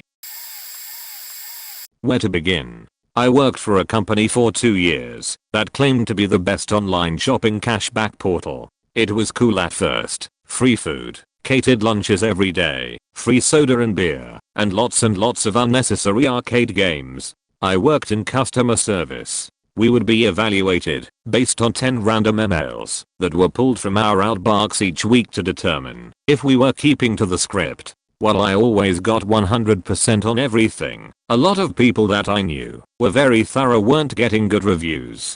Some of the reasons were too many smoke breaks, taking advantage of downtime, and various other ridiculous reasons to mark someone down on their reviews. What was funny is I'd often be taking breaks and or sitting by these people regularly, so I should've gotten in trouble too. Anyways, what happens is they hire a bunch of temps right at the start of fall, August/September-ish, to keep up with the influx of back to school and holiday shopping. Black Friday is like a holiday to these people. Once the holiday shopping season is over, only 30% of the temps get hired on to stay. There's literally a week where they pull temps into the manager's office one by one to let them go after letting them work for a few hours. We never knew when it was coming or who'd be next. The biggest moment where I realized holy shit I need to GTFO was when I was transferred to a new team. The girl I was replacing, I didn't even know they were letting her go, was working that morning. As soon as I got in, the manager pulled her aside, let her go, and had me wait awkwardly while she cleaned out her desk so I could settle in. It was awful. Finally got out of that place a year later. Just in time to hear all the rumors. That place was cliquey AF about me sleeping with the boss, and that's why I was the only one who got a going away party. So glad I don't have to work there anymore. Most unprofessional culture I've ever encountered. I have it gotten out yet, but for me, it was during a mandatory class/meeting we had to attend. Where I work there is corporate, and there is the rest of us. The rest of us are always stressed out, overworked, underappreciated, and are always getting into trouble for breaking promises corporate makes we can't possibly keep. We all feel like expendable people, and Corp has a tissue box full of resumes they can pull one out when they need another drone. This meeting was going to be held in groups over 2 days, morning, noon and evening, because there was a bunch of us that needed to go. I went to the first morning one. We go to this meeting, and it's being held by a co-person from out of state. She starts talking about all these bonuses they get, awesome programs they have for us, the stress-free awesome work-to-life balance the company wants for their employees, and much more. All this great positive stuff. As she goes on, the room's atmosphere starts to change. You can cut the anger and tension with a knife. We are all hearing about these stuff that none of us has access to. The lady notices and stops presenting. She asks someone what's wrong, and he asks her why we haven't heard about this stuff before. Quality she releases she was giving the wrong presentation for that group. She was given the corporate presentation, not the grunt one. She starts over with the right one that was completely different and showed how much the company I work for cares very little about the people who actually do the work for the business. On numerous occasions I've seen this company pat themselves on the back, hand out awards to their corporate folks, and circle jerk themselves to silliness, while throwing employee after employee under the bus anytime a corporate person makes a mistake or screws up royally. Most of the time, when it's blatantly obvious a co-person screwed up, someone who works under them gets fired, but the co gets a bonus anyway. I'm moving out of state in a few months. At this point I'm just soaking up a paycheck. I don't give a damn about this company. I worked for cellular sales back in the day for a grand total of 4 weeks, 2 of which I was on vacation. I figured out it was a bad move quick. First, everyone talked about how much they loved it there. Second, they used new people to cold call former customers. Third, I figured out how they got the information to check the plans. Customers would come in to pay a bill or something. They'd type their username and password into an Excel spreadsheet before logging them into their account.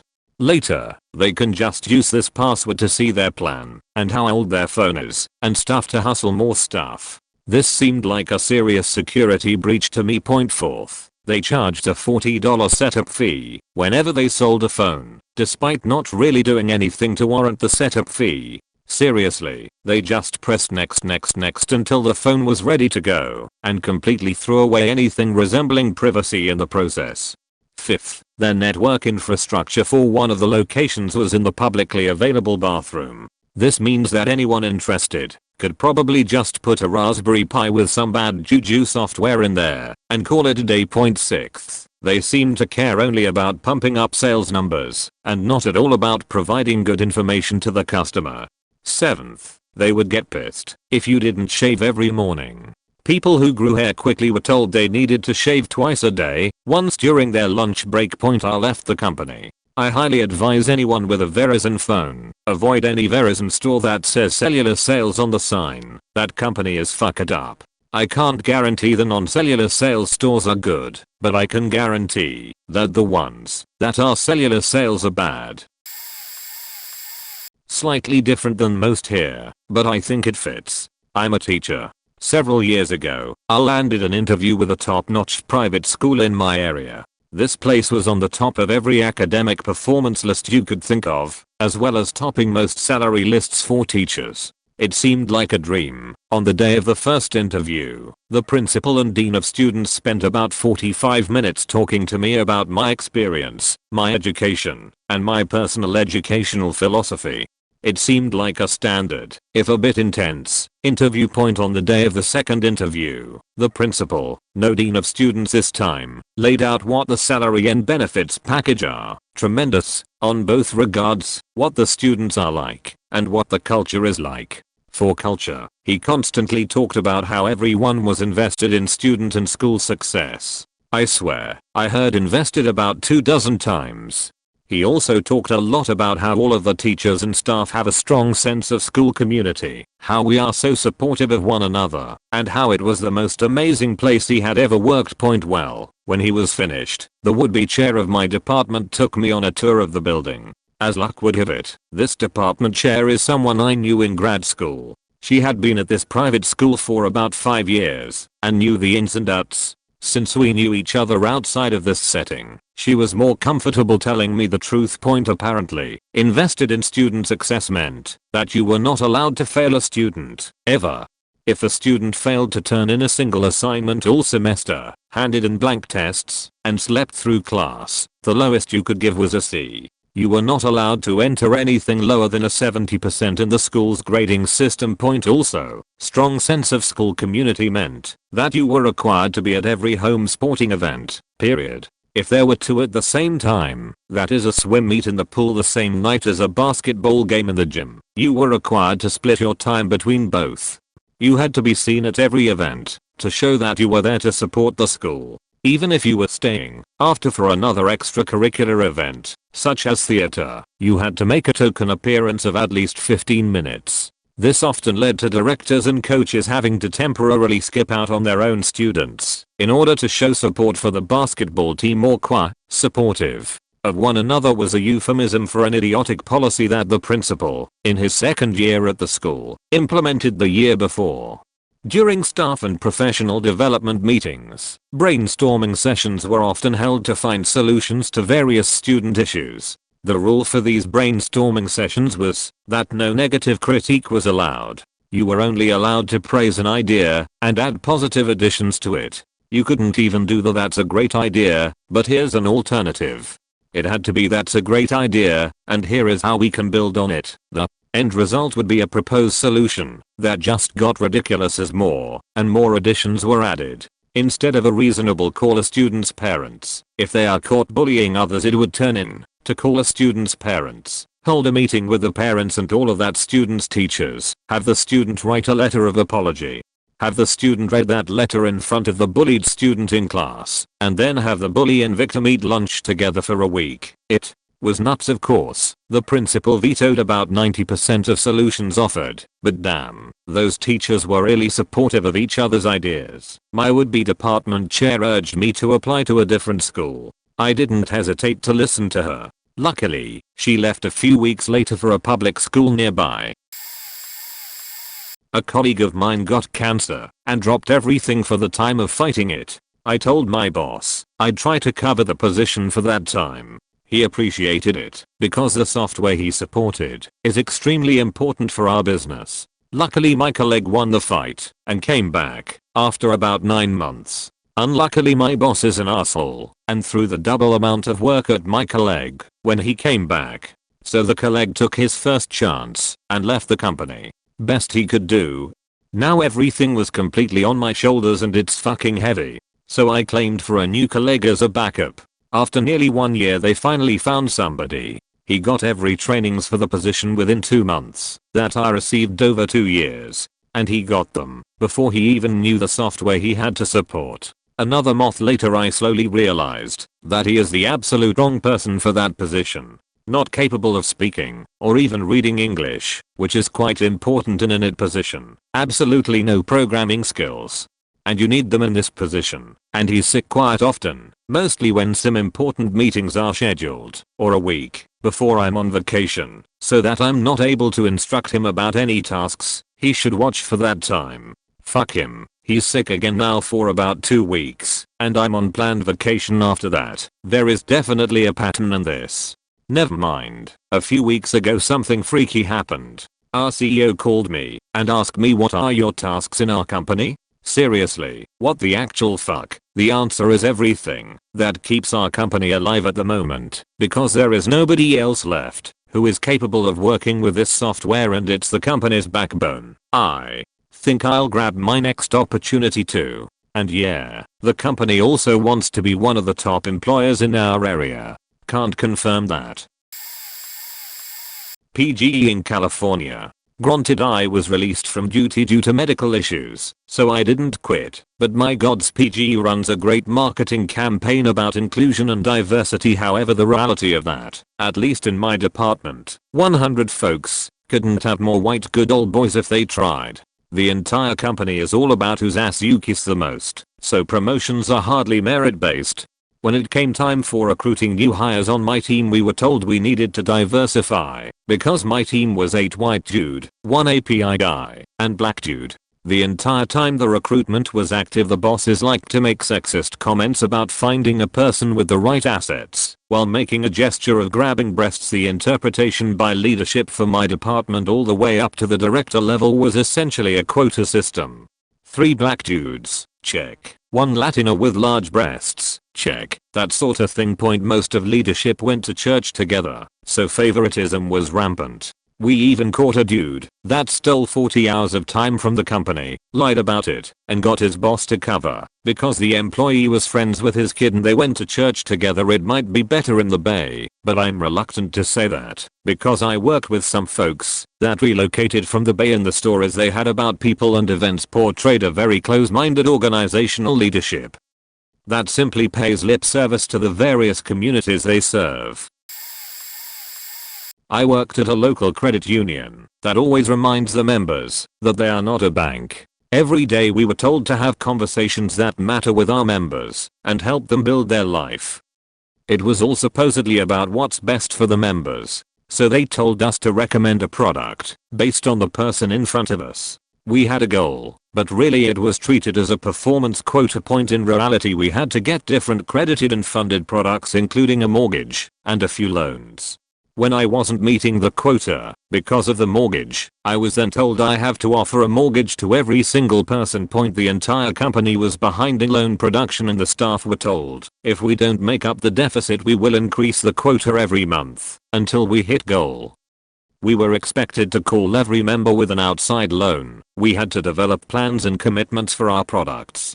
Every single morning we had a group huddle which we were expected to give an update on our sales, because if we can't meet your already unrealistic goals, it makes total sense to increase the quota. Even if by some miracle you did meet quota and did do your job well, upper management did not allow a score in the 90% 4-year annual review, because there is always room for improvement. Temp at Wells Fargo, you know, their disposable labor force. Regular employees give you the bitch work, and if you complain to management about harassment, which I have done, then it is your fault. I had been told, while being screamed at by temp agency MGMT. But, little younger me, bless her heart, had student loans, and thought the solution was to get F/T, Wells employee status and duck down. Well, I went into the interview with a manager and a random higher up assigned to such screening gags that masquerade as interviews. The lady was a one-armed vet, and the manager went to a state school in Iowa. So, I'm thinking education is not going to be a strong point when they ask me about it. I going into my spiel, but preface it with, I know not everyone goes to college, but I did, blah blah, at, blah blah, fellow temps, and I waited eagerly to hear who would be hired on. I started hearing stories about people who had applied 5 times for the job they had as full-time employees. Keep in mind, this was to apply for the job you were already doing. That struck me as odd. Then, management told us who was hired. It was all male, and I was not part of it. By way of explanation, they said, you should be proud to have gone to college. Nope, fuck you. You don't get to tell me that my feelings about an experience in life make me unqualified for a job I was already doing. Was I going to call the temp agency to complain? So they could yell at me for no longer getting a bonus for being in charge of me, part of my hourly pay? Nope, zero accountability. The company pushed this all about safety culture and that if you were hurt to not hide it because they will take care of you, and it turns out they were the exact opposite. I had spine injury at work on the job and they fought my L&I, workman's comp, claim for about 3 years. That's when I knew I was done there. Even if I could have returned to the job I wouldn't have. Them appealing everything and dragging it out 3 years until I got the surgery ended up causing me to have permanent nerve damage in my left leg and left foot. I basically have no feeling in the right side of my left foot and minimal feeling down the left side of my left leg that the surgeons think wouldn't have happened if I would have had surgery right away. The surgeons also said by the company appealing and making me wait for the surgery it turned the injury into a career-ending injury. The longer you're injured and waiting for treatment the less chance you have of making a full recovery. So here I'm at 35 years old going to college, paid for by L&I who then charges the company. My wages are paid for the 2 years I'm in school. The downfalls are I can no longer do any sort of amusement parks rides, no sports with heavy contact. Can't lift as heavy as stuff, no jumping on the trampoline with my nephews, etc. I now have loose vertebrae in my lower back, and if I were to ever injure it again they would have to fuse all the loose ones together. I also went from 150 pounds to 199 pounds over the course of the injury and recovery. This is a little different from your question, but in the same vein. I work in high-level sales for a fairly respectable company. There's always been a very strong culture of competitiveness, one-upmanship, always push yourself to do more and make more. It's a very money-oriented culture, way more than I personally vibe with.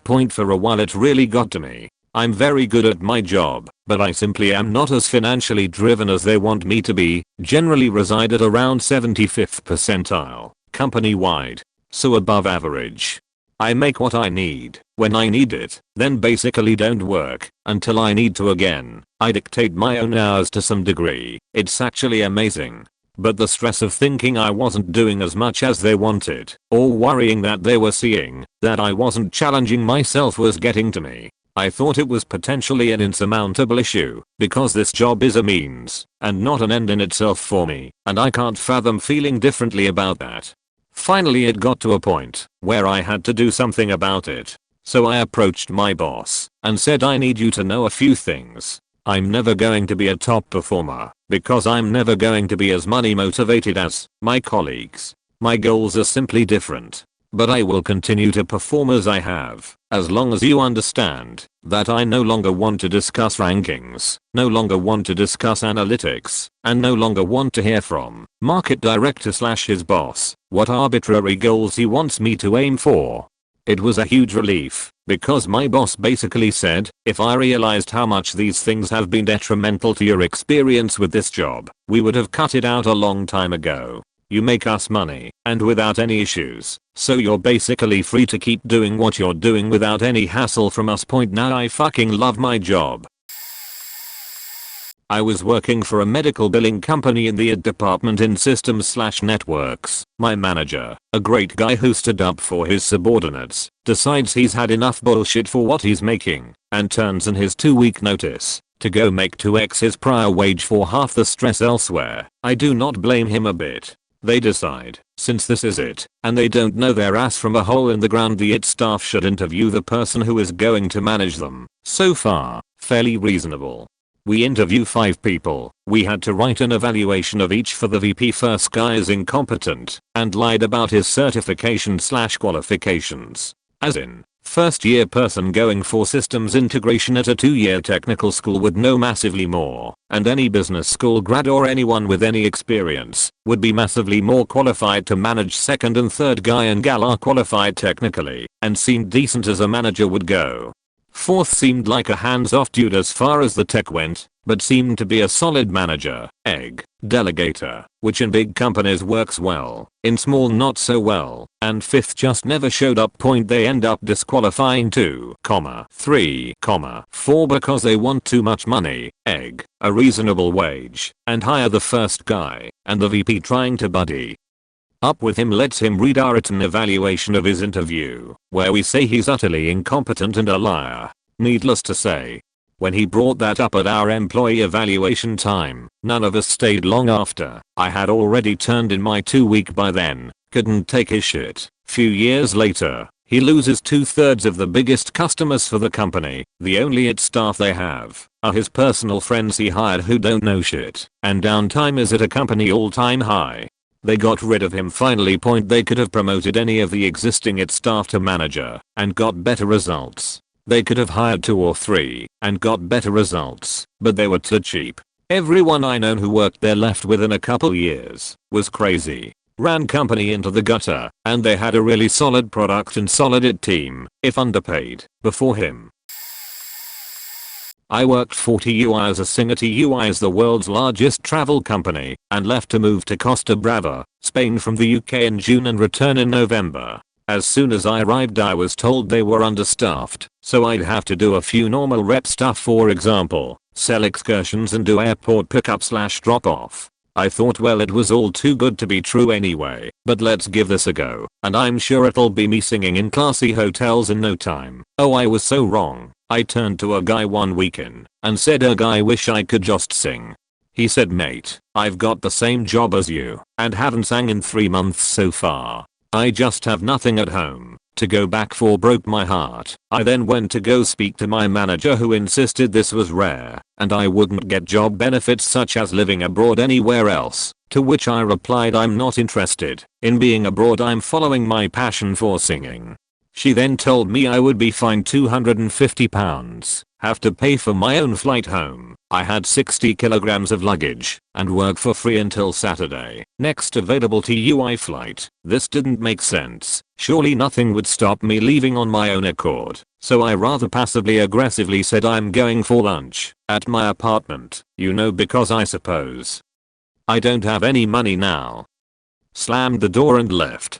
I went back to my apartment, packed my things, changed the codes on my work iPad and phone, left a note saying I don't work for free, get fucked, and spent the next 6 hours on a wild goose chase with 3 suitcases attempting to get to Barcelona airport, where I flew home after a dramatic car chase by my manager. I can honestly say it was the best day of my life so far. Never felt so alive just being unapologetically me. I would never recommend a job with them unless you have nothing or no one. If you do, it isn't for you and you should just run.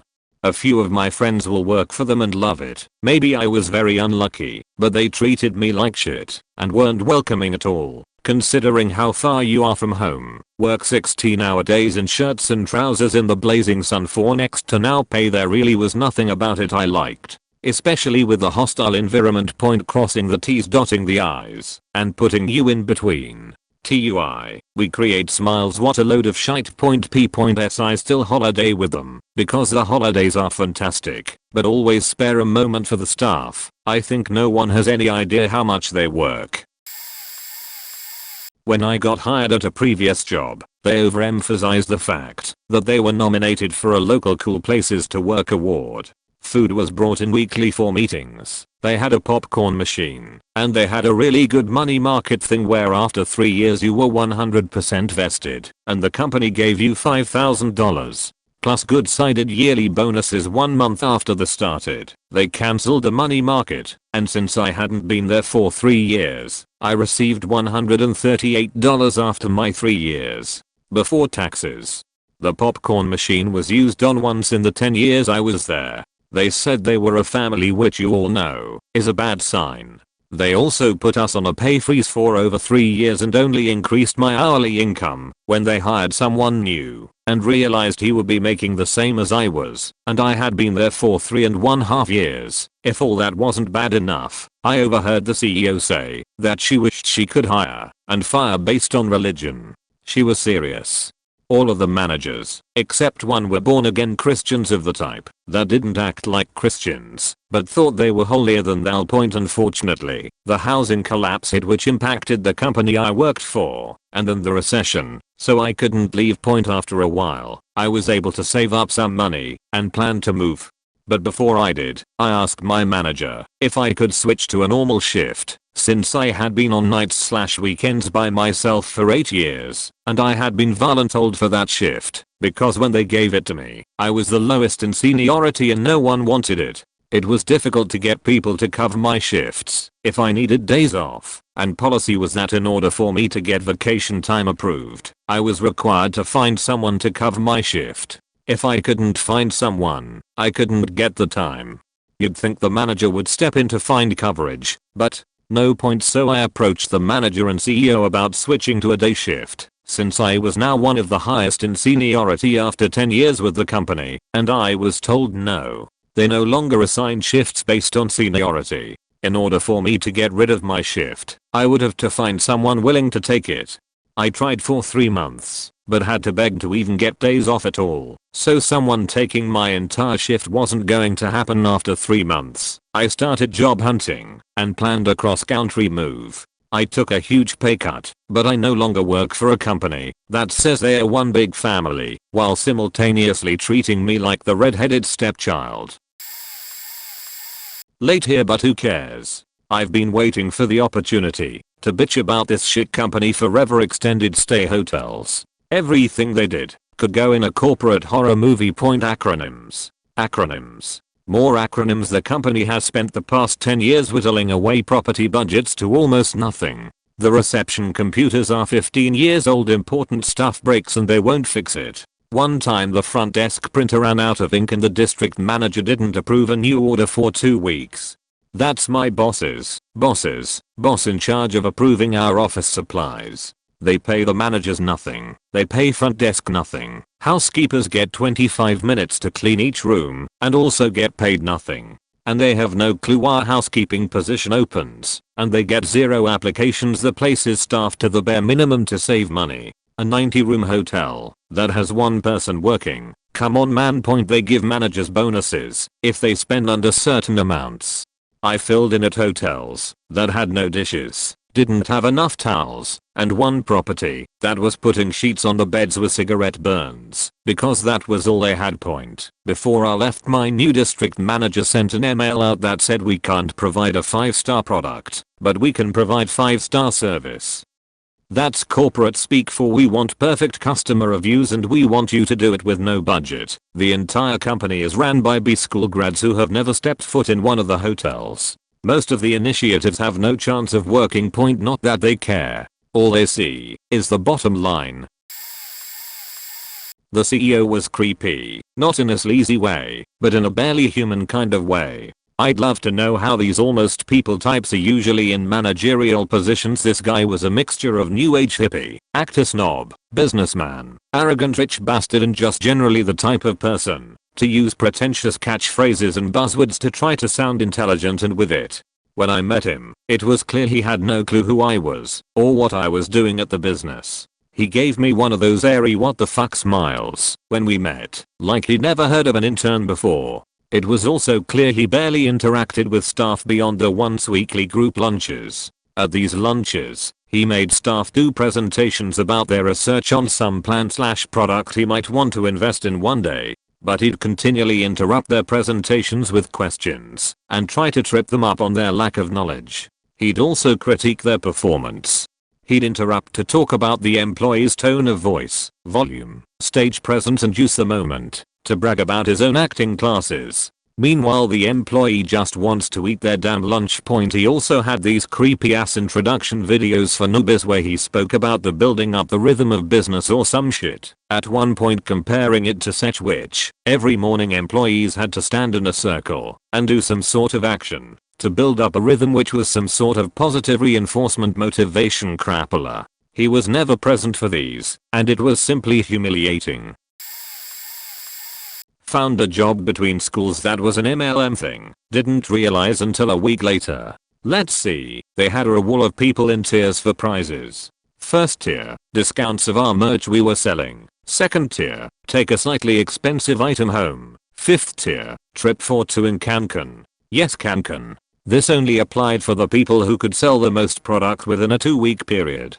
We were made to watch a video training us to use our demo kit. When we got the kit, we found out that we had to earn the actual kit, as the kit we had was 1/5 of what we were supposed to have. 3. We didn't sell by telemarketing or going house to house. We were asked for find 10 people to practice our demo with and ask for references for. There was a wall for references to that was like a wall of honorary employees. Most referrals gotten in one cell, in one day, etc. 5.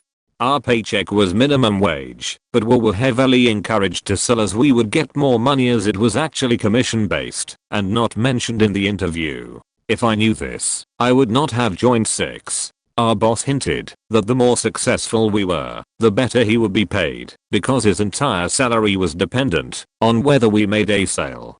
No pressure, right? I decided to draw the line because I realized that in #3, where we were asked to find 10 people, I forgot to mention that they encouraged to find people older than 30 years old, married, and had their own house. This meant they were financially stable, and it was encouraged to sell this particular product to the men, as they were the target demographic, while selling to the wife, like we were looking for approval. They had us use family members and friends' parents to practice on. I realized after the 3rd practice demo that my friend's stepdad, who loved me to bits, would have actually brought the product, even though he was poor. I nearly cried when I realized what I was doing. So this is more like intimidating to super uncomfortable instead of cringe, but I felt like it fits. I left under a pretense that left me on good terms with them, but I now know what to look for when looking through jobs on Craigslist. Every time I got told to do something that counted as disciplinary. Strangely enough, all these disciplinaries had my signature on, although I'd never seen them in my life. One time I asked for a holiday. Why? For my birthday. I'm turning 21 and my family are throwing me a party in the local pub. You're invited. Everyone from work is here. If you think you're having a holiday just for your birthday, you are sorely mistaken. Notice I said one time I was never allowed holidays. The employee of the year for 3 years running asked for the morning off to go to the dentist. First time she'd ever asked for time off, and she offered to work extra in the evening. The answer was a swift and blunt no. One of the staff was getting married. We all asked for some time off and were willing to work extra and organize it around each other's work schedules so we could all go to either the ceremony or the evening party. The answer was no. If you're rotted in, you work, even though people who weren't rotted in and weren't going were happy to cover the shifts. Just after this, a sign appeared in the staff break room that read, "You work for the company. The company does not work for you." We were all on 0-hour contracts. For those who aren't aware, that means every hour you work is classed as overtime. If we asked for time off, or refused too much overtime or overtime on a certain day, if we were busy, the response was, "That's okay. Guess you'll be down to your contracted hours from now on then." Side note. 0-hour contracts are now illegal here in the UK for this very reason. Even after all this, I still stayed because I was naive. I was eventually sacked because a customer complained I'd screamed at her while she was going through my till and asked for a bag. I didn't. I just gave her the bag. I could been more polite in hindsight, as I didn't say a word. I certainly didn't scream. In the meeting, I said, "Check the cameras. Ask the other staff in the area." I didn't scream. The response? "Oh, we know you didn't. But we always act on customer complaints." They then proceeded to go through my disciplinaries, which I mentioned about above, and then concluded with, "We are going to be giving you your 2-week notice." I immediately responded with, "Well, here is my verbal resignation with immediate effect. You'll get the written copy in the mail," and walked out. In hindsight, I should've got out a lot sooner. That company taught me a lot about how not to treat your staff. When I interviewed, they said Thursday was kind of the social night where people tended to grab drinks and stuff, but no pressure if you have other things to do. Coming from a stuffy place, that made them seem social and nice. Turns out, social night is actually hack night. People are expected to stay until 10, 11, 12 p.m. Oh, and also, this is every night. It's just that Thursday is a day you might get pizza. Sales guy who's basically Michael Scott. I work hard, play hard. I'm also in my late 40s. I always shoot for 200% productivity, then if I don't reach it, I still make 180% of my sales target. Flash forward to every monthly review and sales hits about 40% of their targets. I once asked for some info on how something worked to get my current job done. Developer answered me, well, you wouldn't have to ask if you were still here at 11 PM last night like the rest of us. I worked a 12-hour shift that day, fuck you point. If we lose a sale or a customer, the CEO sends email to the whole company shitting all over this company. Company had legit feedback about the bad service they got, but rather than take that on board he ranted late night they just don't see how awesome we are. Point it. Appears they get their Glassdoor stuff removed. I see bad reviews go up, and they get taken down a few days later. The only review left on our page is a 5-star written by the head of marketing. Point, we have fake users and social media accounts plus a super like button to make all these users make our online activity seem like it gets traction. The engineering team is a mess of dysfunction. We are hiring just to grow, but have no work for them. Nobody on the team has actually worked anywhere but shitty startups before and insist they know everything. But it's a mess. Coming from an actually organized company, I've tried pushing them towards changing a few things and had complaints made to management that my ideas were unwanted. They already care better than anyone how to do everything. Worked for an exceptionally large modeling agency in a major city. After I got into a position of being the most professional, the most punctual, and one of the 5 most requested for my category over 2 summers, that I worked with marketing directors to distribute the campaign properly. Because no one knew what the fuck they were doing, I got invited to a meeting in the owner of the company's office. I thought for sure, because of the major city that I was in, that there was a 50-50 chance that I was going to be fired anyway, because turnover is pretty high in the entertainment industry anyway. Point, I sit down at a table with lavish refreshments, but even in my 20-ish-year-old self, I knew that each one of those refreshments came with a price tag. The gentleman went on and on about how great the work of the agency was, how only a certain type of caliber of woman could achieve being on billboards, asking me if I was clear on the vision for my career. Did I feel like achieving elite status? A girl disappeared under the table giggling, and I stood up and shouted, oh my fucking god, what are you doing? This particular girl, I had flown with her all over the world for various fashion shows and different large-scale branded events over the previous 2 seasons. We often got booked for the same campaigns. Shock was an understatement. A cold chill left the base of my spine, expediently headed for my neck. Point, our boss starting giggling, and he replied, she's doing what she's supposed to. If you wanna be here, babe, you gotta follow the rules. You want to make it in this business? You'll start finding the rules very accommodating. I said I wouldn't suck your rusty peanut for all the billboards in Paris. Consider me resigned. I left and went back to bartending in my city. I'd rather make $2.15 an hour than deal with the likes of somebody who literally lets young teen girls suck his rusty peanuts for billboards. Imagine feeling like you have to suck your boss's dick in order to further your career past the ceiling you have arrived at. There was no way around it. I'd rather just go home, thanks. So I was brand new to the company, maybe 2 months in, when we had Comms Day. It's the time of year when everyone is told if they were promoted, their salary, and bonus. My team sat near another very large and new team in an open floor space environment. I was on a team of 5, but the other team had 25 employees. They were constantly hiring. 10 of these employees were hired at the same time to help build the team. They were getting paid, I don't know, let's say $40k. They spent a year learning everything and were the backbone of the team. Well, they had found out that these new hires, 15, that came in recently, were making $50k as entry-level employees. They were close to rioting when they found out, but their manager assured them they would be caught back up during Comms Day. Point, well, when it rolled around, only 2 people got a promotion with a 2,000 bonus and an 3,000 raise. The rest of the 10 got something you could barely call a cost of living increases. Riot ensues. The entire floor was just hostile energy. People were walking out of the office. Even the new employees felt cheated as they also only got a collar adjustment, even though they were making more than the originals with experience. Over the next month, half the team was gone, and they had to pull in contractors who got paid way too much. It is still a problem a year later and only like 2 people are still there. Point, it was juicy as fuck to watch. However, the next year I got an official Comms Day story of my own. I was promoted to the team manager without a raise, and I got to see my at one time peers, now subordinates, salaries. Everyone makes more than I do, and I was told I'll be caught up next year. Exciting stuff.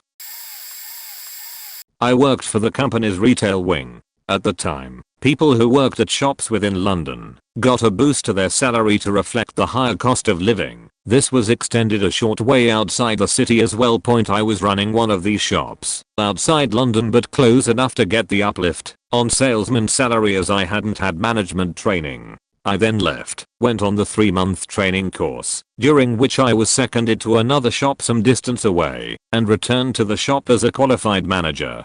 I ended up moving into London around this time, as my partner also worked for the same company as a manager, and had just taken over one of their shops in the city. Prior to this I'd been on £14,000 plus a £3,000 uplift, so £17,000 in total. My management salary was £16,000 and I continued to get the uplift, so I was receiving £19,000. 3 months in, my manager told me that I shouldn't be receiving the uplift, as the company was phasing it out for shops outside London, and they'd removed it from managers first. I should have lost it as soon as I completed management training, but it hadn't been noticed, and I hadn't even been aware that this was happening. So, as a reward for completing management training, I was going to get a £2,000 pay cut. Not only that, but the 3 months overpayment was going to be deducted from my next pay packet. I made a big fuss, and eventually my boss told me that he'd managed to write off the overpayment, but the salary reduction would stand, and I'd used up all my favors, so shouldn't ask for anything else for a very long time. The part that really made my blood boil was that the starting salary for a manager in that size of shop was banded £16,000 to £18,000. So they could have just kept my salary exactly as it was, and that would still be within the rules. I ended up speaking to the manager of the inner London region who happened to have a shop without a manager, so I took that over. Then I left a year later, when I realized that hadn't been an isolated incident and the company's alleged commitment to strong values and behaviors was superficial at best, and a stick to beat you with at worst. Wasn't so much a moment as a realization that nothing ever got done. My old company was very proud of their Google-like culture. No, it was a lot of flash with poor management, no real direction, and a bunch of underqualified young people stumbling around trying to figure out how to do simple tasks. Senior members of the team had no clue how to manage everyone and make things efficient. No, we don't need 8 people from 3 different departments to answer a simple question. I could have done and was doing, at my prior job, the work of multiple people in far less time, and with far less energy spent. Basically, I realized they talked a big talk, but never followed up with substance. When my mentor of a coworker left, I followed shortly after. And it was great timing, because about a month after I left, they let my manager go, and merged a little team into another team. But holy hell, they loved to talk about how awesome they were. I've never seen anything quite like it. It was nice for a short while, especially in my usually deadpan, crazy regulated industry, but they focused more on meaningless team building bullshit than they did at creating meaningful substance and value for clients. They wanted everyone to be their friend, literally. How about we just get shit done, while treating each other with mutual respect, while realizing that none of us would be doing this if we didn't have to. Enterprise rent a car. The moment was when, a few months after getting a promotion alongside a coworker to assistant manager, I found out they had doubled his commission percentage compared to mine. The thing about Eric is that every manager from the lowest branch AM to the group VP makes the same salary every month. As you go up in the company they start chipping you percentages of the income per car generated per month on the number of cars you are responsible for.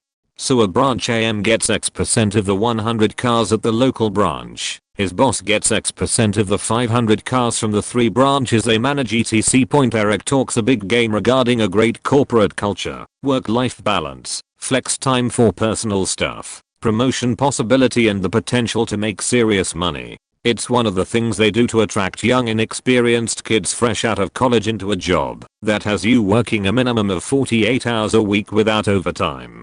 During training, they swore up and down that pay was not reflective of seniority. It didn't matter if you had been with the company 10 years. If you and a newbie got promoted to the same position at the same branch, your percentages would be identical. My coworker had been with the company a year longer than myself and had been passed over for promotion twice before getting promoted alongside me.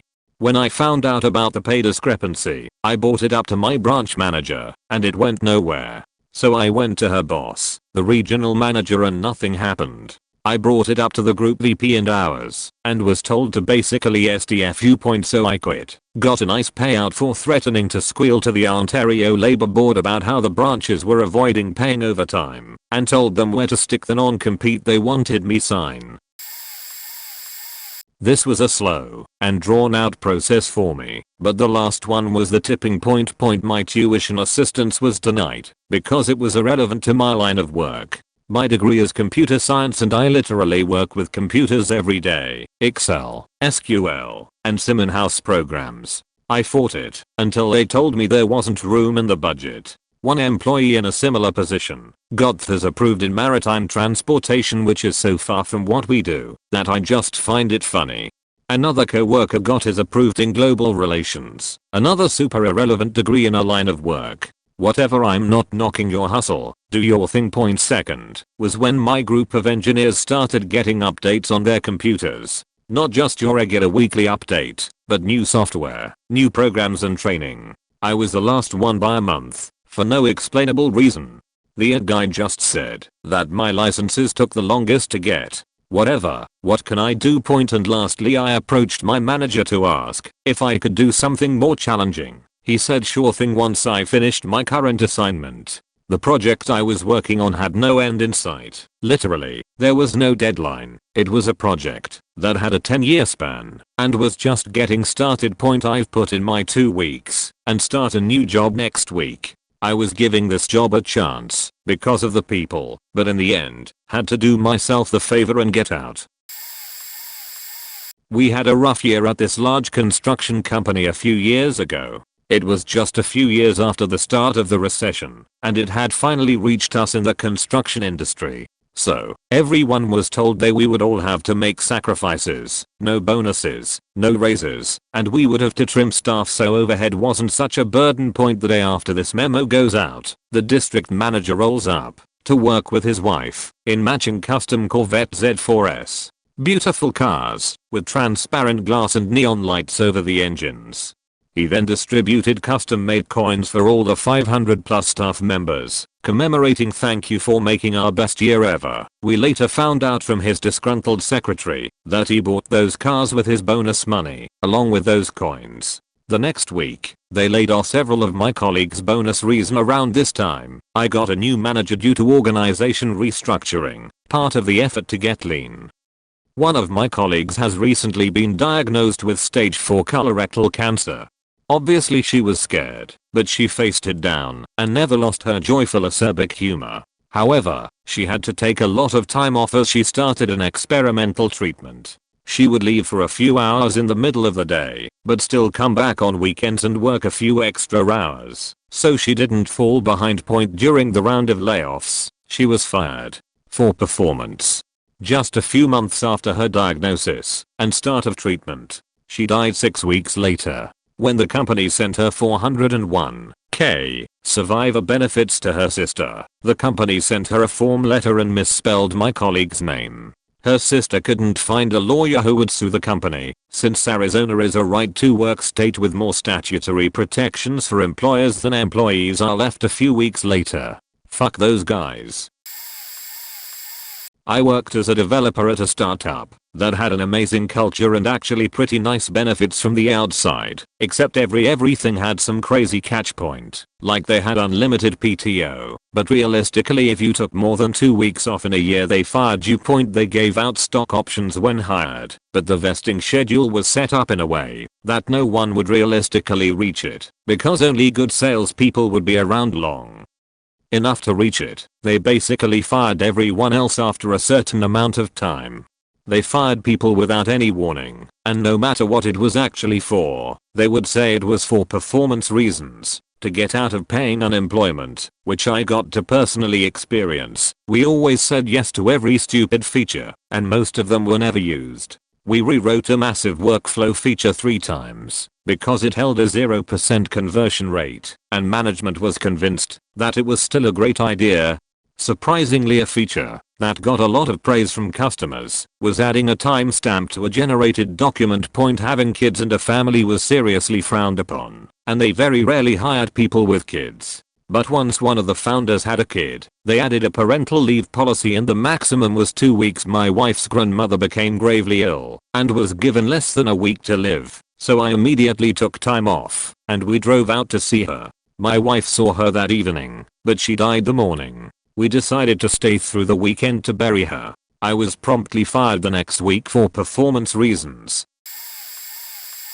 This was just recently. I got hired to work at an in-sales job that I thought was great. I'm 20 years old. The job had benefits, was based off commission. Everyone on the floor was making $70K a year and the atmosphere was really cool on the sales floor as well. Plus the bonuses were insane in my opinion, and you get paid weekly, which they bragged as a great deal.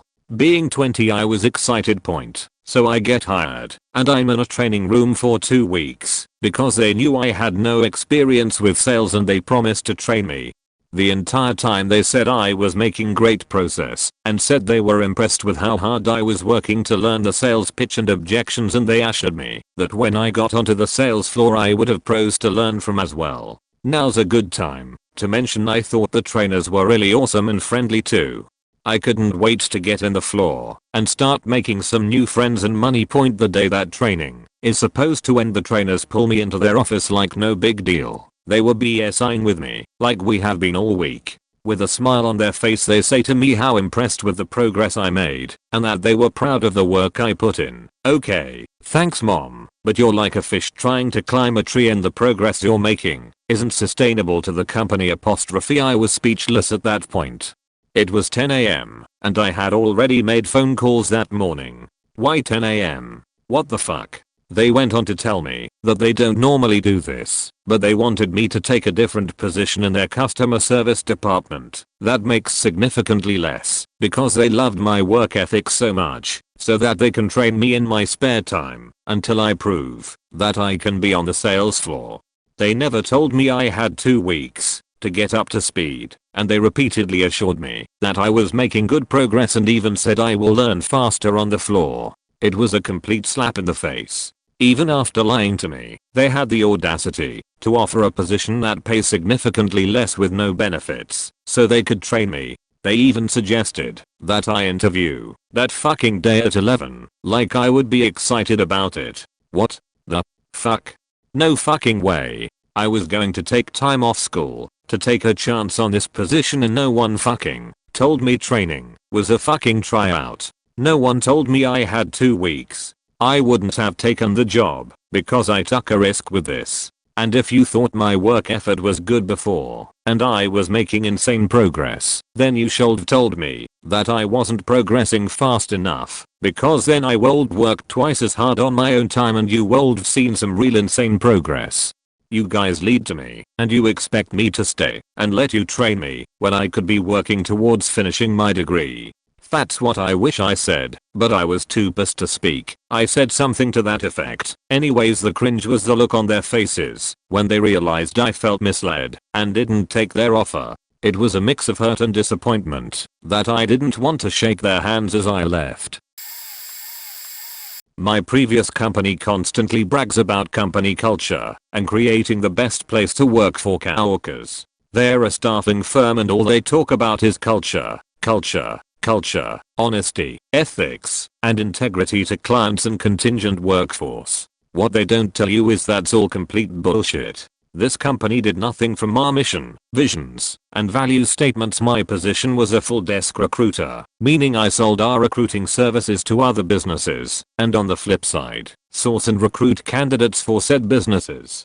My boss would constantly berate me and others in the office for interviewing people over 30 years old. He believed that older people are a lost cause and that nobody will hire them, and to not waste our time. Our job was mostly done with 2 programs and could work from home if you needed to. like for appointments or when the electrician has to come by, etc. However, he would sometimes refuse to pay a full day because he thought working from home wasn't as productive as being in the office, regardless of you actually work the entire day.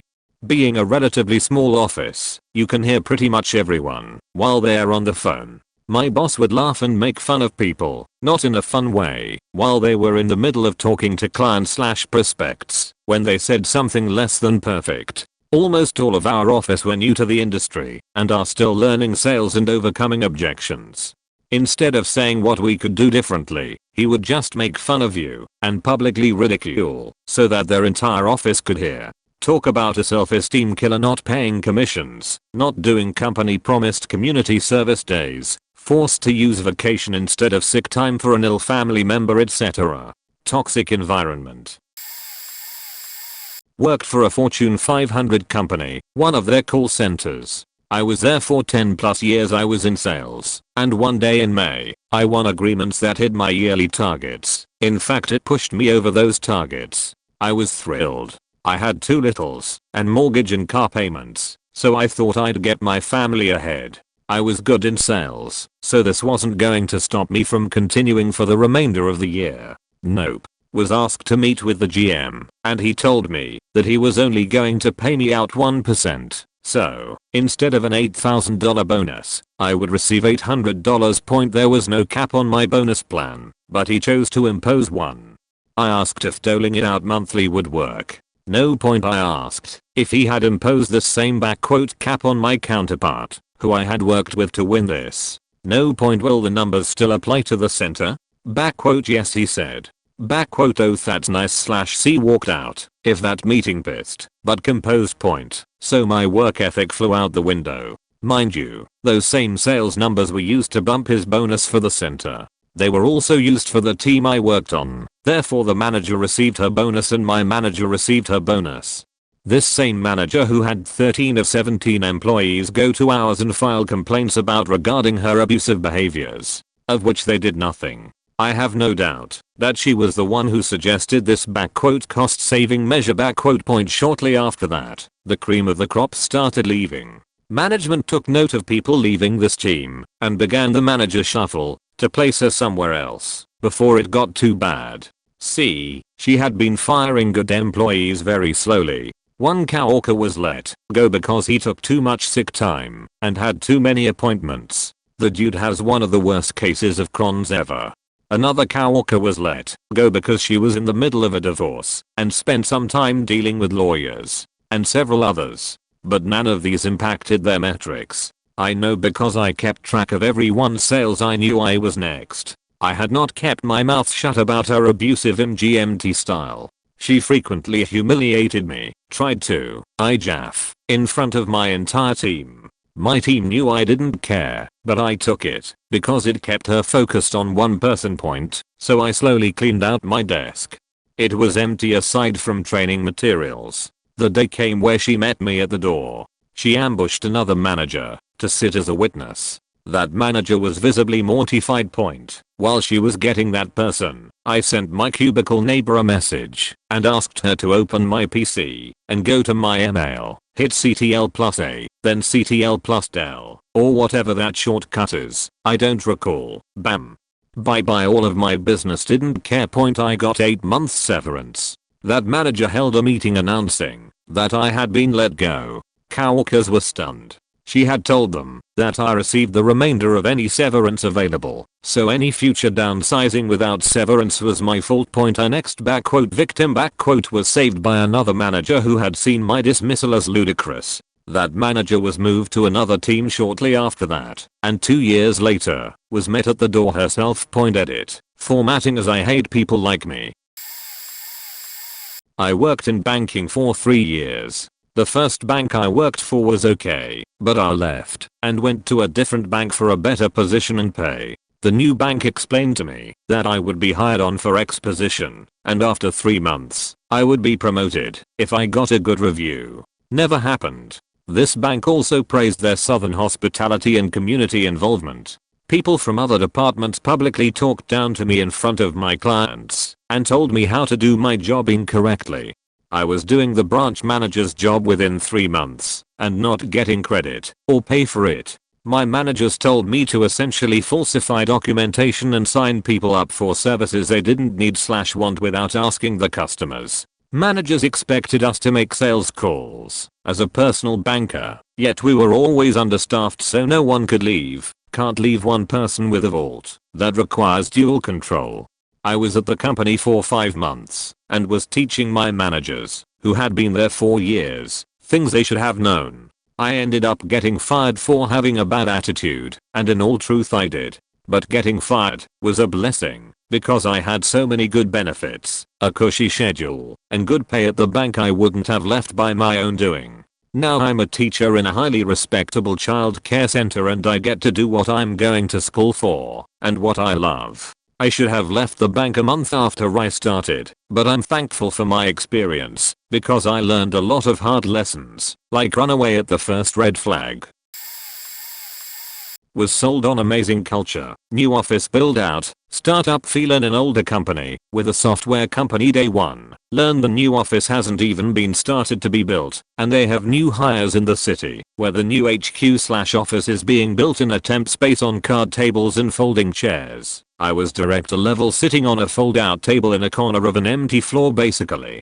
Day 2, I'm told that part of my job is terminating all staff I inherited in the old office location and replacing them with 50% less budget in the new city, and my focus is on early in career hire people with less experience so they cost less. Day 3, I'm given responsibility of tracking a massive, aggressively managed initiative to migrate off an old CRM and Oracle EBS to a new CRM and Salesforce plus NetSuite, which they decided was a good idea to do after having me terminate the old staff who supported those systems, who obviously couldn't give a fuck about helping us now, and while I was still trying to hire the new team who'd support those implementations. Day 4, the CEO who hired me, and was the one that fed me all the lies to begin with, was fired and my org was dismantled, and the 20% that remained, bunch of early in career kids, moved under the CFO who knew jack shit about how to run an org. What really got me though, and was the final straw, feedback about my team underperforming, and being told to not waste my time managing the situation, with again, basically kids in their first or maybe second job out of college, and to cut my losses and just find other people. Walked out of the building, and didn't come back after that.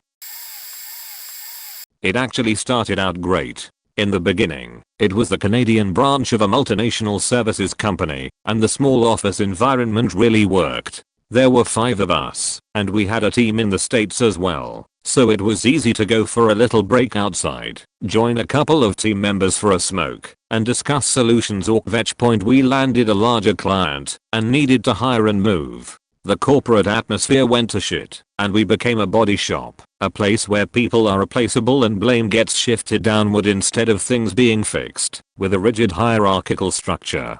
They started importing a lot of people from home office in India, and the turnover became pretty serious. There was one incident that made me leave. The stress didn't do so great on my bipolar, and I was smoking more weed to keep the stress at bay. This affected my performance, so I asked for a discussion with ours to come up with ideas for supports or accommodations to address my bipolar.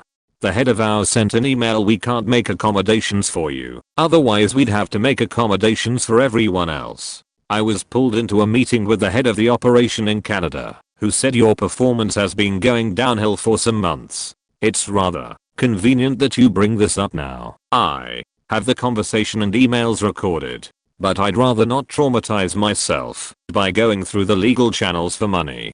If I could find a lawyer who would be willing to take care of it for a reasonable fee, I would pursue it, but most of the options are well outside of my price range, and I don't know how much of the financial outcome would be mine. Point that said, I'm in a much better job in a different career that uses my skills much more effectively, and more importantly it is lower stress, and they value my contributions much more.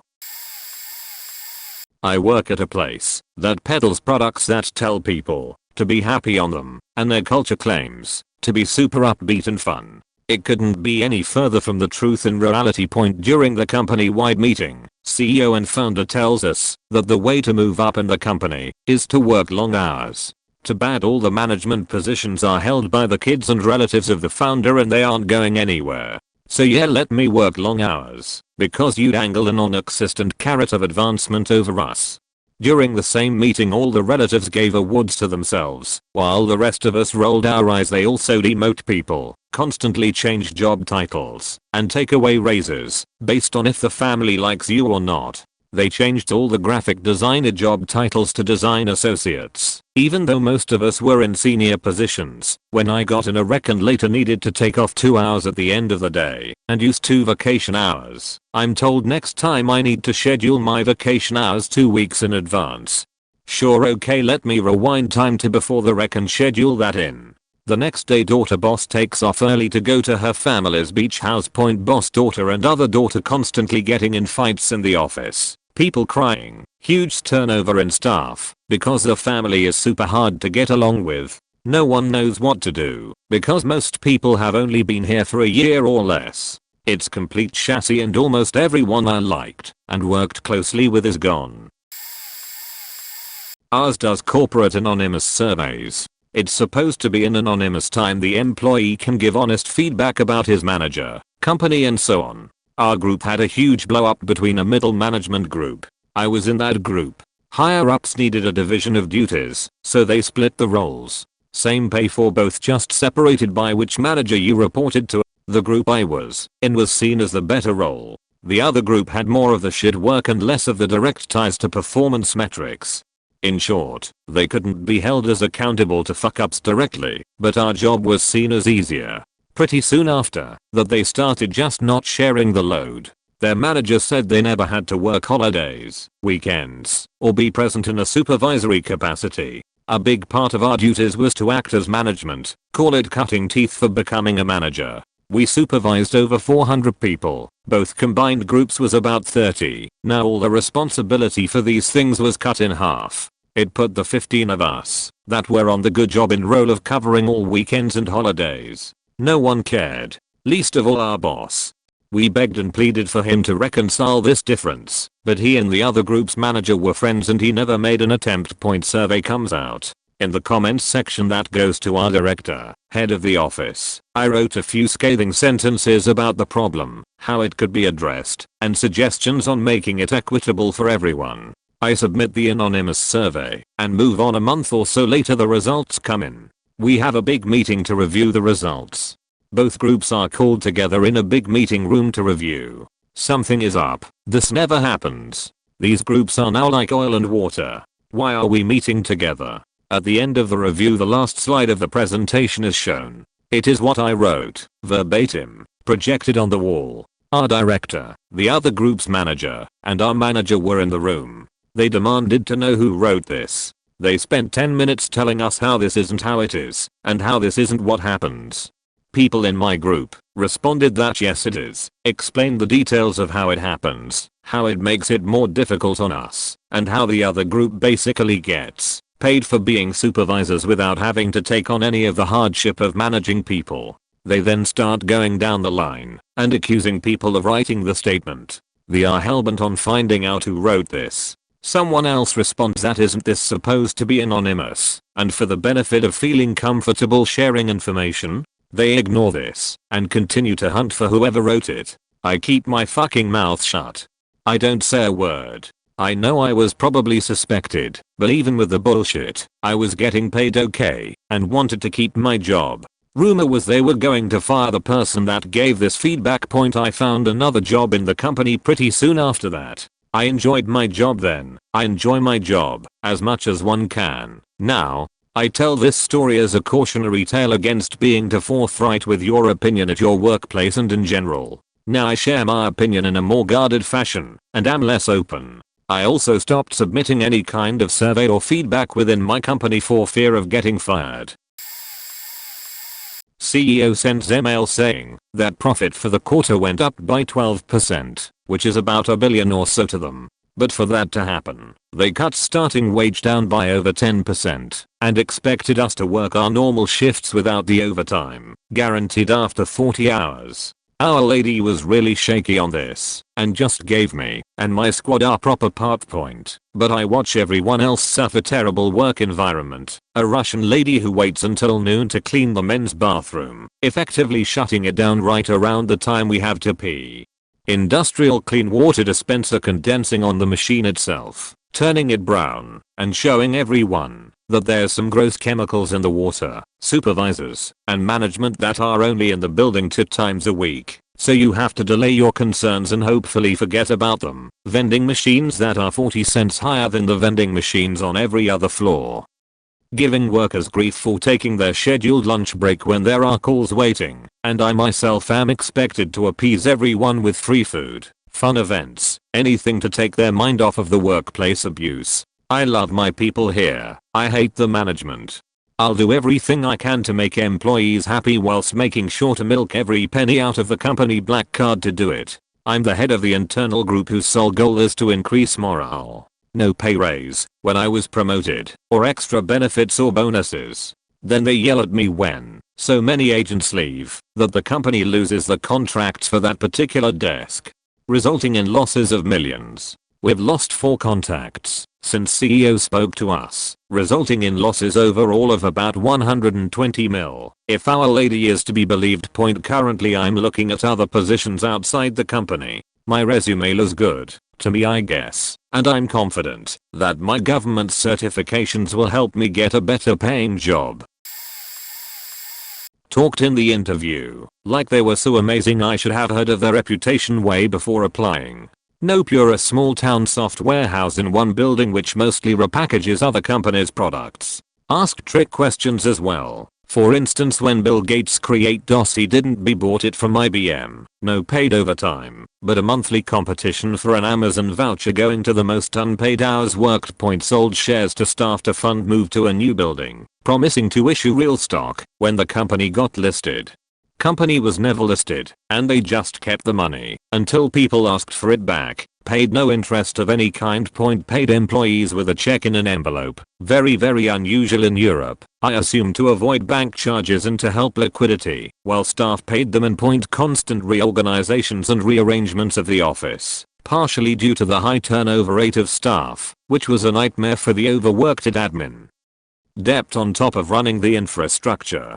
When one of their key size admins left, offer and the PMs and call center staff the on-call hours, for which they were not trained, at a higher rate than the experienced techs were on point. When the head size admin went off sick with heart problems, tried to get around it by hiring teenage apprentices to avoid paying the going rate for experienced people. The youngsters burned out and left after the other techs wasted their already scarce time training them.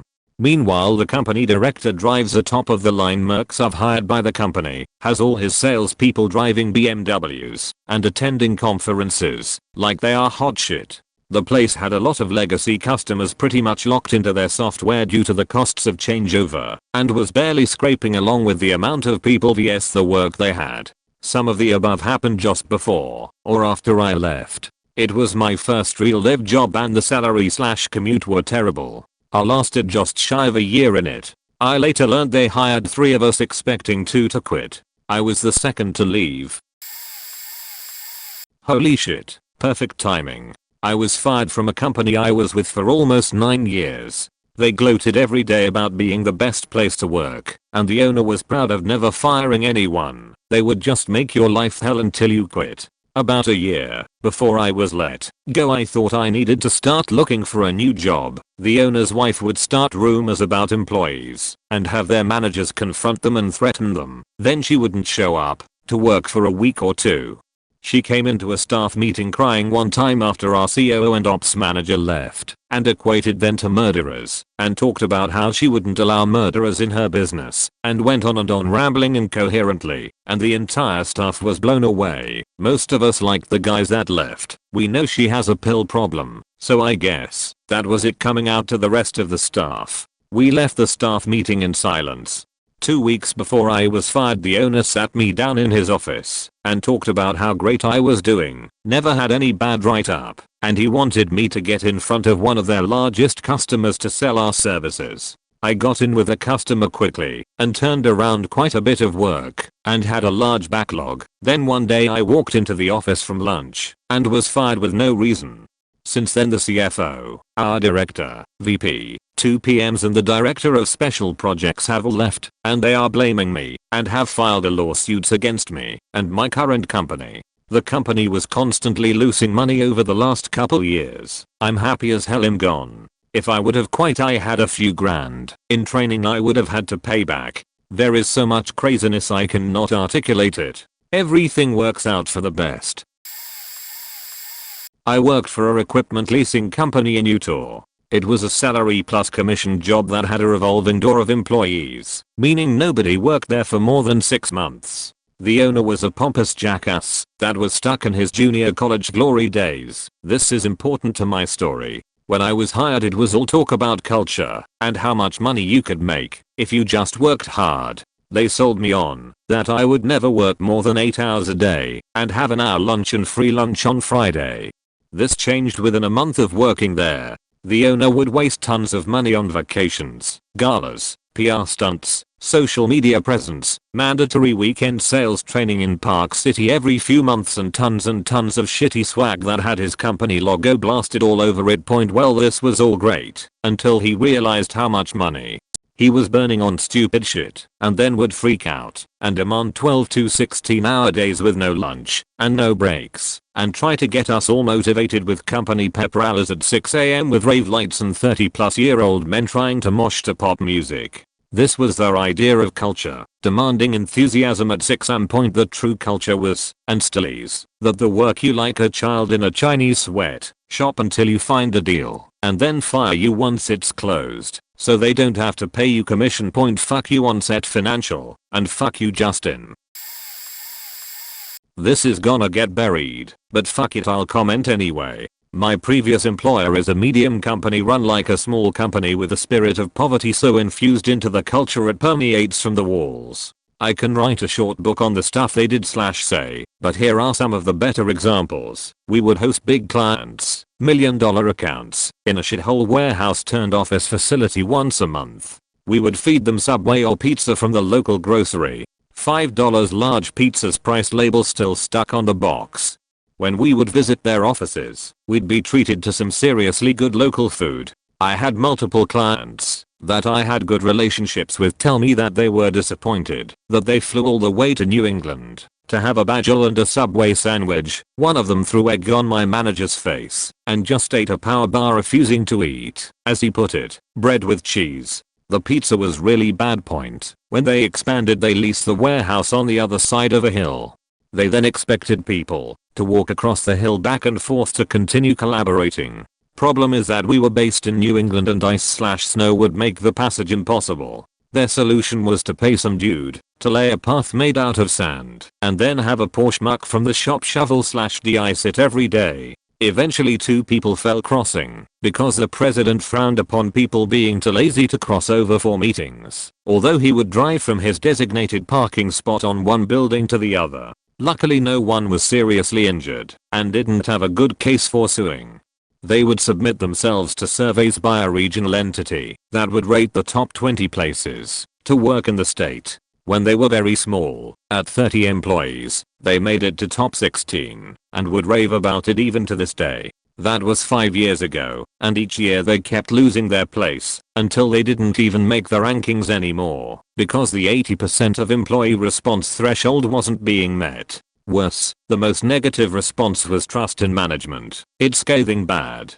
The response was 1 to 10, 1 being worst. They got a 4, and it drove the president crazy. He took everything personal, and to him, it was a "we don't trust you," instead of considering that most of the negative response was from people responding about their direct managers. That same survey does not allow showing results for departments with 15 people or less to protect the identity of the responses. My manager, a team of 4, demanded us, in front of ours, to tell him why we didn't trust the president. And the our lady didn't even try to curve him. She just sat there looking at us. I didn't leave the company, but my current company used to be like this. I came in 3.5 years ago, when it was still a small mom and pop place. The son, my boss, had just recently taken over running the company from his dad. They had maybe 30 employees, a lot of whom were family. They sold this amazing culture, but it was actually riddled with nepotism, the dad's religious beliefs, and had abysmal pay and benefits. I was the new president's first assistant. I started at $12/HR and was tutoring part-time, but I quickly began working overtime and struggling to keep up. At my 30-day review my boss had high praise, and I told him I wanted to ask for a raise. He asked how much, and I hadn't done my homework on my market value, so I said I don't know, I just need this to be enough to live comfortably on, and it's not. If you want my undivided attention as your assistant you're going to need to pay me, so I can afford to give that. He ended up having me bring up my monthly bills and did my home budget for me with miscellaneous spending included, and we came to $16/HR. I found out I was at that point the highest paid admin on staff, even though some had been there for years, but were still at $11 to $12/HR after multiple raises. It was definitely rough though in the company overall. They eventually had to phase out their one good benefit, profit sharing, and there was a season of layoffs and a failed project to lean the company. I say failed, but it did work in some respects at an executive level, but the lower level employees despised it. I almost left a few times, but I honestly loved working for my boss. He and his wife were not only generous to me, but also very supportive of some big life changes I went through. Over time we had a lot of serious talks about how polarizing the religious affiliation could be, the pay for millennials, and how I felt he had a company that was the logical launching pad for employees who would eventually leave for our competition. We were getting headhunted like crazy and had no non-compete in place. What eventually helped was creating a level of middle management from our hardest working senior employees, and he fired half his siblings and nephews. I think there was even a fist fight at one of their family events over it, and one of his brothers won't talk to him anymore. But it's helped. Our base pay went from $9/HR to $12/HR for part-time and call center, but call center has monthly performance bonuses that average to more like $14 to $17/HR. I've been moved up to operations manager in one of our fastest growing new divisions, and I'm opening a second office next month. We now have 250 employees and gross $44 million instead of the $12 million when I started. I was initially criticized for being too flexible with my employees and hiring at too high a rate by my division leader, and had one position that's been a pain in the ass to keep filled, permitting, but that was 6 months ago. I ended up finding the right employee when our part-time helper in permitting, who was a full-time bartender, started a family and decided to quit bartending for more stable hours. I went from a team of 3 to now 9, and my division leader is now extremely complimentary on my team's speed and efficiency, who I make sure have flexibility to work remotely or make up hours if they need to leave due to childcare, and they were all started at $15/HR minimum. I think that upper management had to swallow a few hard pills while growing the company. We ended up rewriting the mission, vision, and core values of our company last year with the help of an outside consultant. It's become a whole new company and everyone is pretty intensely loyal to the company and our boss. I even have an employee who has to move next month due to family relocating, and she's really having a hard time letting go. Most of the employees still there from when I got hired or earlier have nearly left at least once along the way, but are in higher positions now, and we have regular monthly meetings with culture as part of the discussion. Hopefully it keeps going this way. I know our boss definitely sees the value from a numbers standpoint in caring. Perhaps not an answer to this title, but I as an office worker, and fuck wage slavery. If there is one thing I've learned in my 10-ish years of career life, it's that working for money, survival, is ultimately what fucks everything up. Ironic, I know, right? I work at a company in Canada, one of the big 3, but seriously, it doesn't matter. All companies/work are probably generally like this. They basically have values written on their wall like win as a team, or not at all, and whatever other positive team mumbo jumbo management can come up with to create a positive employee image. And ideally, they aren't wrong. Problem is, we are all working for ourselves, because of dat mones. I sit in 30-minute meetings every workday to go over projects currently happening. When a problem comes up, the first thing isn't how do we solve this, it's Who fuked up? We then spent 20 minutes playing fuck you hot potato until someone kicks us out the meeting room because we went over our time. And I get it, cause no one wants to eat shit because money, right? And I'm not gonna lie, I do it too, because I like to eat food and sleep in a warm place every day. I want to provide for my family. Trust me, I'd love to be straight arrow and tell you where we fuked up and how to solve problems. It's what I do, but shit, if the risk of telling the truth is getting fired or going down that road and losing out on DAP monies, then I'ma play the shit out of fuck you hot potato, especially if everyone else is doing it. So rather than us being a team, everyone will try to do the bare minimum, so they have less risk, request the most time in the project line to do their part, but worst of all, play stupid fuking fuck you hot potato every fucking morning. Why? Because win as a team or not at all, and fuck. We ain't winning shit, point boys and girls. Welcome to adulthood. For all you millennials, like myself, and Gen Zs as you are about to enter the workforce. But, fucking luck point, as much as I want to say things like, be a team member, and help each other out, act out of compassion and love. Make sure you fucking help yourself out first. Cause this is your life on the line and this is the game. For one reason or another, we've come to play in the big adult world of survival in modern capitalism. I worked as a front desk supervisor of around 25 employees at a gym in Ontario, expensive place and mostly for the upper middle class of the city. I was there for almost 3 years. It only took me about a month to realize why there was such an insane turnover. Upper management preached out their fucking assholes about how much they cared about the members, which was mostly true, and their valuable employees, definitely not true, and how they just loved to curate the best experience possible.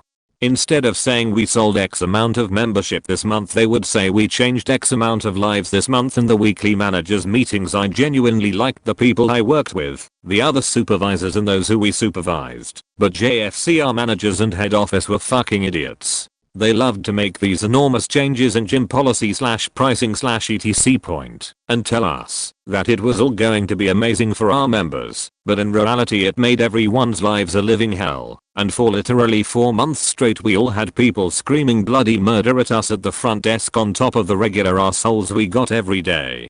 Douchebags would yell at my staff first, then me, and then sometimes they would request to speak to a real manager if I didn't give them the answer they wanted. I always backed up the other front desk staff because I know how shitty it is to be undermined in front of an irrational customer. But the managers couldn't give two shits about that, and more often than not I would be enforcing the policies and rules that those managers made, only to have them turn around and completely ignore them. Out of almost 30 employees in the customer service department, I had been there the longest, including the managers. I walked into work one Thursday afternoon right after Christmas and was let go without cause. I got severance, but zero explanation as to why I was fired. Like, zero. Then they sent an email to everyone in the company saying how I had moved on to bigger and better things. We'll miss her so much.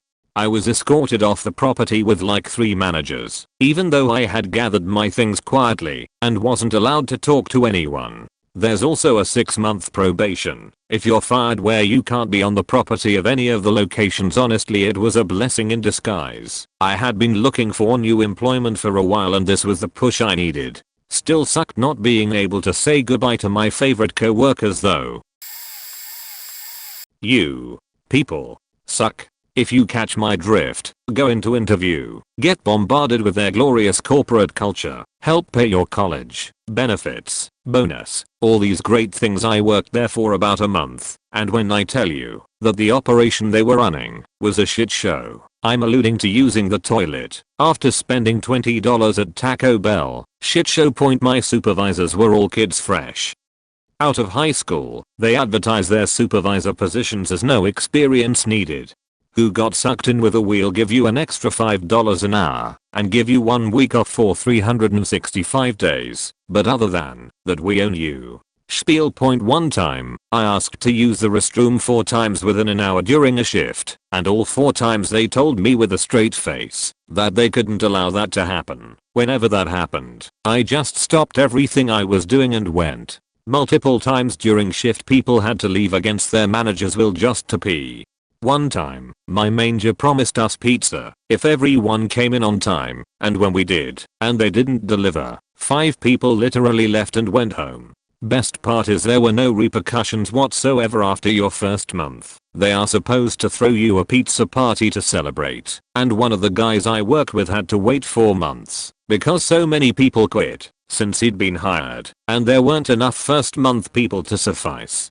They had to add a weekly bonus into our checks as an incentive to be on time every day. Literally free money on top of hourly to show up, if that paints a better picture for you. Point other than all that bullshit though, to be honest, the peers that worked alongside me were great people. It's easy to bond when you share the same opinion on your position. Luckily I secured another job and just left in the middle of my shift one day. Felt great. My takeaway from this experience was that if a company has more than 2,000 employees and makes more than 50 million a year, the bigwigs don't give a shit about their subordinates. This is actually ongoing right now. I work in apartment maintenance. Not a glamorous job, certainly not corporate sales, but it pays the bills, and I kind of enjoy doing it. I like my residents, the work isn't terribly difficult, and I get a significant discount because I also live on the property. The company I work for though is awful about underspending and overcharging. Market rent in my city is $550-700 for a 1-bed 1-bath, with some of the newer properties bringing in closer to $750-800. Our property was built in 1984, and no structural updates have happened. No amenities like a pool, clubhouse or gym, just apartments, 113 units. I have a couple residents that have been living here for 20+ years and have had no updates done in their apartments. But for some reason this company keeps increasing rent. They are expecting to get $700 for a 1-bedroom apartment. I have started looking at houses and have found a 4-bedroom house about 20 minutes away for $735. But I digress. They are raising rent on residents by $10-20 each year when they renew their lease, and are offering nothing in return. Now this brings me to employees. I don't make a lot of money, but like I said, the rent discount is nice. There are 14 paid holidays this year, including all major Jewish feasts. I'm not Jewish, but the owners are, and 2 weeks of paid vacation time. So that all kinda makes it slightly better. I've been working here for a little more than a year and had no maintenance experience before, but lots of construction and general laboring experience. If you have any mechanical inclination at all, you'll be okay. It's not that hard to switch out electrical sockets and garbage disposals. About 3 months ago, the service manager at another property, owned by the same people, quit to pursue other interests. I asked at that time that I be considered for the position. It is a smaller property than mine and was doing really well at the time. I was told that I would not be getting the job because I did not have the experience necessary for the position. I later found out that another service manager told them he didn't think I was ready for the job, even though he and I never worked together. But a couple weeks after that, my service manager quit at my property. This was all February to March of this year. Finally in late May they hired service managers to fill the positions at both properties. For 2 months I was taking care of my property while rotating with 2 other service managers to cover down on the property that had no maintenance services at all. Now the guy that they hired to be my manager has been an absolute delight to work with. He refuses to take managerial responsibilities, barely knows how to do his own job as maintenance, and has 2 other personal businesses that make him have to leave in the middle of the day for several hours. His incompetence has finally spilled over into other properties and the district and regional managers have finally realized their mistake, but initially the response was, "We can teach him." Which loosely translates to, "We'll have the guy that we said didn't have the knowledge and experience necessary to do the job, teach and coach the new guy how to do that job." This has been ongoing since he was hired. Numerous emails and phone calls complaining about him from myself and other property managers with assurances that he would talk to and counseled. My regional manager was in last week speaking to me about the situation, and then suddenly this week my boss guy was sent to another property to help out over there. I still don't know what is going to ultimately happen because the lack of communication is astounding. I'm pretty sure they're hoping things will just work themselves out. But if I'm not offered the service manager position at my property with a competitive wage, they are going to be looking for more employees and keep scratching their heads wondering why the turnover rate has been so terrible in the last year. This is a slightly different one, because I still work at the same property, but structured differently and directly for development group, rather than management group. But in any case, I was working a standard 60 to 65 hours in a normal week with at least an hour or two of emailing and calls once I got home at night just about every day. No real days off. I would take Sunday, but still end up on the phone, putting out fires, because the property was a the 24th of July 365 sort of thing and I didn't have anyone to do my job when I wasn't there, managing community as a whole, 2,000 plus acres, with no direct team. Only contractors, etc. I want to point out that, although it's extremely stressful and has an enormous amount of responsibility, I enjoy my job and made a great career choice. That said, we had one of our weekly manager meetings and we were told that on one Friday each month we were going to have all management, not hourly or even salaried non-management, but only executive management, basically do manual labor for 5 to 6 hours at a rotating area of the property. It was billed as a team building thing, but in reality it was a let's save a negligible amount of money and piss off our most loyal managers.